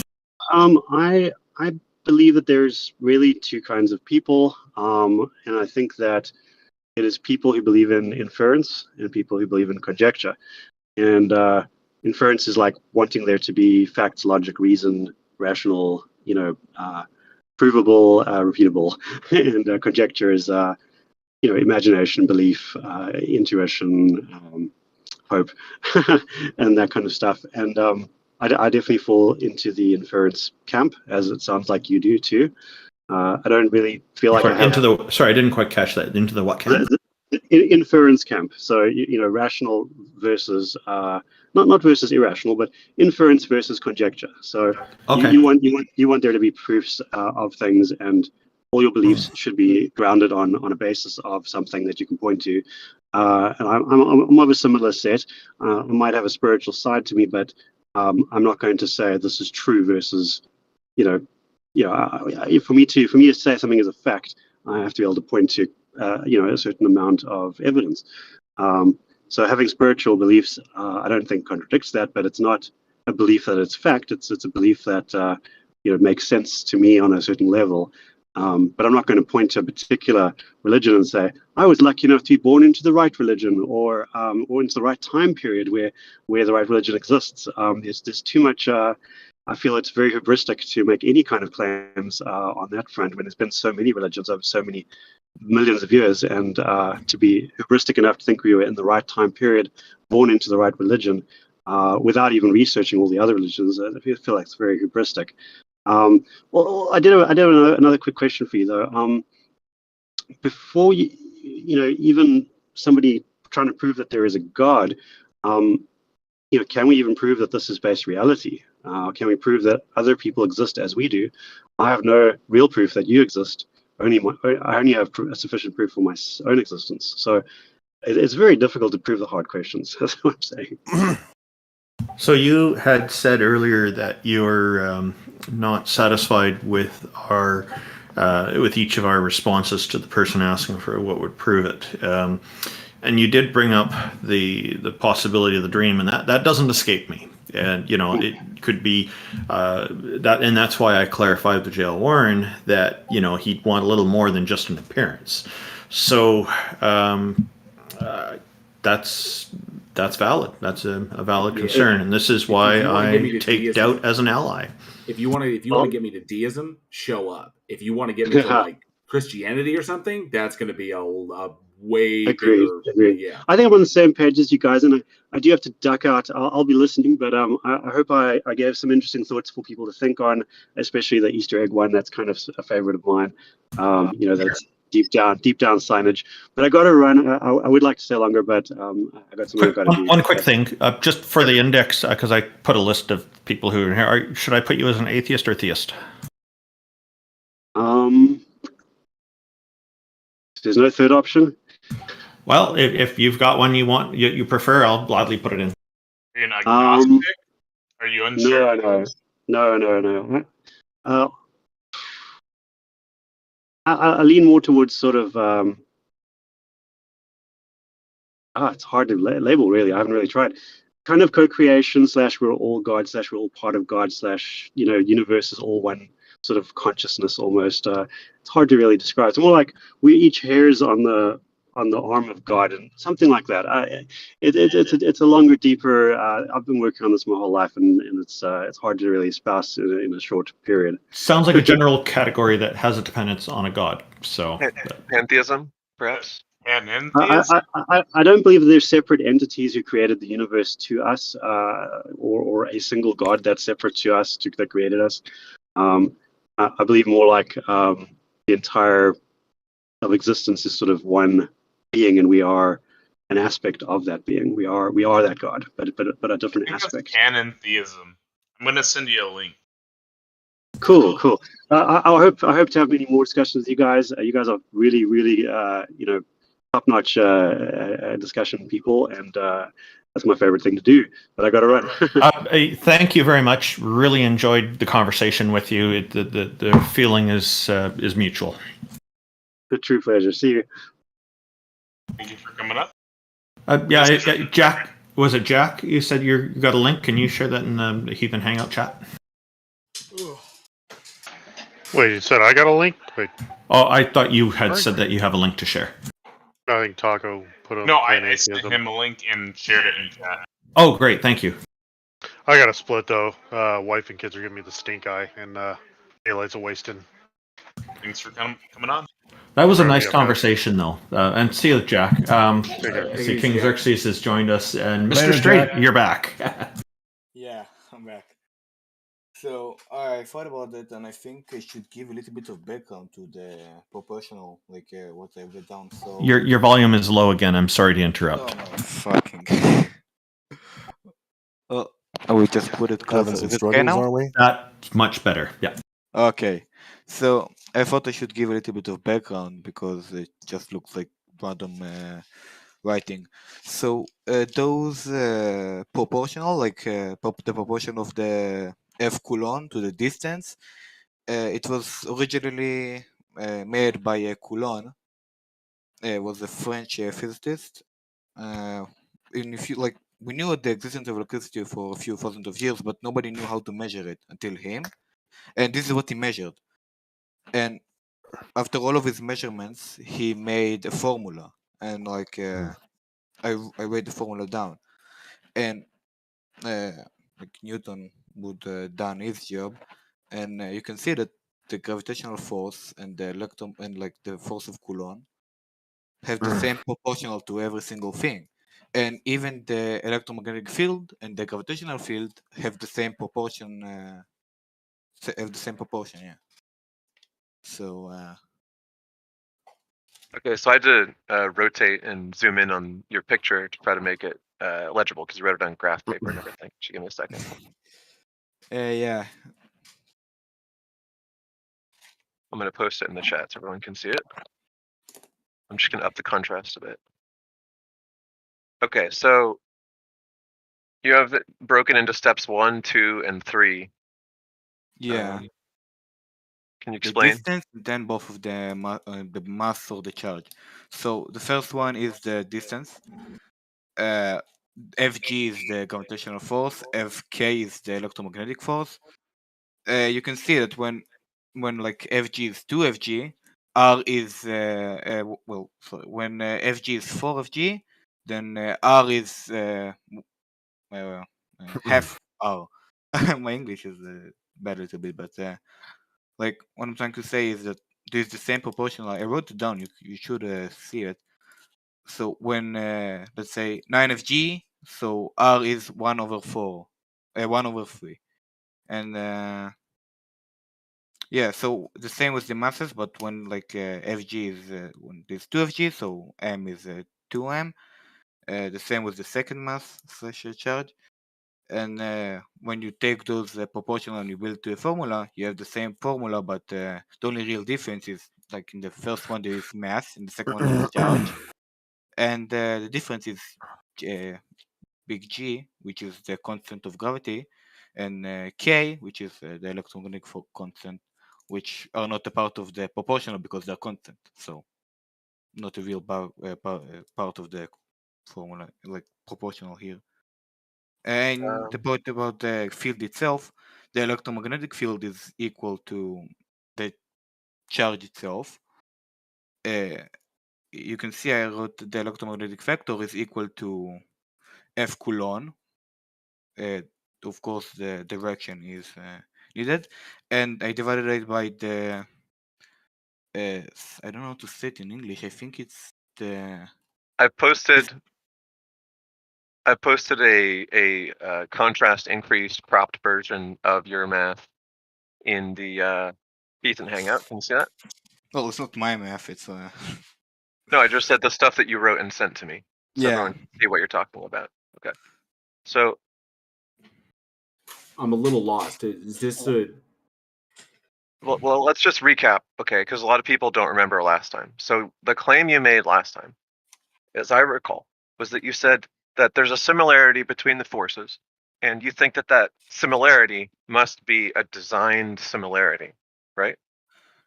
Kind of, yeah. So there's the same proportion between the distance, the mass between those two forces, which are not connected in any way that we know of.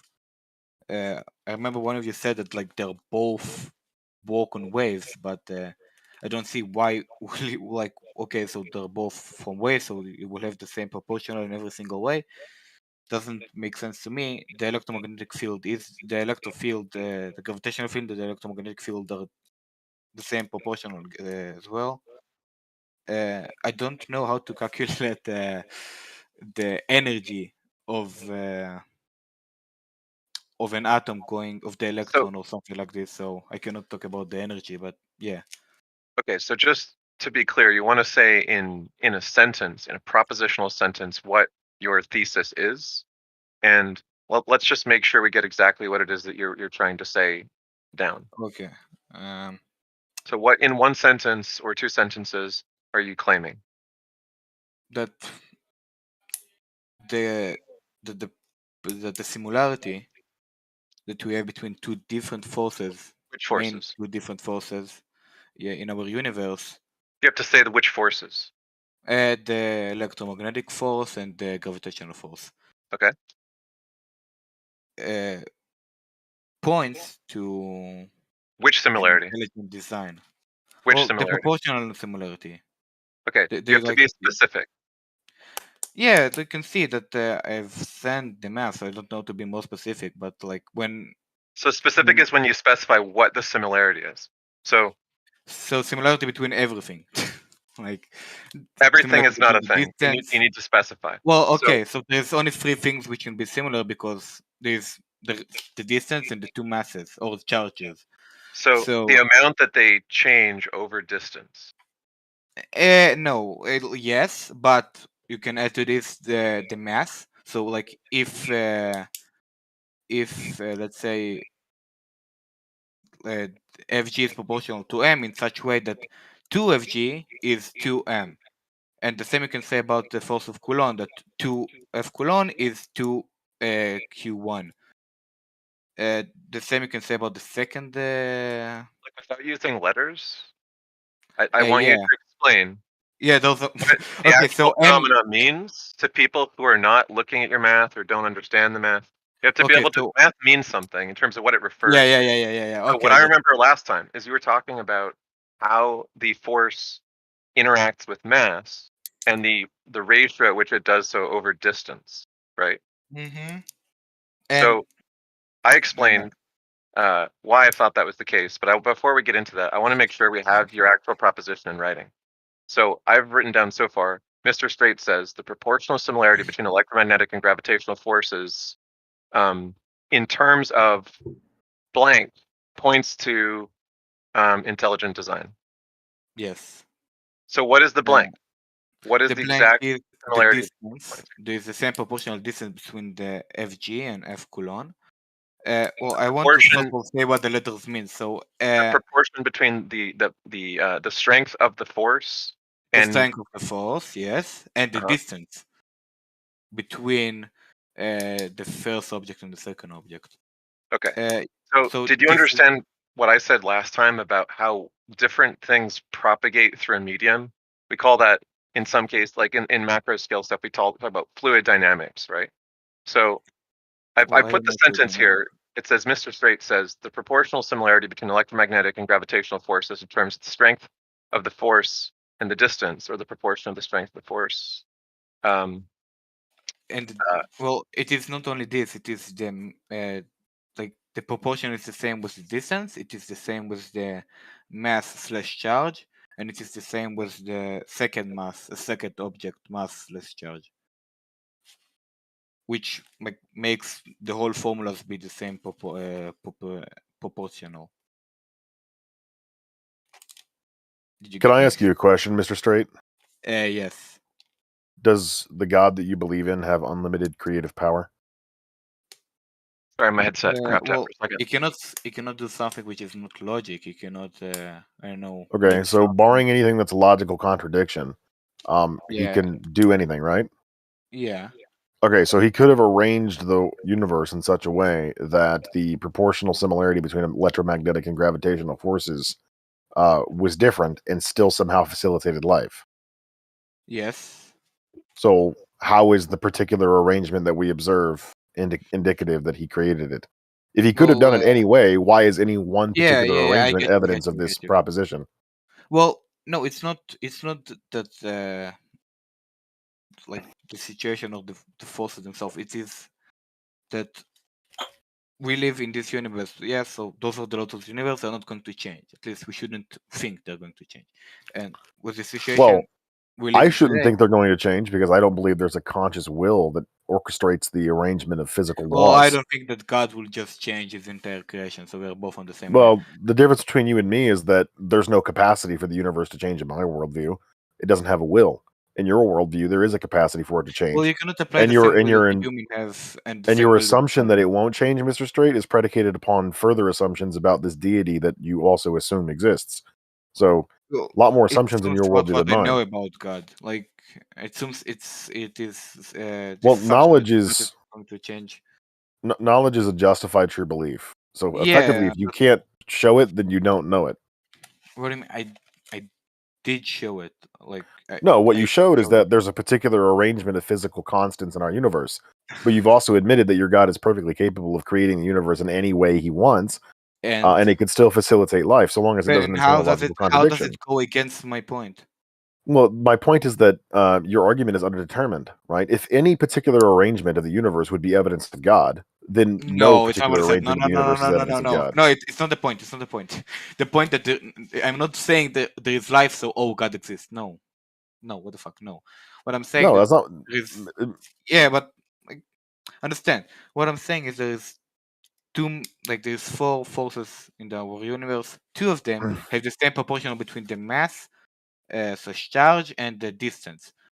And Okay, so Mr. Straight, let me put it a different way. What arrangement of the universe would be indicative that God doesn't exist? arrangement of the universe that will indicate that God doesn't exist. I don't know one because I never saw one. But well, that's the point. We only have a sample size of one. We only know one possible arrangement of the universe, right? Well, we I can, would say that we can. a universe, Hold on. without life, a universe Oh, without any proportional, like okay, everything is so like the universe for the first 12 billion years of its existence didn't indicate that God existed. Wait, don't. No. Well, I mean the The universe. universe was created from the perspective of religion for us to be born, for like life to exist. So it Yeah, doesn't matter 12. if there But wasn't there's life for how much time, doesn't really matter. What is matter, there is life. So the universe is capable of producing life, and you don't know it. What you've said right now. Well, only if the okay. parameters Yes. are Now, correct. presently, the universe facilitates the existence of life, but only tentatively. I mean, even still on our planet, it's almost barely inhabitable. 99% of all the species that ever existed have been brutally retired from existence. I mean, it's not. Doesn't mean there's no life. I'm not saying there's no life, right? So What you're is the arguing that. argument in here? But Mr. Straight, you're arguing that the arrangement of the universe in such a way that it facilitates life indicates a God. And I'm pointing out to I you, never said something like this. I never mentioned okay. Well, hold on, Mr. life Straight. We need once to in my argument. no pun intended. We need to get this straight. Okay, so are you arguing that a universe which facilitates life indicates a God? No. Well, I am what's the talking point? about the main two forces in the universe. I never mentioned life once. Well, you brought up life. I didn't. No, you brought it up as an argument against what I'm saying. No, I didn't. You were the never one mind. that introduced to that subject of the No, I was conversation. talking about the two main forces. I sent my Mr. fucking Straight, math. all I asked you was for an example of a universe arrangement that would not be indicative of a God's existence. Well, Because I gave Mr. Straight, an answer you believe, of how to give, but I Mr. Straight, gave an you answer. believe that God could have created the universe in any particular way, right? So the way in which the universe is arranged is not indicative of a God regardless, because God has unlimited creative power.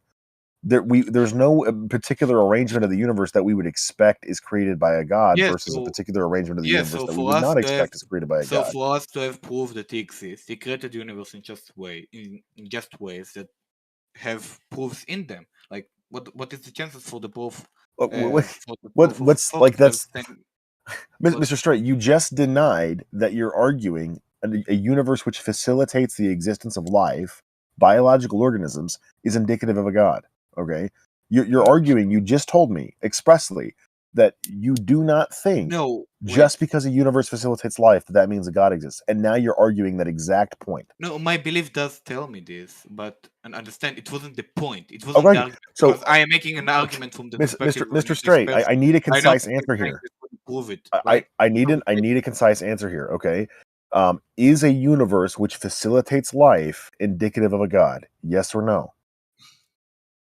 Indicative of God, like, can you like indicative means God must exist, like my God. It suggests or is evidence for the existence of God. Which God? Any God. Any God? An intelligent mind that created the universe. Intelligent mind. Okay, so yes. Well, yeah. I mean, I assume I'm operating within your framework. Okay, so this is what I believe. But it is not okay, yeah, but Mr. Straight, the universe existed for 12 billion years prior to even the first development of rudimentary biological organisms. Well, that's and the vast overwhelming majority of the universe doesn't facilitate life. Odds are 500 sextillion to 1. That's 5 followed by 30 zeros to 1 that you would die instantly if you teleported anywhere else in the universe. Odds are 1 in 180,000 that if you teleported anywhere else on the planet, you would die. Against you, it just shows how fucking ridiculous that we are in here today. It shows how unlikely that we exist is. Okay, but Mr. Straight, my point here is that let's say you have two universes, one where life is incredibly rare, that's the universe we exist in, and one where life is incredibly common. How would you not be able to use both of these instances as an argument for God? This seems to be a completely unfalsifiable proposition wherein you're just appealing to any particular set of circumstances. I think what you said right now. The first one is such universe doesn't exist. There's no universe that we know of that life is just popping out of nowhere in it, or that life. That's not what I argued. That's not what I argued at all. I said that.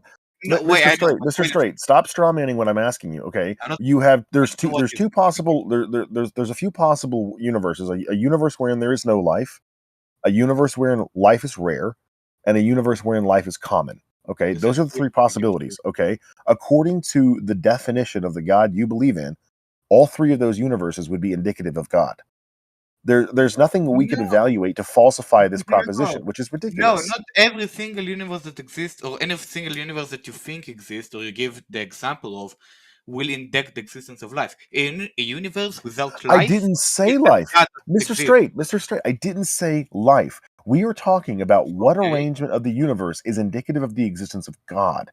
Okay, Yeah, per you said your the argument, arrangement that there is life Mr. in it. Straight, Mr. Straight, per your argument, okay, you initially told me that no, you were not arguing that the mere existence of life in the universe is indicative of a God. Now you've adjusted that to say that it is. Okay, so we need to understand No, where wait, okay, this line is drawn. Okay, I okay, don't so know if we even get to life. Wait, King, please stop for a second. Mr. Straight, you're constantly contradicting yourself, and I'm trying to get some King, okay, concise or stop clarity saying. here. Come on, stop saying. I'm not trying to attack you. It wasn't even a part of my first argument talking about life. I don't want to talk about life. I know it wouldn't make you believe in God. Like, Okay, I don't think that anything that I Mr. would Straight, wait for a second. Like, we abandoned your first argument ask when you for more admitted that time. any particular arrangement of the universe King, would indicate I'm the going to existence of ask a God. King, I'm going to ask more time than you have, because I'm the one who is presenting the argument, and I'm the one who is building it, and I'm the one who is against fixing you. So please give me a little bit more time. I don't want to talk about life. It wasn't a part of my first argument. What I argued is about the two main forces in the universe. If you want to talk about life, we can do it another time. Mr. Straight, To you your are the one who question, introduced life into the question. Mate, My I am first talking question about the to two you, main forces my in the first universe. question How to the you, fuck Mr. I'm talking Straight, about was life? whether or not a different arrangement of these forces you're talking about King. would also be indicative of God, and you said yes, because your God can create the universe however he pleases. So there is no particular arrangement of the natural forces we observe that would be more or less indicative of Man, this God. So you your need to argument try. is not an Wait, argument at all. It's just a come bald on. assertion. Breathe for a second, okay? So, can you stop talking about life? I made it very clear I'm not talking about life. If you want to talk about the forces, it would be fine. Mr. Wait, Straight, breathe now for a you're second. just bald lying, Wait. okay? No, I My am last statement had Man, nothing to okay, do with man, life. shut up for a My second, last please. statement had nothing to do with life. I literally said that this You said particular forces, arrangement of yeah. forces in the universe you are arguing is indicative of God. However, you also admitted How is that it possible any that you particular argue? arrangement of forces in the universe would also be indicative of God. So you are not only contradicting yourself, but you are bald-faced lying. And this King, how is it conversation is possible being that I am streamed the on one several who's different speaking to YouTube the point and channels. you're talking more than me? So please, let me fucking speak, okay? Thanks. For the argument of the forces, I will make it very clear right now. If you want, you can record this. No, I do not think that a universe without life, or a universe with no similarity in it, is a proof that God exists. I think that something that is extremely unlikely, as the two main, like half of the two main forces in our universe, have this kind of proportion. I think this is impossible if you don't have intelligent design behind it. In the same way that it is impossible for something to be, I don't have an actual. Well, the same way that it's almost impossible for something to have the exact That is same. an argument of that's an argument of personal incredulity. Nothing more, nothing less. No, you can. You can't see why this would be the case. Therefore, God. That is by definition. No, the no, argument of it's not personal what I said. incredulity. What I said, it is extremely unlikely. So therefore, According to who? According to who? What do you mean? How did you you see these similarities? How did you determine that it is extremely unlikely? Well, there's infinite amount of other ways that it can be arranged. It is. So there's not actually. I just found out what something. examples? Hold on. Hold on. What examples do you have? What examples do you have that it's arranged in another way? How many universes did you compare it with? I said it could. I don't have any other examples. This is the same thing that I said to King. There's only one universe. Exactly. Of other ones. So how can you come up if we can't go to other universe? Then how come you can come up with other examples? I'm Hey, not Peter. coming up with other I'm saying this proportion, like you can change that, like let's say that the main object would have 2 times more effect on the force than the, I don't know what to say, subject object, like the object who is That's kind of cool, but the testing one. so keep in mind that humans are pattern-seeking animals. So we seek patterns, and we see a pattern, we try to explain it. The fact that you already said that you do not have an explanation, you do not have, you only have a sample source of one. No, I do have an universe. explanation. I do have an explanation. This is what I'm saying. I claim that I do have an explanation. My You explanation is have an explanation for the forces being the way they are. Yeah, I I need to said hear that. God. God made it. And that's nice. If I said it would be a pink universe farting unicorn, then we would be on equal footing because you just No, because made that claim just out of thin. You made that claim out of thin air, just like I did. So why should I believe you that it's a God? Which claim? You said it was God. I said it was a pink universe farting unicorn. So now we're on equal footing because you have as much evidence for your God as I have. Can you please let someone finish a sentence before you start interrupting? Just asking. We let you talk. You talked over King Xerxes the whole time, which is why you didn't understand what he was saying. I didn't understand what he was saying. And you keep doing that. You shouldn't do that. In 4 different So ways. you made the claim that God did it with no evidence to back it up. Can you and I agree that if I want to suggest that it was a pink universe farting unicorn, that I first have to present evidence that such a unicorn actually exists? And the moment the unicorn, we can determine whether or not the unicorn exists, then we can see what its capabilities are. If that is what you would be doing with your God, first show us that your God even exists. Then we can see what he can or cannot do. You're putting the horse behind the cart. You come up with something, and that has to be God. You have to come up with God first, and then we can see, what God can do. You said a lot of things. May I Sure. speak? So, okay. Go ahead. So, I will repeat again the point that these there is 4 main forces in the universe. 2 of them have the same exact proportion. So, yes, I think it is extremely unlikely. I don't have. Why do they have the same proportion? Wait, you told me to shut up. I shut up. I'm trying to help you. Why do they have the same proportion? Peter, stop for a second, okay? So, why God created? Yes, I do claim that God created the universe. You can the example you gave about the pink whatever unicorn, not remember the pose. You can name God whatever you want to. I wouldn't even say God. I would say intelligent design. It is more accurate. When I say God, I mean intelligent design. This was my argument that this proportion points to intelligent design. This was the first argument. This was the main argument, at least, because nobody's viewed the and that is why I asked you. And that is why I asked you the question to help you think about your argument. Why are these things similar? Why those things similar? Well, you know what I'm going to say, don't you?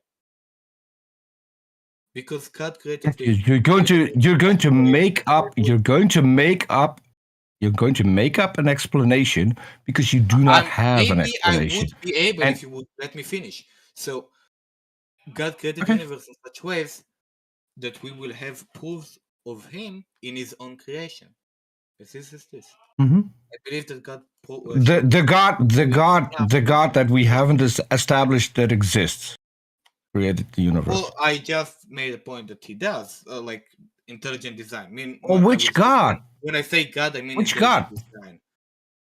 I don't. When you say intelligent designer, I gotta be honest, guys. I don't see this going any further. And well, I want to the only thing that I wanted to point out, the only thing that I wanted to point out is, Mr. Straight, you keep moving the goalposts. You start with a God, then you go to an intelligent designer. No, it was the You're first making time it so.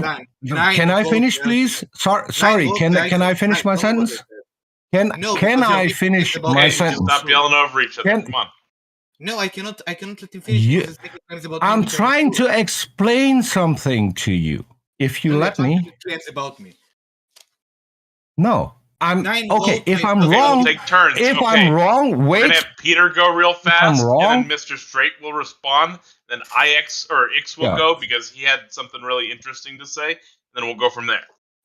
Okay. What I'm trying to say is, if you want to come up with an explanation, then you have to come up with an explanation that you can actually define.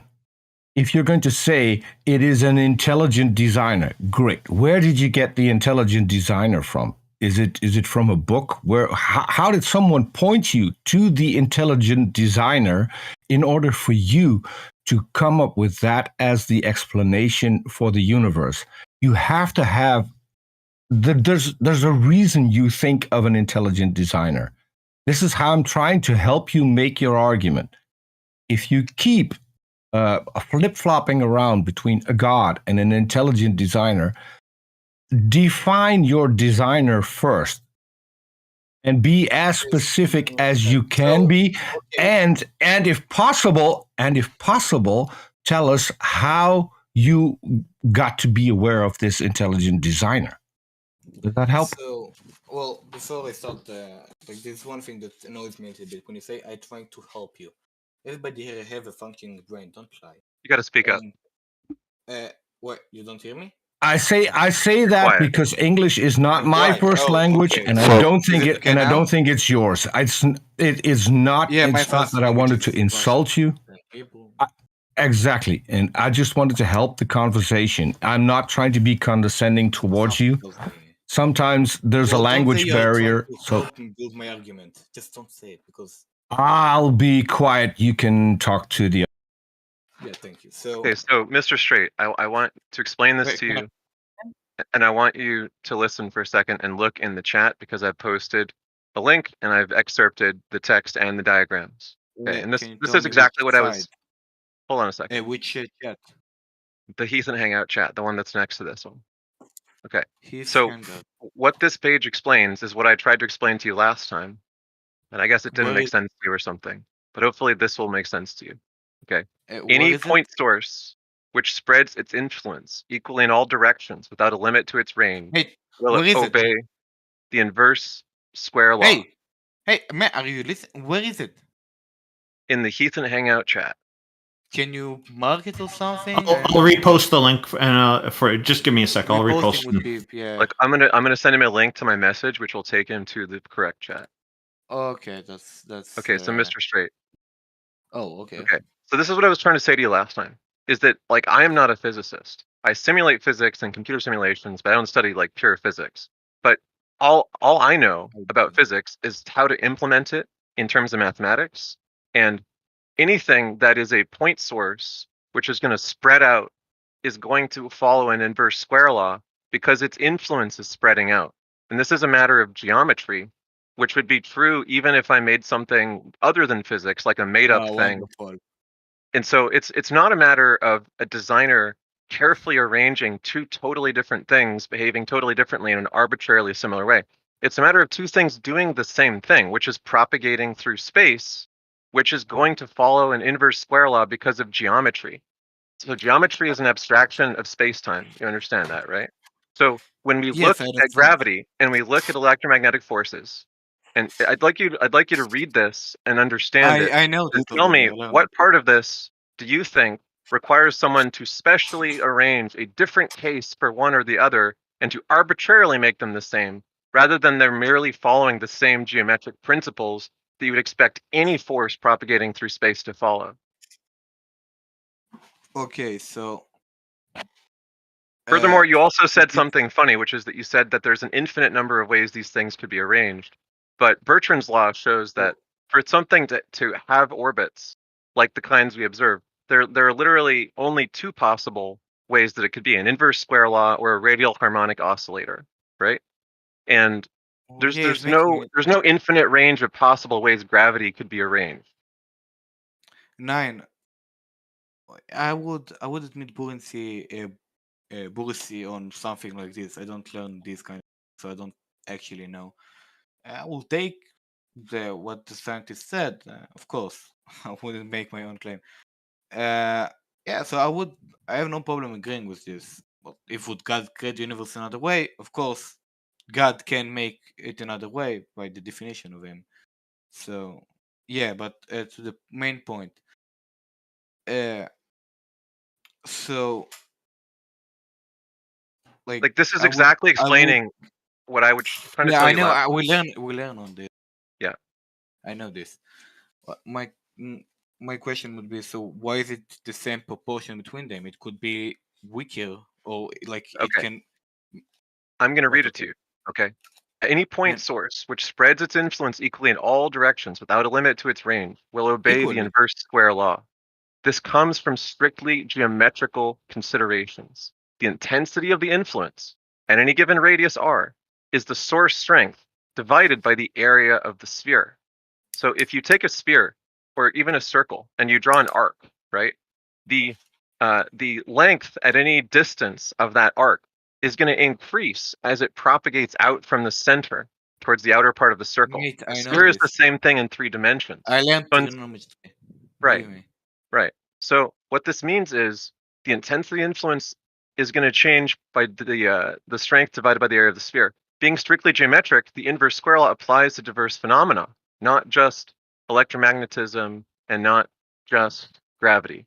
Point Yeah. sources of gravitational force, electric fields, light, sound, or radiation obey the inverse square law.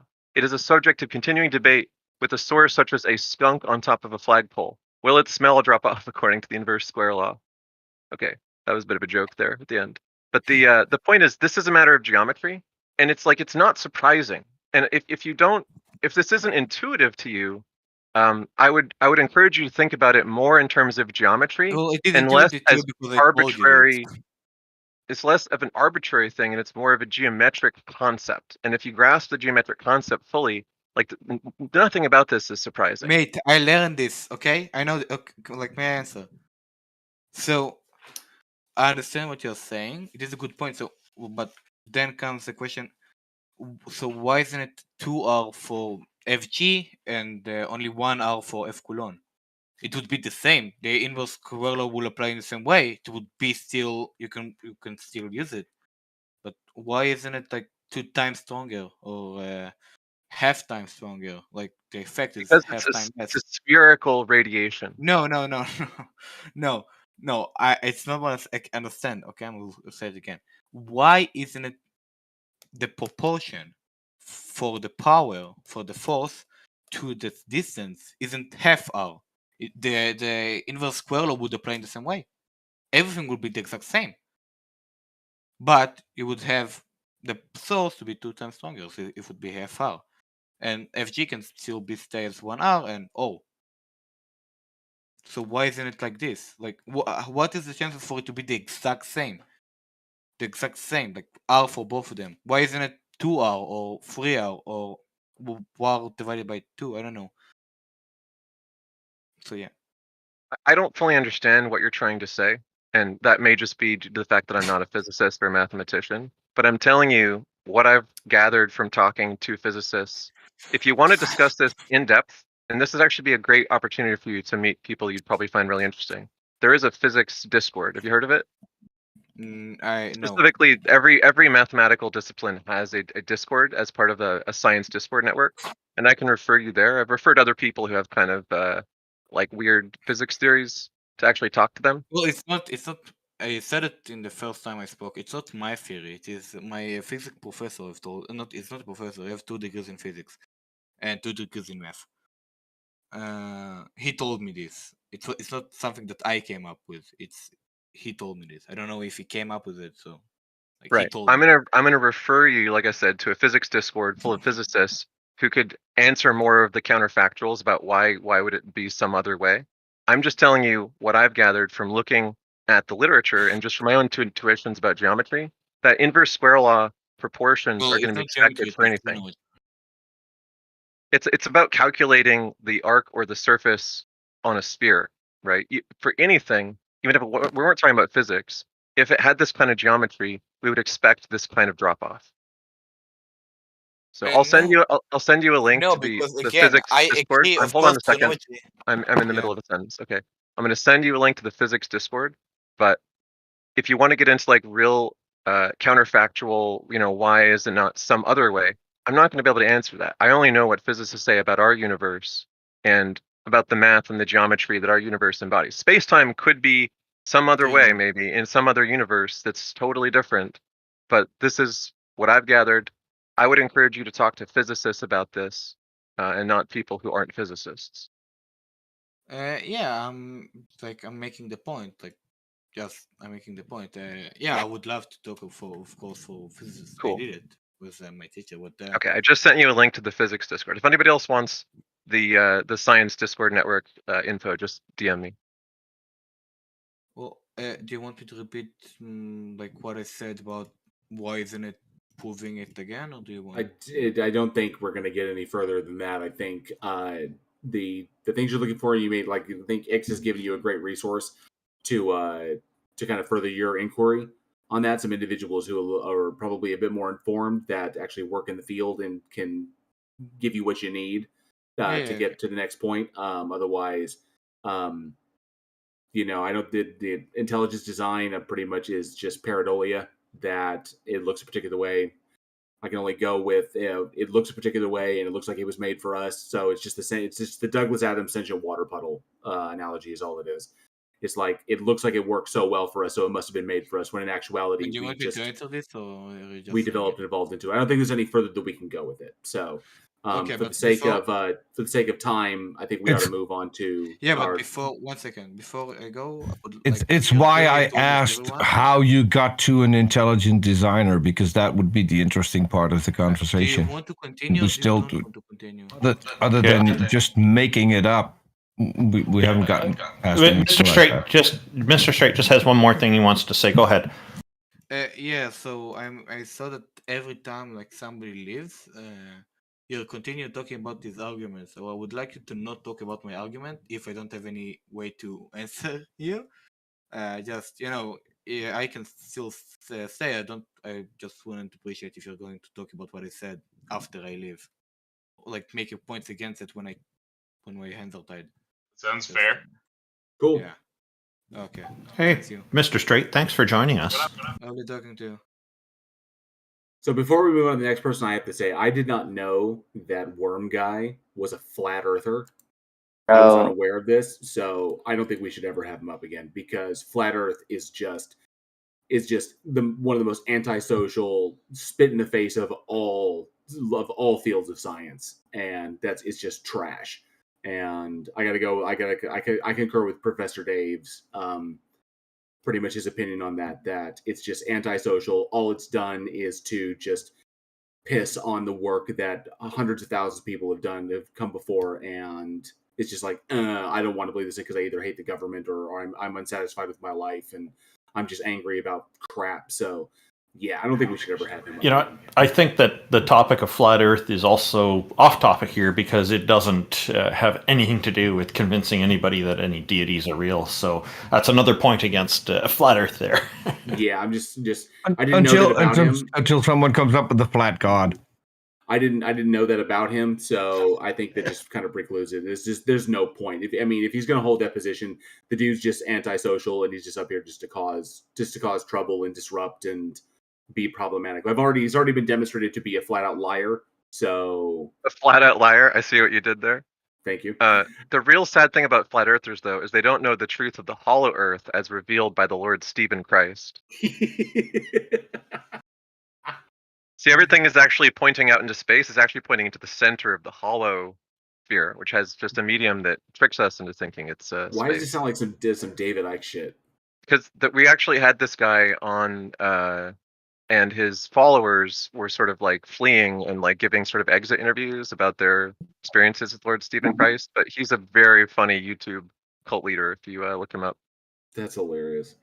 What's up, Hawkeye Roots? Yo, all good? Hi. What you got for us today? I'm wondering if you guys are getting anywhere with this debate, because is the question answered or not? Like you got somewhere? Okay, so how far we get with this is with these challenges. I prefer to call them challenges than debates, but I understand what you mean.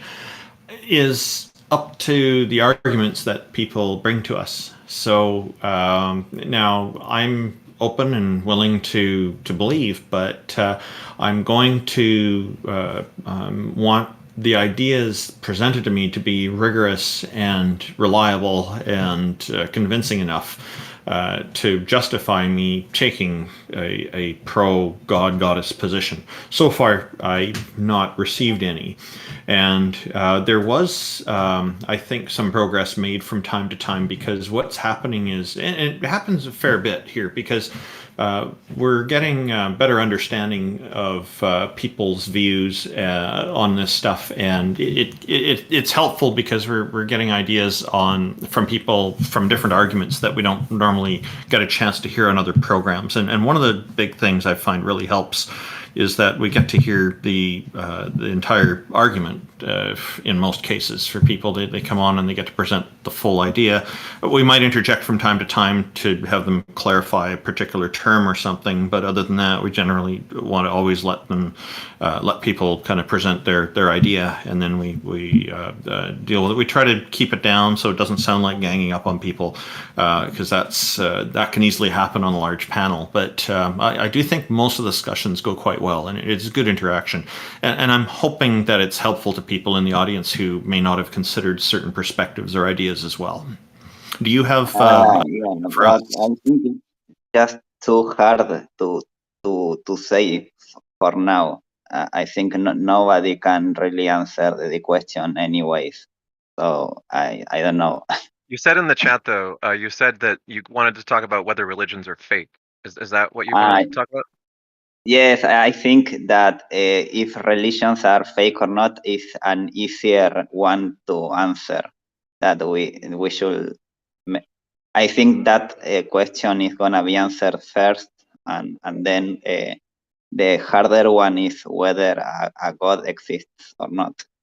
But religions are easier to deal with, because they, like the Bible, the Quran, they say a lot of things that might be proven wrong, So you're saying that a religion could be not fake, but a God could also not exist? No, I say that a God might exist, but religions are fake. That's why I say. Okay, so you're. I mean, generally speaking, when people talk about arguments for God without arguing to any specific religion, that's the kind of argument you think you can't make, because we don't have a conclusive way of determining whether a God exists. But you think that some religions actually would pass a test showing that they are not fake? Yes, we can deal with religions being fake or not. Like we can say for sure now, because they state a lot of things in their books that we can say if they really happened or not. Like, for example, Jesus reviving or not. We can, if we prove that he didn't, then the whole religion falls apart. That's why I say. Well, let me get this straight. Do you believe God exists, or in any particular religion at all? Why I think is no, all religions are fake, but if a God exists or not, we can't tell for sure, and we can do nothing about it anyways. But what do you think personally? Like you said, what sounds like an agnostic position, like strong agnosticism. Like you think that it's impossible to tell if God exists. But no, it's not impossible, but we are just too ignorant right now, so we what do you can't think? tell. What do you think we would need to know that would change that? We need to understand the universe better. Like maybe the very questions we are formulating are wrong because we are just apes. So we just need to keep moving forward. Because it's just impossible to answer this right now. So what's the point? So we should just keep moving forward.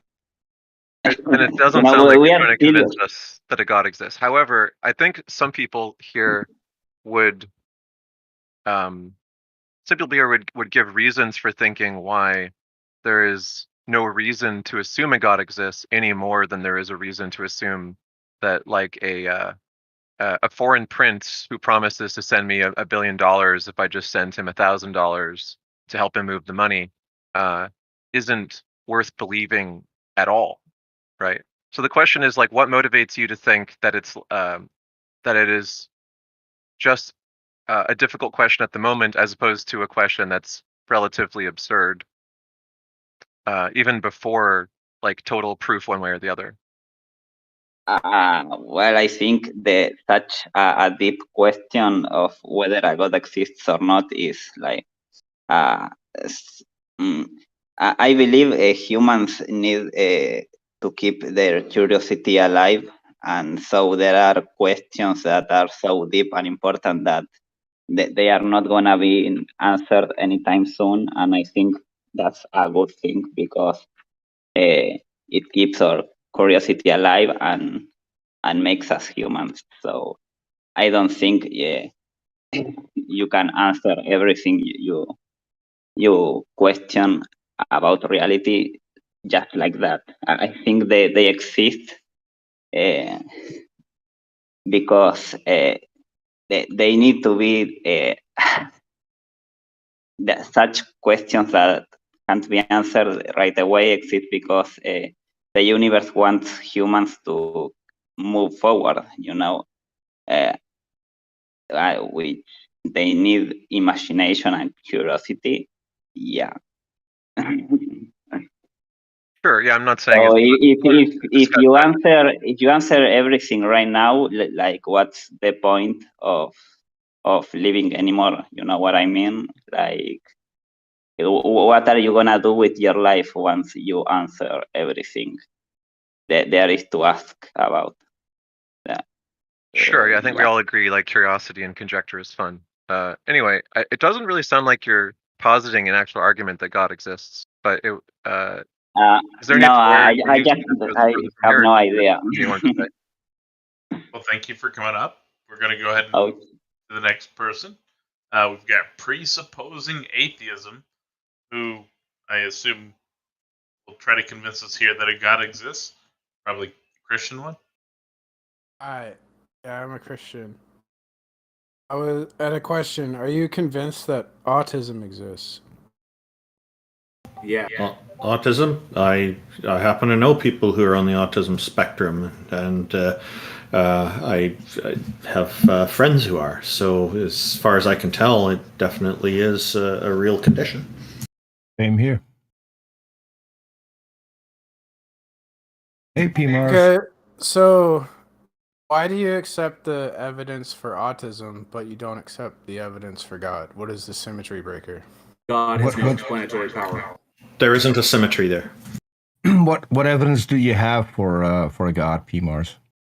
So when I was diagnosed with autism, there was no like lab test that they did, right? They didn't put me under a microscope and look at my autism, They diagnosed me basically based on like, my personal experiences, my behavior, and my history. So that's usually how neurological conditions are diagnosed. Why is that? Why is that? Why do you think? Throw some toothpicks down and ask you to count them? How do you accept personal experience evidence of mental illness, but not of personal experience evidence of God. I want to know why you think that autism has to be evaluated in the same way as evaluating whether a deity exists. I'm asking, what is the symmetry breaker between the difference of the evidence for autism and the evidence for God? There is no symmetry there. They're entirely unrelated things. I feel I'm curious. What I'm is gonna. the I evidence would for like God? to answer this real quick. Presupposing autism is a label that we assign to a broad spectrum of certain neurodivergent behaviors and characteristics. There are criterion for establishing whether or not a person is on the autism spectrum, right? This is just a description of their mental state, right? It's objectively the case that a person that you're interacting with has a mental state. Doubt that would be controversial. All we're doing is describing that mental state in a way that delineates it from neurotypical and neurodivergent, and also so that we can understand how to treat these people outside of the norm, because perhaps autistic people tend not to like to be touched.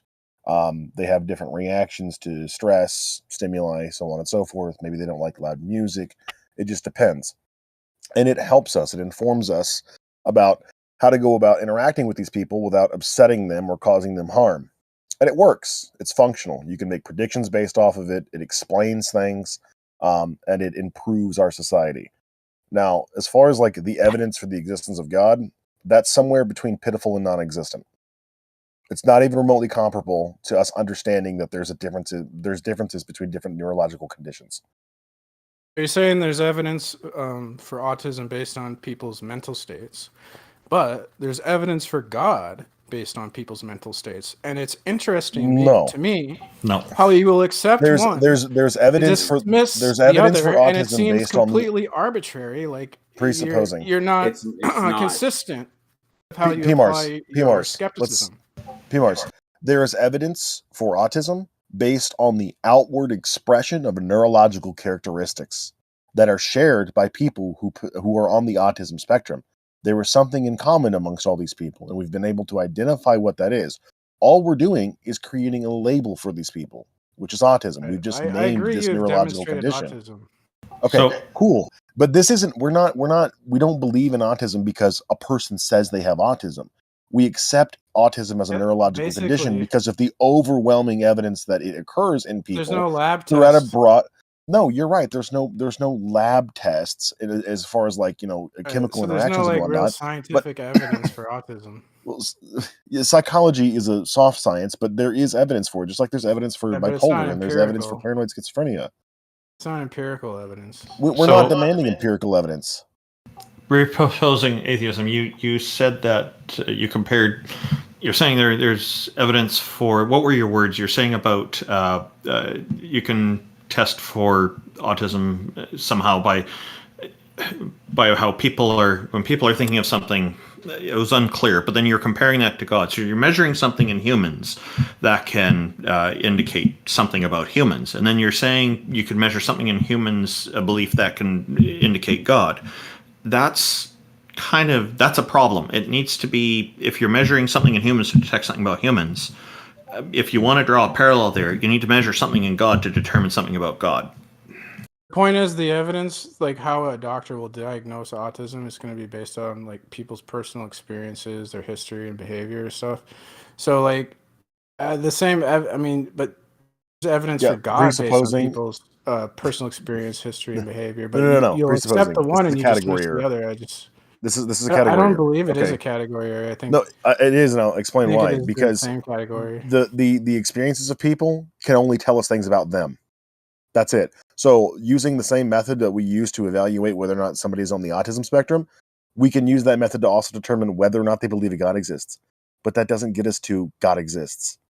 Yeah, I'm pretty sure everybody on this panel accepts that there are people who believe a God exists. If anybody on this panel doesn't accept that proposition, why are they on this panel? I accept that.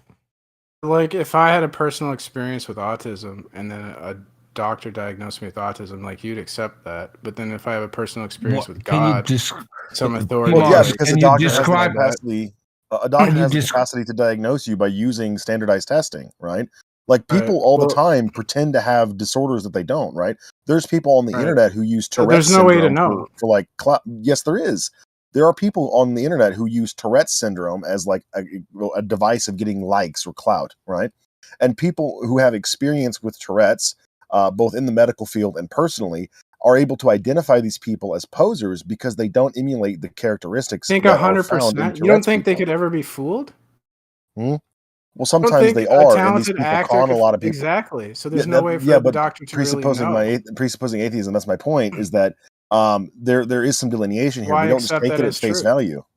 Why accept it as truth if it's like we I can't even know don't it? intrinsically accept a proposition as true at face value. Just because somebody tells me something doesn't mean I accept it as true. You seem Right? convinced that I'm not autism exists. presupposing atheism, and I have a lot of background for accepting that. But I'm not going to get into my I just personal don't see the opinions on difference. psychology. Well, your Xerxes, inability to delineate. Xerxes, you know it's P Mars, right? Yeah, I know. I called him that a minute ago. I'm not going to get into like my personal opinions on psychology. Some of my panelists know my opinions on that subject, but that's not relevant to the conversation. I have the capacity to, at the very least, delineate between people who exhibit the symptoms of a severe disorder and people who are merely pretending to some degree. There's a gradient there, of course, but there are extremes on either side, right? I can objectively identify somebody who obviously is neurodivergent. At the very least, somebody who would pretend to be neurodivergent possesses some sort of mental deficiency, in my opinion. But what we're talking about here is neurology, right? Neurology is not a soft science. It's a hard science. You can hook somebody up to an EEG machine and see which parts of their brain are lighting up, right? And people on the autism spectrum respond to stimuli different than people within the normal population, right? This is objectively measurable to some degree, but only in extreme cases, right? Usually it's low functioning autistics that are going to exhibit things on an EEG machine. Higher functioning autistics would be almost indistinguishable from normal people other than a few personality quirks. But this is a topic that has been debated quite a lot within the medical field, right? How far out do we extend autism? Back in 2009, Asperger's was included in the autism spectrum, whereas previously that was under heavy debate, and then eventually the American Psychological Association just accepted it as a part of the autism spectrum. So this is a matter of debate, sure. It's not concrete, but I assure you this comparison is not going to work in your favor, because the only thing that we can know by using the methods of psychology is human psychology. We don't have a comparable method for determining that a God exists, right? The personal testimony of an individual isn't enough by itself to diagnose somebody with a neurodivergent condition. There's other measures that have to be taken. So likewise, the personal testimony by itself would not convince anybody that a God actually exists, right? Because if a God exists, he would exist independent of human intuition or experience. And ostensibly, there would be other factors at play to help us determine whether or not that's the case. I'm satisfied that I've demonstrated an inconsistency in your skepticism of evidence. So thank you, and I'll yield my time. I got P. Mars, before you go, I got a question for you. Sure. Are you aware that there have been tests done to people who claim that they hear the voice of God, and they were hooked up to machines to monitor their brain activity, and every single time that they heard the voice of God, it came from the part of the brain that generates their own thoughts and things, not the part of the brain that deals with incoming stimuli. Did you know that? I did not know that. I don't really trust a lot of that science, so that's interesting. So you only trusted the science that determined that you are on the autism spectrum, so it gives you the liberty to do things that you otherwise wouldn't do. That's the part you do trust. But when it comes to other things that the exact same science can do, you will reject that because it doesn't fit your narrative, or why? I reject science. I hate science. So why, if you hate science, then why are you using autism as an escape for your behavior? Because I'm on YouTube channels? critiquing like No, you're not critiquing. You're not critiquing. You're using it as an excuse for your abysmal behavior on people's channels. I'm showing the inconsistency in your skepticism, and I don't use autism as an excuse. I use it as a way to Remember the explain conversation why we had I'm on socially Praises? inept. Remember the conversation we had on Praises channel, or was it Vaguely, Sam's like, Sam's it channel? was Sam. It was Sam's. It was Sam's channel. Yeah, where you specifically said that you, because of your autism, it makes you do things online that you would otherwise not do, which is by definition using autism as an excuse. And the reason that gets me worked up is because you're using it as an excuse where you cannot use that as an excuse. And you and I both will know well that this has nothing to do with autism. This has to do with your own personality. So Okay, that good is talk. why Thank that you. is why I'm saying if you use the science when it suits you and then reject it when it doesn't suit you, you don't have a strong point. I was just trying to critique like the consistency of your skepticism, but thank you for your You're observations. wrong because it's a category area. So have a good one, people. Yeah. Cool. So, Bang, I saw your hand raised there a minute ago, and I see you're still in the audience. I invited you up.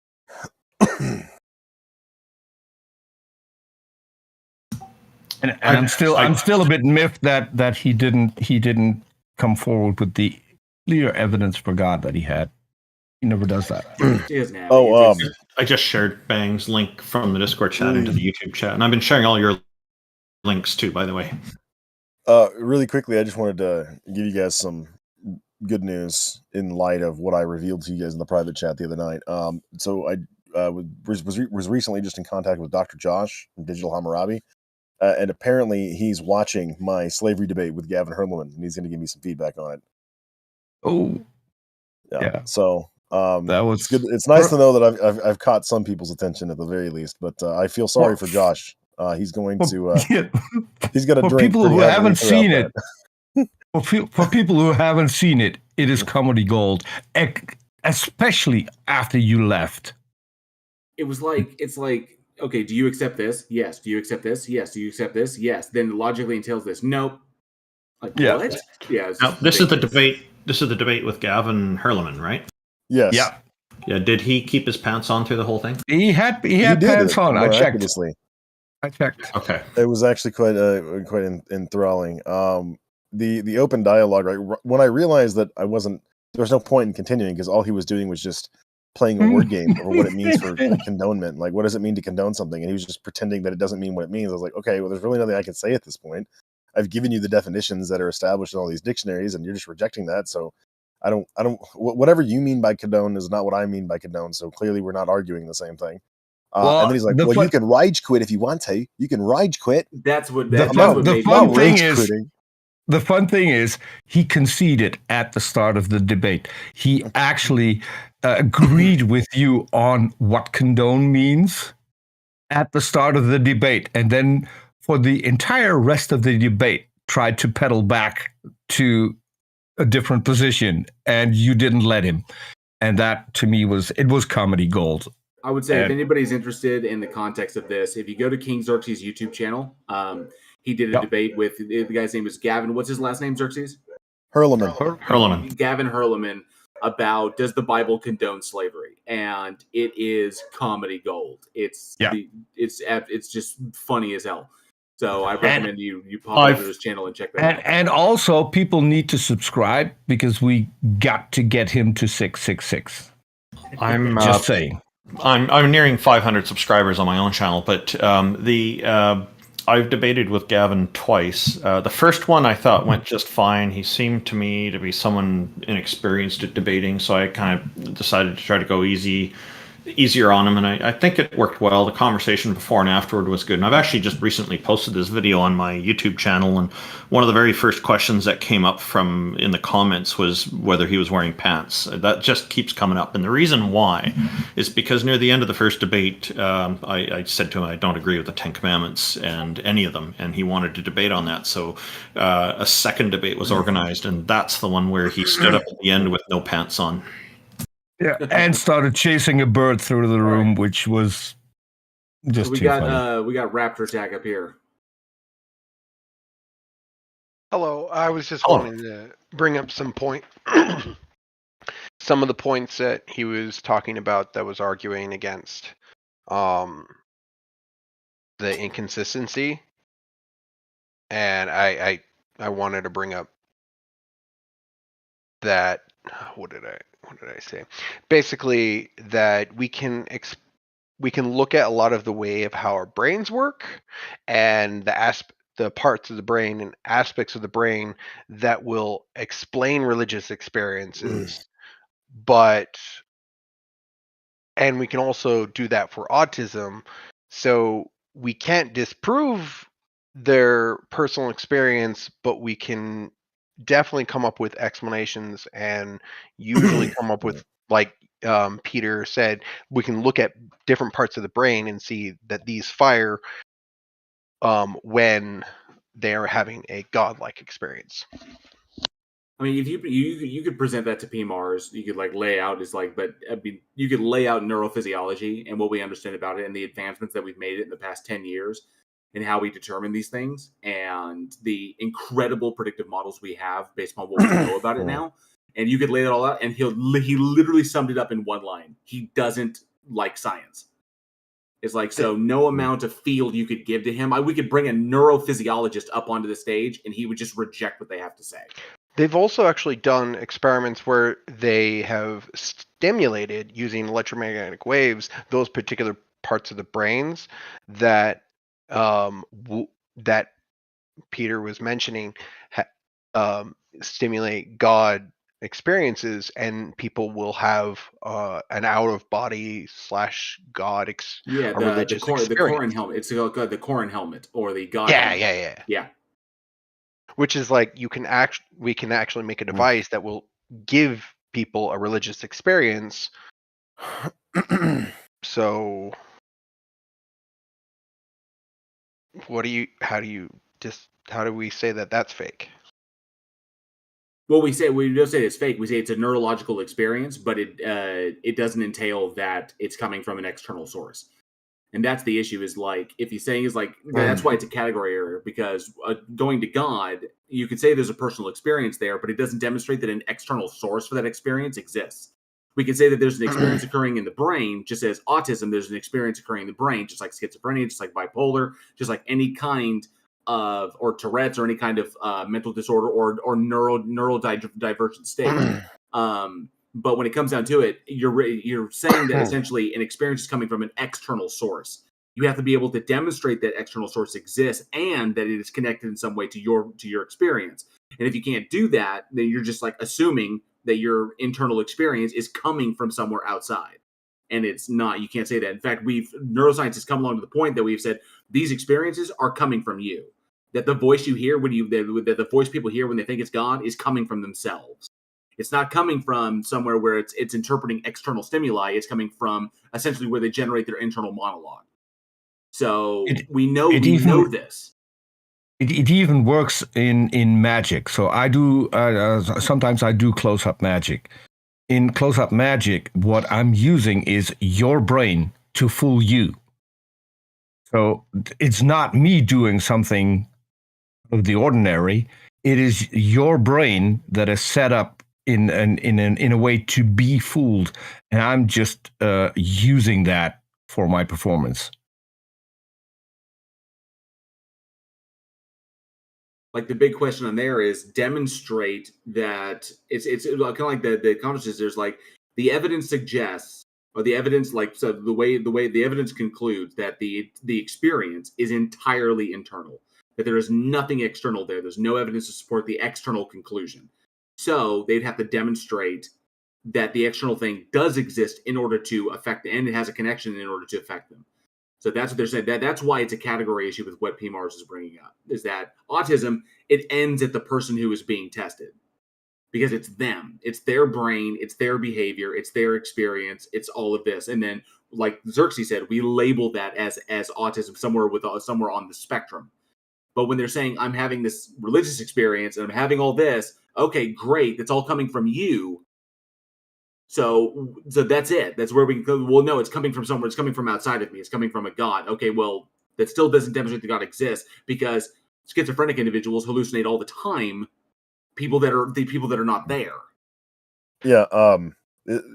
The problem is that with the religious experience issue is that people often have competing and mutually exclusive religious experiences, right? So we know at the very least that some of these people have to be misunderstanding their experience, to be polite. Long time ago, about a year ago. Tend to have experiences within the realm of the religion they already hold to. Yeah, that's also a coincidence. Which is also surprising. About a year ago, I was doing... I'll be quick. 5% of the population has hallucinated at some point, according to modern science. Have and they you don't heard? know what caused it. Well, Just you could... random hallucinations. Yeah, you could induce a hallucination by using psychedelic drugs, but last year when I was doing stages with JL and Jack Burton and occasionally Ix, there was a woman, and I forgot her name, but she came up on our stages and she was arguing with us, and she made the claim that she was literally a prophet of God, and that the angel Gabriel personally revealed himself to her and told her that Jesus Christ was going to return to Earth as an asteroid and destroy the planet after the Christians and Muslims unite and exterminate the Jews. Okay. Now, this woman was utterly convinced in everything that she said. It was impossible for any of us to reason with her. It just like went in one ear and out the other.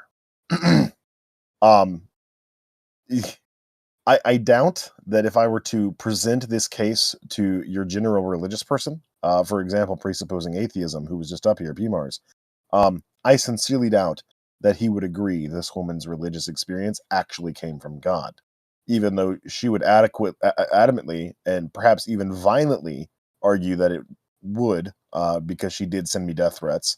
So clearly she's not the most stable of individuals. But the point is that here is an example of a person who claims to have a religious experience, a very intense one, and the overwhelming majority of people who agree in her conclusion about the existence of gods and Jesus would disagree with the validity of this religious experience.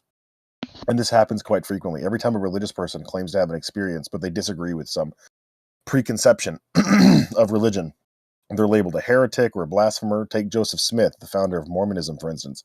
Not only he, but his brother and father claimed to have personally observed the golden tablets from which Joseph Smith was copying the Book of Mormon. And these people were executed for what they said. They died for their beliefs. The majority of Christians in today's world are not Muslims, not Muslims, but not Mormons. Mormons are a very small minority of the population, but then you also have Seventh-day Adventists who operate according to the works of Ellen G. White, who also claim to have unique and often contradictory religious experiences to what was considered Christian canon, right? There is no way to evaluate the truth of any of these matters until we have established as a fact prior that there actually is a God and he operates a certain way. That is the only way we would ever be able to evaluate the legitimacy of any of these personal experiences. Going back to, I can't remember who said it, but most people have hallucinated, and they brought up like hallucinogenics, and lysergic ethylamide. Yep. Yeah. So I did a lesson multiple times on the scientific evidence of quote unquote ghosts. And basically all of the possibilities that can stimulate a ghost-like experience, which are also very tied with religious experiences.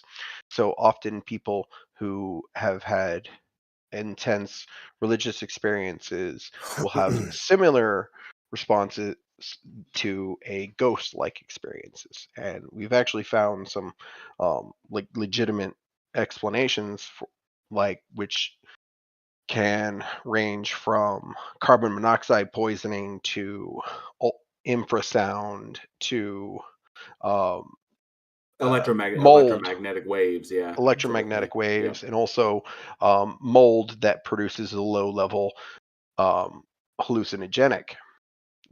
And so these instances can stimulate those similar experiences to religious experiences, which can be triggered by everyday common things. And also earthquakes can actually trigger some of these infrasounds. So if you have an earthquake, it can produce an infrasound, and some people infrasound.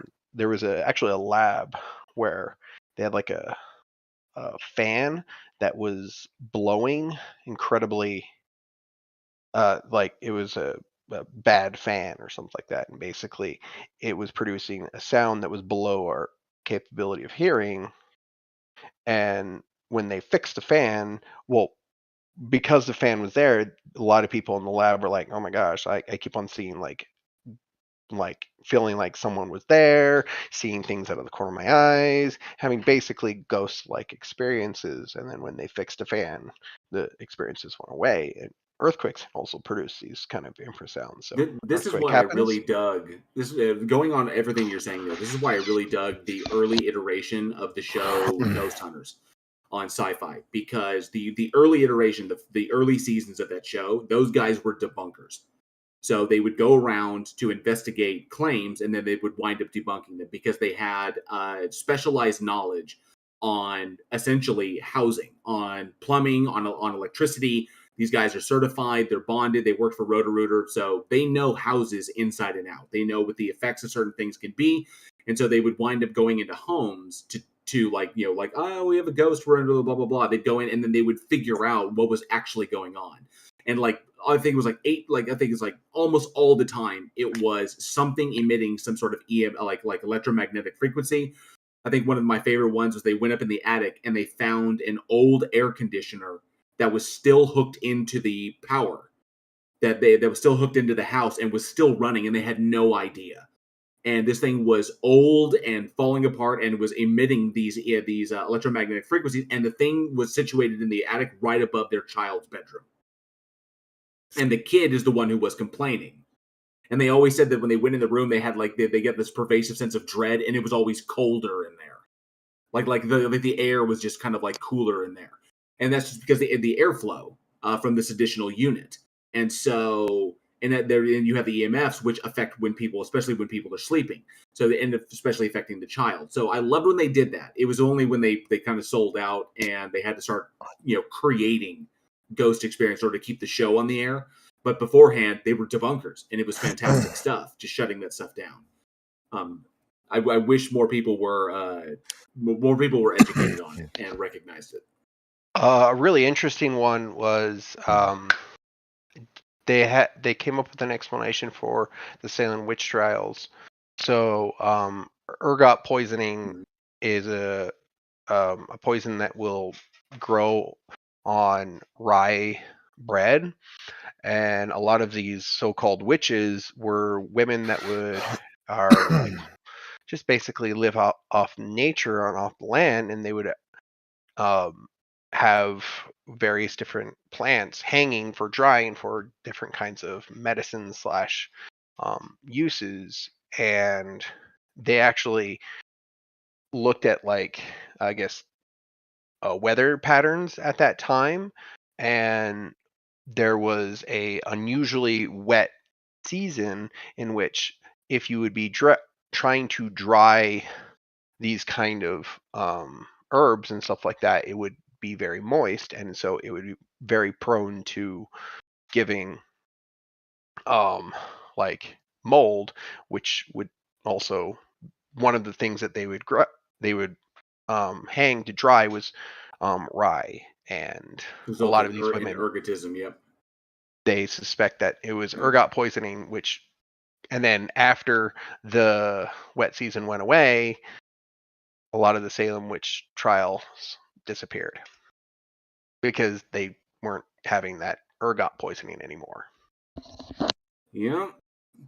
Funny how we can use that science to break these things down. And, you know, all of a sudden we say, well, we start looking at, you know, what was going on around. It's kind of like the whole thing about the plagues, like the plagues that struck Egypt. And when we go back and we look at the things that we know as far as weather patterns and historical events, and then we start lining things up, we realize that what were described in the Bible were actual events that took place, that were natural events, natural occurrences, kind of a perfect storm of bad events.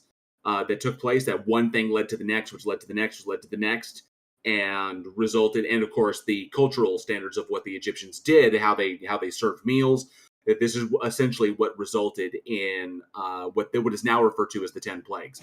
So you take these natural events that were devastating at the time, conflate them up a bit, and then you have someone other than the Egyptians reporting them, because the Egyptians didn't talk about the 10 plagues, but the Jews did. So, but there is an explanation for why these things occurred: the death of the firstborn, the frogs, the locusts, the red tide, the blood, deceased turned into blood, all that crap is all legitimately explained by natural events, one that led to the next.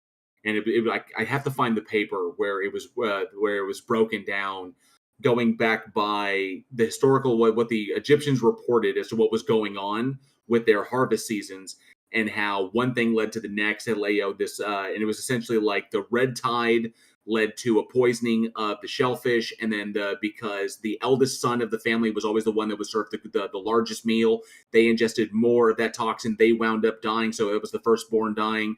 And then all of the dead animals that were caused by the red tide, all the dead fish and everything, attracted locusts, or attracted bugs and flies, and all those bugs and all those flies attracted more frogs, and it just on. And then of course, because of something other that caused the die out attracted the locusts, and it just goes on and on. So, but yeah, I mean, once we understand this, as we go back and look, it's like, yeah, we can see how the explanations people thought were supernatural were not supernatural.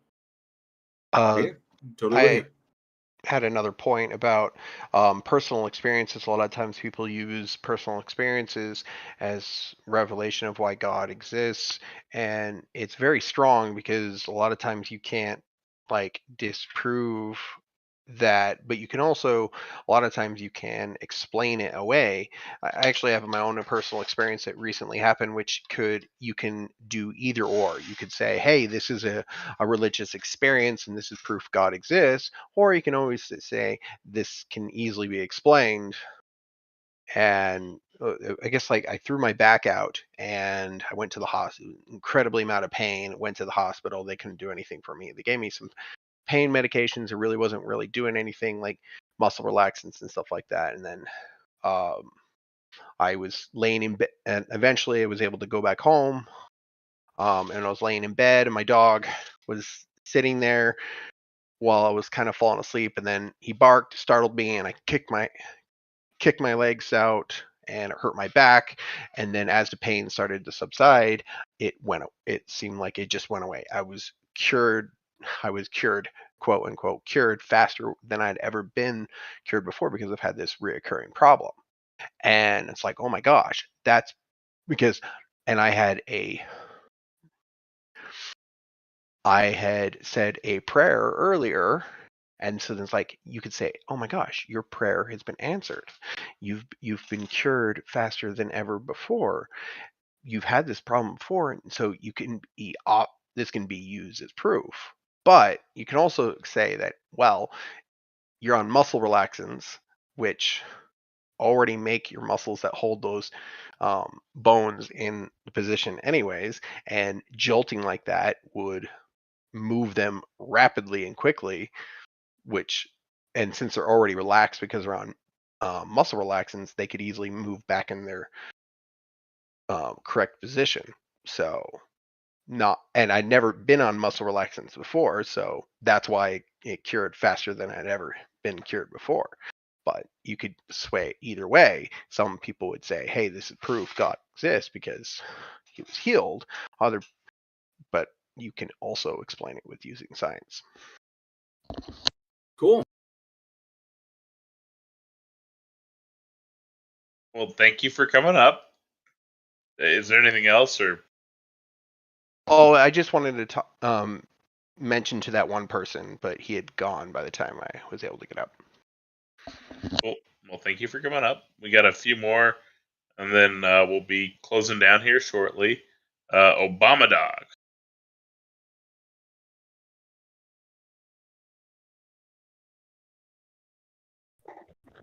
Hello. What's going on, Obama Dog? That doesn't look like a dog. So hello. Okay.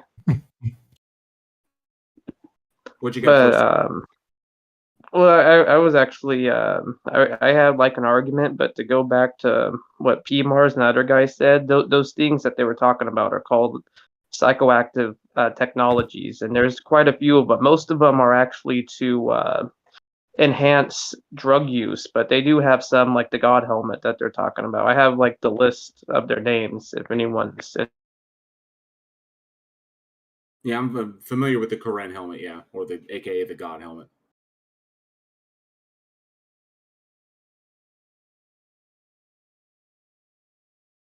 Have you tried any of them? Oh, Hey. I myself, I would love to try the Koren helmet. I really, really would. Maybe the drugs just kicked in.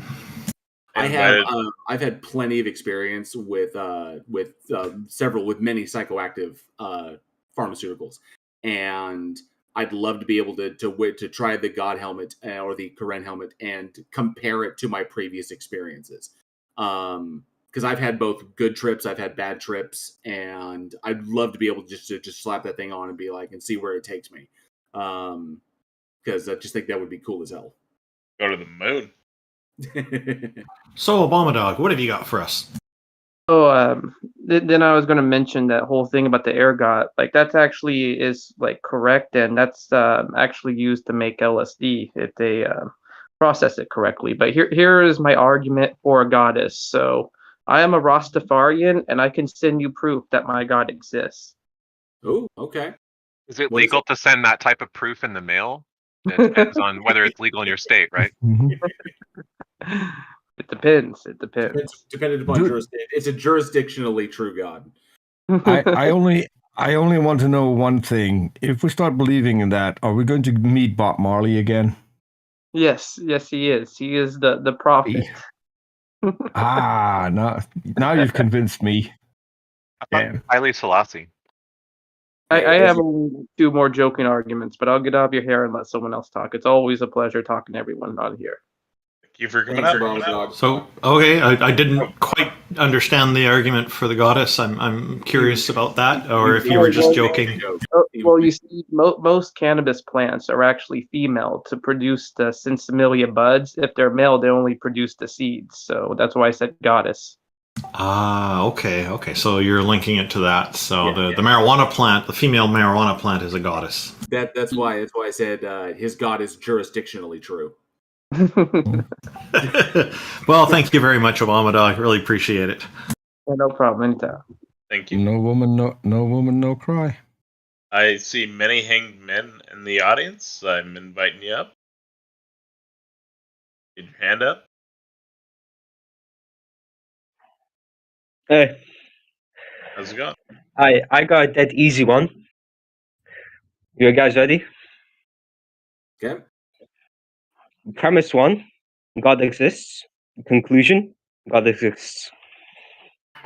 Awesome. Welcome to religion, folks. That's one big happy circle. Well, technically, welcome to deism, because that would just get you to deism. That wouldn't get you to an Abrahamic God. Of course, my bad. Welcome to JL, deism, then. Darth Dawkins would disagree with you on that one. Darth Dawkins disagrees with a lot of shit. Man, just let Darth Dawkins be Darth Dawkins, man. Just like he's moved to Clubhouse. What a Sigma male. Well, there's the eventually he'll dodo his way out of it, so we won't have to worry about it. That's great. That's all I wanted to say. Thank you for Thanks, your Steve. input and the amazing argument. We appreciate the circularity. One big happy circle. Yeah. And then I see Hawkeye Roots is still in queue, so we'll pull you back up here. What's going on? Hello again. I wanted to add something else to what I was talking about before, but you off me. Yo. Well, go ahead. What's on your mind? Arguments if a God exists or not, but I can explain why we can't reach a decisive conclusion yet, and that we are not ready for this, because you guys can't. Do you people believe that you have you are closer to answering this than some tribe people on some island? That No, your not necessarily. arguments are better. Aren't your arguments better than theirs? No, I think that would be arrogant of us if we did that, because But it's true. I don't see how we'd be any closer. It really depends on what arguments come up and whether they're reliable.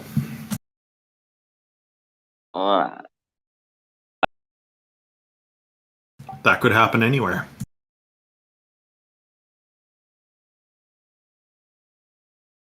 Well, thank you, Hawkeye Roots, for coming on. It sounds like I guess we're pretty much at the end here, aren't we, Taco?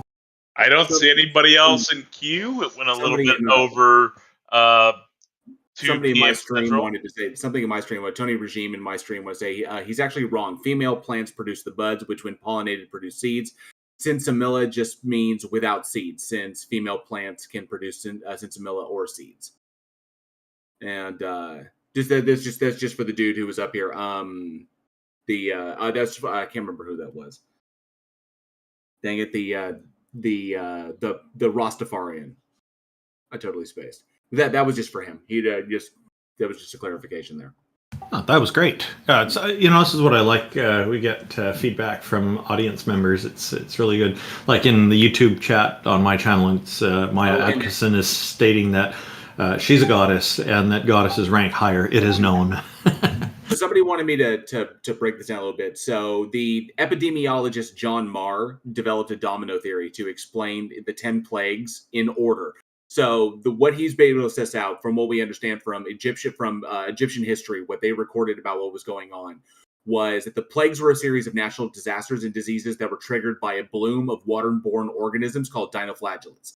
The dinoflagellates turned the Nile red and killed the frog-eating fish, which in turn caused a population explosion among the frogs.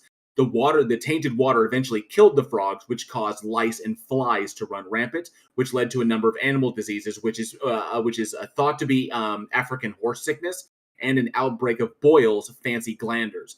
This reign of disaster disease continued through hail, locusts, Schistosera gregaria to be precise, which is that species, and sandstorms until the death of the firstborn sons, which Mars thinks was caused by grain infected with mycotoxins, which you need to ingest a lot of that in order to die.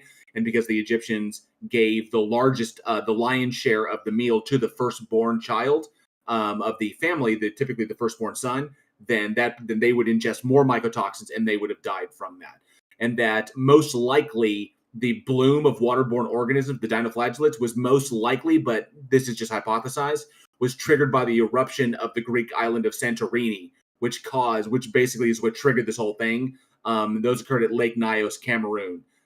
So the idea was that the plagues were triggered, essentially, there was a volcanic eruption which disrupted the ecosystem in the Nile, and then everything spread from there because everything subsisted off of the Nile in Egypt at the time. So that's the hypothesize. It's how we can explain this, and there's evidence in the Egyptian historical record that supports this conclusion. We can't say absolutely that this is what happened, but it's most likely what occurs because the Egyptian account pretty much relates to this. It's like, oh, this happened, then this happened, this happened. Then we realize what species are out there. We go, oh, we can kind of see this is probably what took place. And then the Jews interpreted this as the plagues from God against the Egyptians. So it's funny that you should mention this, JL, because I've done a similar deconstruction on the fact why fire trucks are red, and I can make an argument like that to prove that I know why fire trucks are red. Well, thank you for coming up here, everyone. It was a fun show. For the people on the Politics Discord, these guys have links in the pinned messages. You can just click that at the top. Make sure to follow them. Everybody else here, does anybody have any final words? I'll just top mine off with join discord.goodgame.rgg. Let me pull it back up real fast. It's discord.gg/politics. Yeah. Yeah, just type that in on Discord. It'll join the server. And then you guys, I guess, Randolph, you have anything you want to say? I'll just probably, because I'm going to close out my stream, I'll just let everybody else say something first. Well, I have a request in my chat as to why fire trucks are red. They want to know. So I'll explain that to you. So the first fire trucks had 5 wheels, 4 that they ran on and 1 spare, and they could seat 4 firefighters. So 5 times 4 is 20. Back in that day, 20 Dutch guilders was 1 British pound. The British pound in Dutch is pronounced pond. In a pond, you've got fish. Fish have fins. Fins live in Finland. Finland's next to Russia. Russia's communistic. What's the color of communism? Red. Exactly. That's a lot of dots to connect. That's That makes sense. Wow. You see? The numerology version of it, that's just hilarious. That's awesome. Okay, so let's. You guys have some final words. I'm like God. My mind works in mysterious ways. All I can say. I want to thank everybody for being on the stage. I want to thank Xerxes. I want to thank Jack. I know they're not here. Ix, Randolph, Peter, Taco. This was a really, really good stage. I really enjoyed this one. A lot of good conversations. I think this was a lot better than the last one we did. It was just kind of, but this is a good example of what we can do. Of what we can do in the conversations we can have on these stages. So thank you to everybody who was up here. Thank you to everyone who came up. Thank you to all the keyboard warriors in the Heathen Hangout chat that kept us entertained. And thank you all. Thank you to everyone and to everybody who didn't come up, who's just here listening. You're always welcome to come up if you have a question, or you can pose a question in Heathen Hangout. We're always welcome to anybody can come up, especially if we haven't talked to you before. We love hearing new stuff or answering questions if you need be, or answering questions, what we believe and why we believe it. So thank you to all for hanging out, and it's awesome. And if you want more of this kind of stuff, more of this content, you can come check out my channel, Bridge the Divide. It's youtube.com/JLWarren, like you see my name. And of course, I create content and I have debates and I do stuff like this all the time. So you're more than welcome to come check me out. And if you like what you see, hit the subscribe button. It really helps. I'm very, very close to 2,000. I'd like to be able to break 2,000 subscribers. That would be very cool. And, I'm bringing this up because I'm a total whore for self-promotion. But thank you all. Love you all. Be safe. Be excellent to each other. And as always, we can bridge the divide. Yeah, so I was late today because I had to go to Bible study first. People want to check that out. Check out Arn Ra. He's doing the Bible study. But that is also recorded, so you can still come here and present your arguments and then go watch Arn Ra later. That's also a possibility. I really hated that I missed part of this because this is absolute fun for me, especially when most of the people that we got on stage are really cordial and are willing to have a decent conversation, which I think is the most important thing to do. As I said before, it's not about winning or losing a debate. That's just useless. We've got one planet. We need to share that one planet. So we need to be able to have a conversation and to be open to other people's arguments and see every single time that we're presented with different arguments, see if we got it wrong.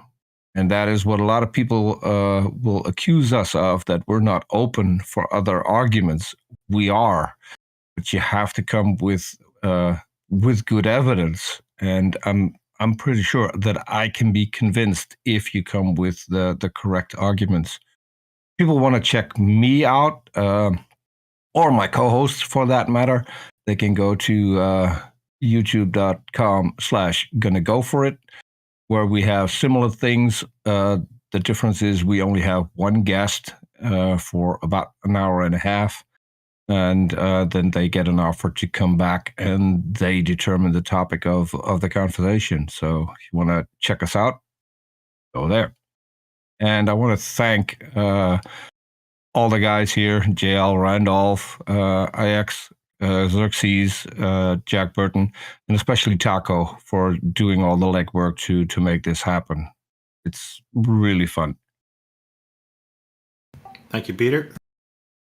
You all rock. Thank you. I'm closing out the stage now. Hang on. I don't think IX had a chance to say anything, and then I need to close off. Yeah. I wanted to reiterate the shout out to Mr. Straight for coming on a second time and asking a really interesting and empirical sort of conceptual question about physics. And anyone else who is out there and who's trying to investigate the truth of the matter on things to do with nature and science can do really well to engage with the Science Discord network, to just have actual conversations with mostly qualified people in the field that you're interested in. Even if you're a skeptic, like if you're a creationist, you should definitely be on the actual biology Discord and talk to actual scientists and not be in an echo chamber of creationist pseudoscience. So if anyone wants to get to the Science Discord network, it is discord.gg/math. And there's a network channel on all of the Discords. There's one for chemistry, there's one for AI, there's one for psychology, physics, etc. They all have separate Discords that you can get to. If you start at the math one, it'll lead you to the others. But keep inquiring and learning about science. It'll always lead you in a better direction. Keep asking questions. Thank you, IX. I think that's excellent.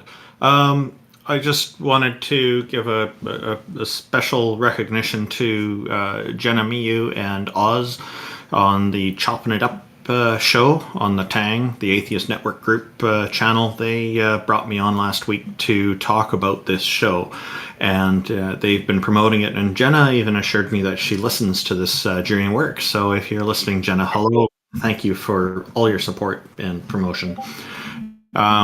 They're a wonderful channel to check out, to take a look at, and I've just posted the link into the text chats here in case anybody's interested to see that episode. So thank you very much, everybody, for joining us, for tuning in, for getting up on the stage here with us and bringing forward your ideas and your arguments. We do very much enjoy this, and we hope that all of you do as well. Sometimes the conversations can be a bit straining, but for the most part, I think most of the conversations go quite well. And everybody in the live text chats on YouTube and also in Discord here, appreciate it. Another special thank you goes to the Politics Discord organizers for providing the stage and audience access for us at www.discord.gg/politics, as Taco had just mentioned. So with that, I'm going to end our live stream, and thank you once again. I hope everyone enjoys the rest of the weekend. You guys all rock. Thank you for showing up. Have a good one. You too. Take care.